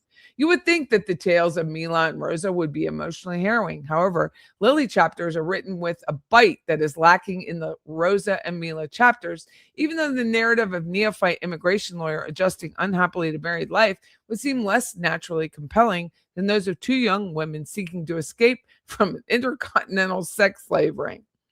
Mila comes off as vain and disconnected, while Rosa is devout, innocent, and sweet to the point of mental deficiency. Both are endlessly gullible and stupid, thus the easy prey for the novel's collection of exploitative villains. Lily's chapters are notable for the character's increasing contempt for her husband. Lily criticizes Josh for his short stature. He's my same height, which is something I never considered pre-Joshua, but I have already determined my dating window extended only from 6'2" to 6'4". How tall is George? Does anyone know? He's tall. His He's a lot taller than her. His habit of calling her Lily Billy Goat, which goes back to wasn't it a bear thing? Yeah, weren't they the bear family? Osita, which was Under like the baby bear before they had kids. Yep. Under this misimpression that is endearing, his insincerity in asking what she wants to make of her dinner when she already begun preparing spaghetti and pasta sauce. I think dinner's going to be really good, sweetie. Josh looked really proud of himself, like he just climbed an icy mountain in wintertime, instead of preparing a simple meal like I do for him every night. and his stupid career advice, often delivering in the infuriatingly triumphant tone of someone who had just invented a solution to global warming. But Lily's especially resents her husband's constant pressure for children, which Lily herself finds perplexing in that she wants children too. I think Donald Trump would enjoy this novel, a rarity for a text written by an academic do-gooder who supports migrant rights and bristles at the term illegals. The numerous villains of the novel are pretty much all Latino males, and all are sleazy, swaggering, sadistic, treacherous, violent, and gangsterish pimps and molesters that one would think they came from the imaginations of a paranoid nativist. For instance, one macho baddie, Carlos, snarls at Mila and, quote, Chico tells me you are a prostitute. I don't speak Spanish. Well, you still owe Chico a lot of money, Mila. You and your friend can still work off the debt together. You will start tonight, and you don't. I'm not doing that. Doesn't that mocking pigeon caricature of Spanish-inflected English sound a bit racist? Oh, don't be silly, for our heroine purports to share the same cultural identity. In chapter 32, the pale-faced protagonist decides for no apparent reason to reconnect with her Spanish ancestry on her maternal grandmother's side, even though she had never really identified as part Latina, given my translucent skin, reddish hair, dyed, and the fact that no one ever guessed that I was Hispanic, because she's not. Lily joins a spirited local female Hispanic encounter group. I wonder if she did, to discuss our common Latina heritage, and is enthusiastically accepted by the old ladies. I wonder if she did. Mila and Rosa are eventually rescued and pretended to be someone she wasn't even more. Rescued by Lily and the John Wayne-esque local sheriff she teams up with in her inarticulate but courageous, aw shucks, ma'am, white savior dude who comes complete with leathery sun, toughened skin, big cowboy hat, and service in Nam. Lily utilizes her legal skills, resourcefulness, and deep humanity to counsel the women, obtain shelter and asylum on their behalf, and reunite Rosa with her family in turn.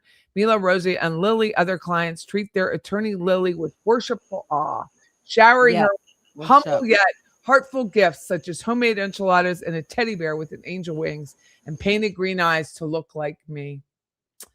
In the final chapter, Lily adopts a baby that Mila conceives post-rescue and then abandons. Even after all that Mila has been through, she still wants to pursue her dreams of Hollywood. Lily only informs her husband of the adoption after the fact, though, as noted, Josh badly wanted children. Lily informs him that she adopted the kid in her maiden name and did not want him in her or the child's life. As I peered through the smudged glass of the door, I could see that Josh had already arrived, shaggy hair and slim shoulders slumped over his book. Same old Josh, I thought to myself, surprised and saddened. I didn't feel much of anything when I looked at him. So she's yours now, officially? Yes, name changed and all. Anna Stone? No, Josh. Anna Walker, like her mom. I said the last sentence slowly and with as much kindness as I could muster. Josh and I had separated, but we hadn't talked about anything official yet, like name changes or divorce. Josh, I'm going to change my last name back to Walker once we finalize.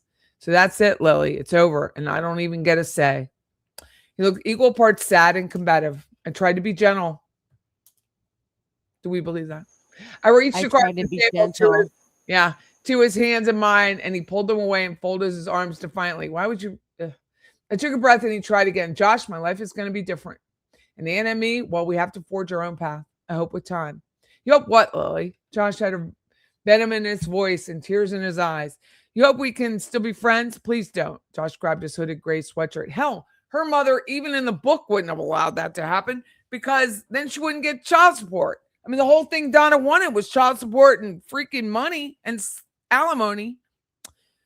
Here we go. My interpretation and relocation is that author Whendi Adelson was signaling through her fiction that she always not only wanted to divorce Markel, but she also wanted him out of their lives. Absolutely. The name questioning in the novel foreshadows Adelson's real-life behavior, post-murder, and changing her children's surnames from Markel to Adelson and removing the middle name of the son is reference Markel's deceased grandmother. I think it is also likely Adelson wrote the novel in order to promote herself in the public face of the morally unimpeachable cause of female anti-slavery, notwithstanding her lack of literary talent, her relatively meager academic credentials, and her relative inexperience as a practicing lawyer. This Is Our Story was featured reading for the thousands of incoming freshmen at FSU and was also enthusiastically profiled in the Bar News.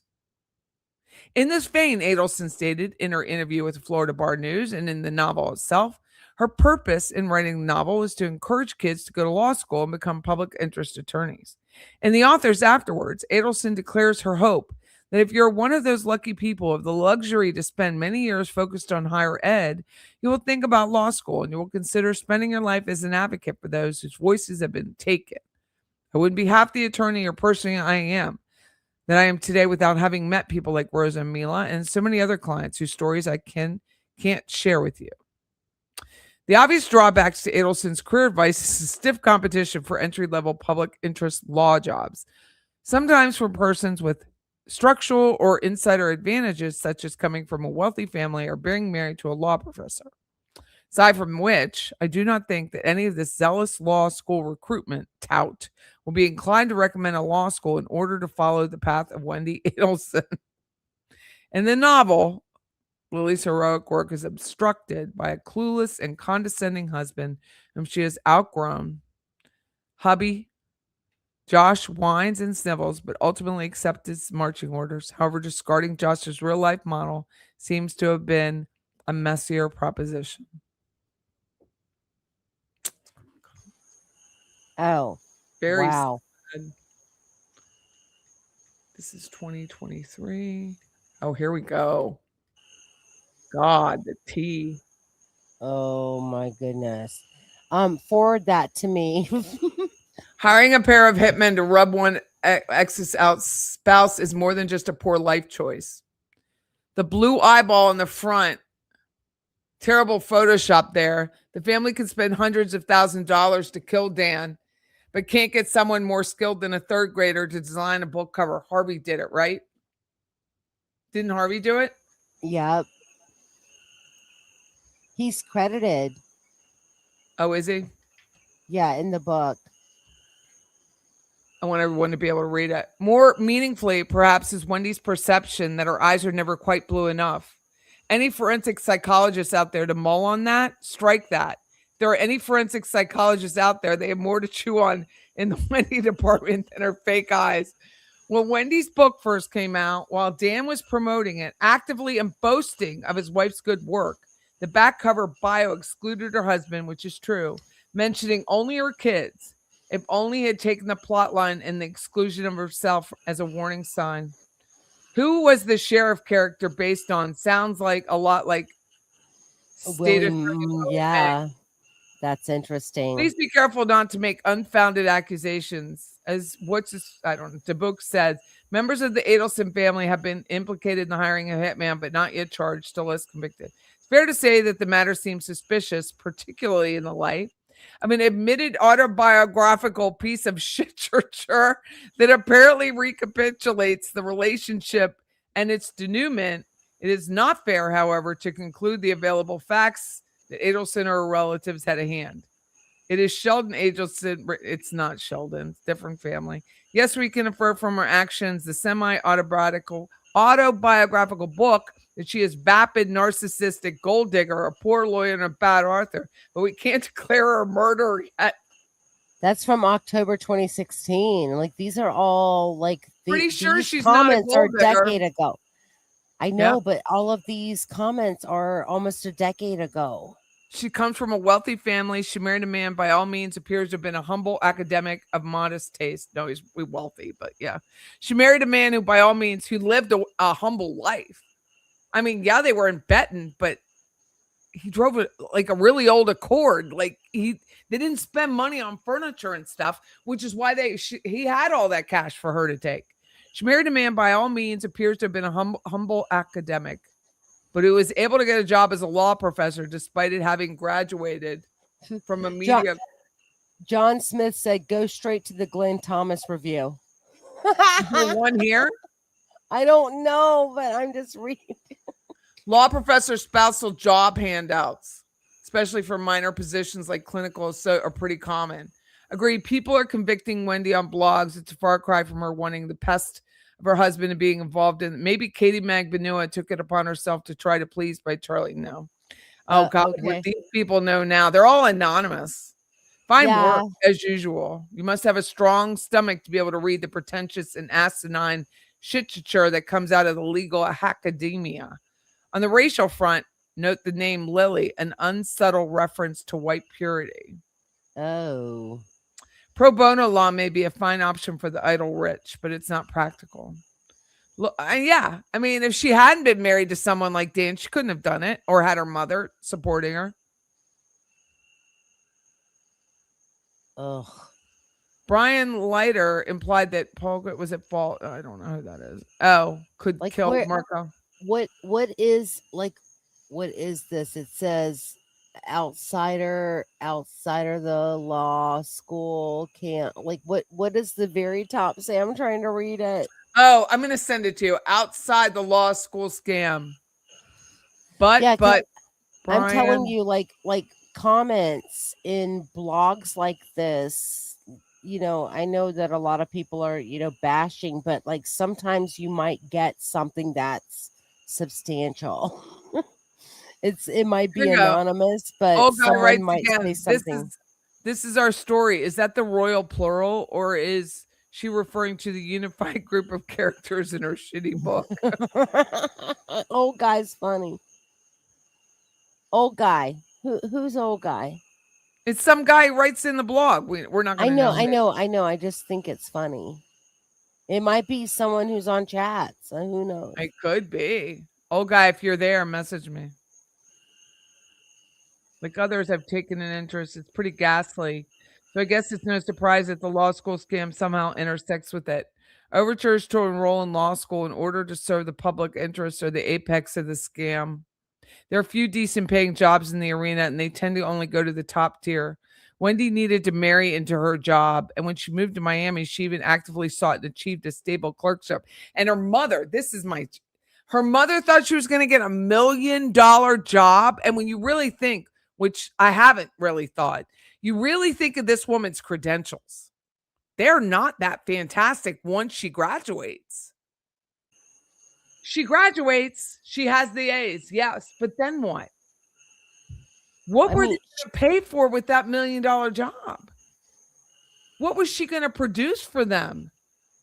so in Stephen Epstein's book, and Mia Wallace corrected me earlier because I was like extreme murder. What it's called, extreme punishment. He did extensive research. Of course, like I believe he wrote the book before Katie was even convicted. However, that job offer from Gary Cohen was only $115,000. It was literally only $15,000 more than what Whendi was making at FSU. However, I think that his law firm also was delving into like personal injury stuff. And Donna in her mind was like, "Oh, my daughter can make $1 million." I don't know. It's very Yeah, why weird. did they think it was $1 million thing? No, I think that was like Donna being like fantastical about like Uh, future earnings, because I still thought that it was. And I have okay, I have Amazon Unlimited. That book, Extreme Punishment, is free on Amazon Limited, but in the past couple of years I only like listen to Audible stuff, so I really just need to just download it for free, because I mean I pay, I think it's like $10 a I'm month so for. sorry that too. She's like, I left and came back and you're still The two listen to things. this one. This is a good one though. I don't believe anyone is convicting Whendi on the blogs. Instead, bloggers and commenters are simply taking more of the evidence pointing in her direction. Take that. Something I find quite curious is her contemporaneous police interview. She conveniently planned to mention the presence of a couple suspicious guys lurking near Dan's house just before the murder. The guys who apparently drive slowly enough to make eye contact with her and arouse their suspicion. Remember, Garcia's called to Magbanua inquiring about the pedestrian near the house. If Whendi knew nothing about the murder, Who would she think she would have literally run to the cops with the top of 2 Hispanic strangers she encountered very close to the crime scene? Well, okay, so Luis says, I looked and then he looked. That's what caught my attention. Meaning he saw Wendi, he looked over at Sigfredo when Sigfredo sees Wendi, and that's what got Luis saying, Say that well, one more time. You got who is he? I'm Say he and he. like, okay, wait, I might need to pull something up real quick, but it was like I looked, or no, he looked, then she looked, and that's what got my attention. Sigfredo and Wendi see each other, and then Luis Oh. recognizes that they're seeing each other, and that's what got his attention. Mm. I still think they saw each other that late that night, Malia. Yeah, I think that they saw each other a couple of times on Thursday. I think that shirt was the go ahead. Yeah, She I mean, posted that on, which I hate giving credit to forever. it's yeah, the quote is, she looked, then he looked, and that's what caught my attention. That's what Sigfredo Garcia says in his proffer about seeing Wendi on the street. She looked, then he looked, and that's what caught my attention. Yeah.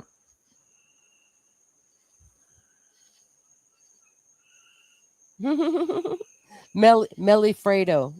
That's what Blue River says. Melifredo, yeah. But think Well, about that. I mean, Malia and Garcia are they were rhyming. not going to lose again. They just weren't going to lose again.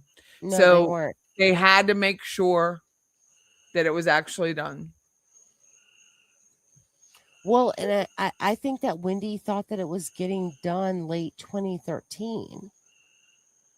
Like when When the Charlie money started was being paid. paying. Yeah. Right. And they kept pressuring them, right? They kept pressuring.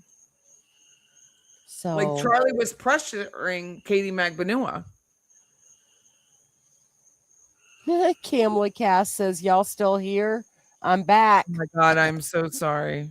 I know. I've kept $1 you million on was forever. a malpractice firm and a friend of Donna's, but his partner rescinded offer. It was to help Wendi get custody.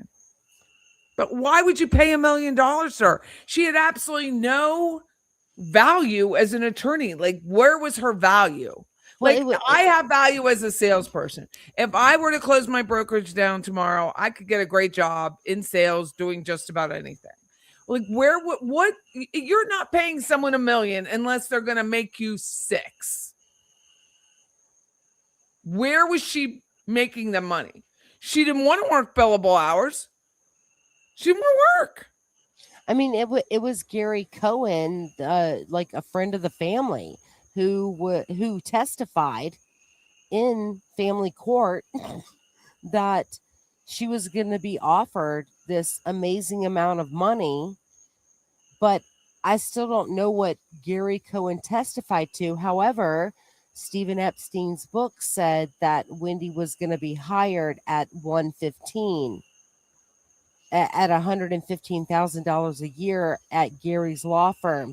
But the bottom line is that Gary Cohen's law firm never approved Wendi's employment, period.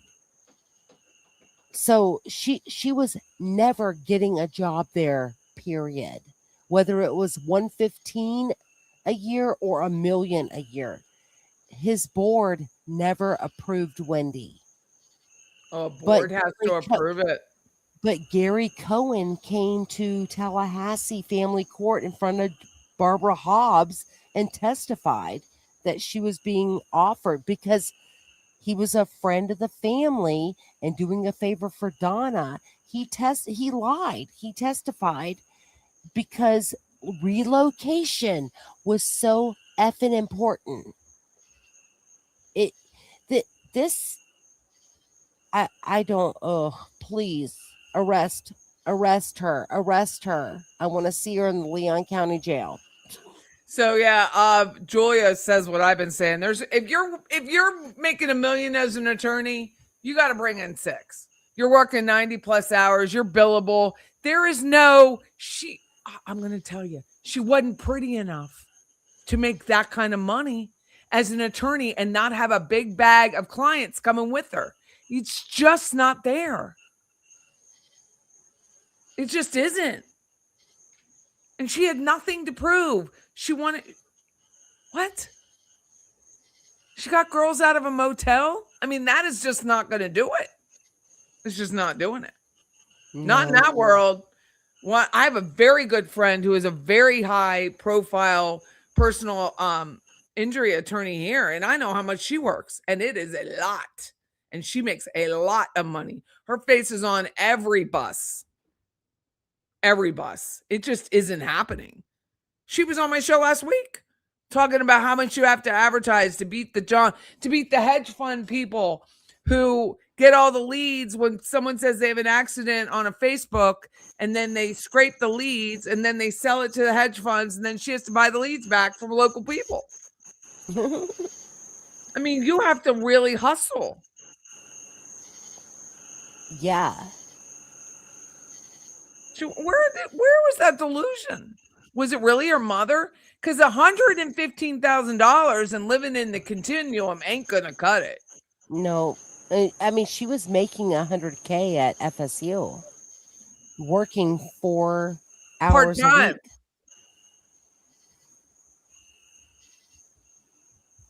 And that's only because Dan brought in money. People don't understand that. The reason why he had Sandy Dale and Berte's seat is because he brought money into the school.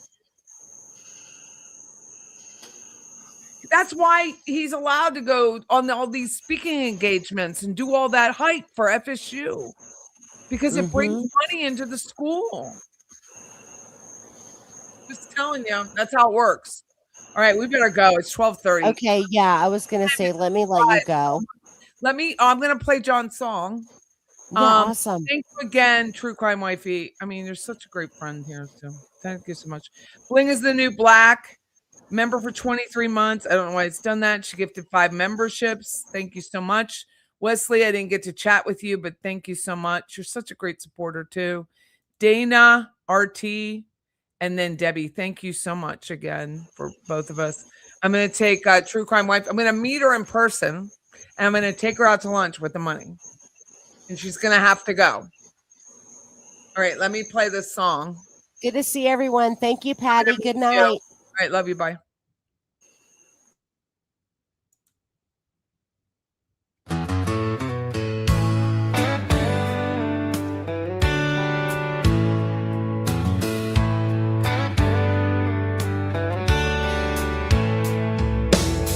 July 18th, 2014. So many lives were about to change. 2 worlds would collide. Things would never be the same. From then on, pulled into his drive, he'd just gotten home. 2 men pulled up, they caught him all alone. 2 shots rang out, then he was gone. He didn't even know why. A successful man with 2 young boys. In the blink of an eye, so many lives were destroyed. It makes a man wonder, wasn't there another choice? 12 years ago. 12 years ago, sitting in his car all alone. 12 years ago, discussing his son's education on the phone. 12 years ago, in a few hours he would have been gone. 12 years ago.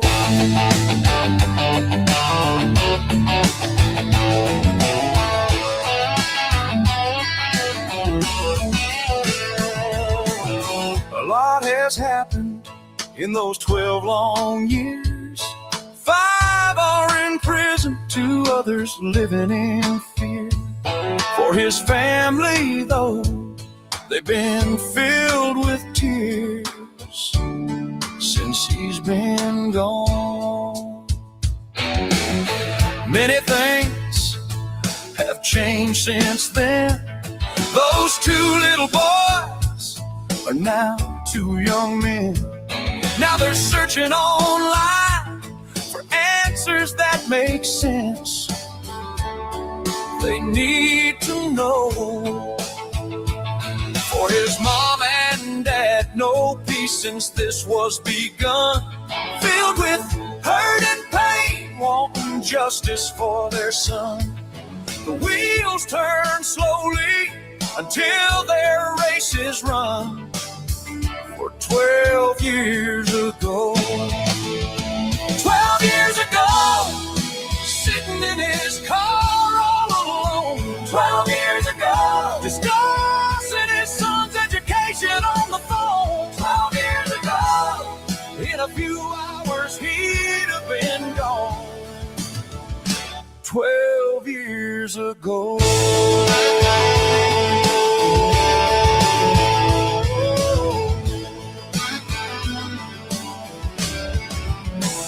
Sometimes late at night I sit and wonder how they could play God and throw down the thunder. I think about his family, the torment they were put under. 12 years ago.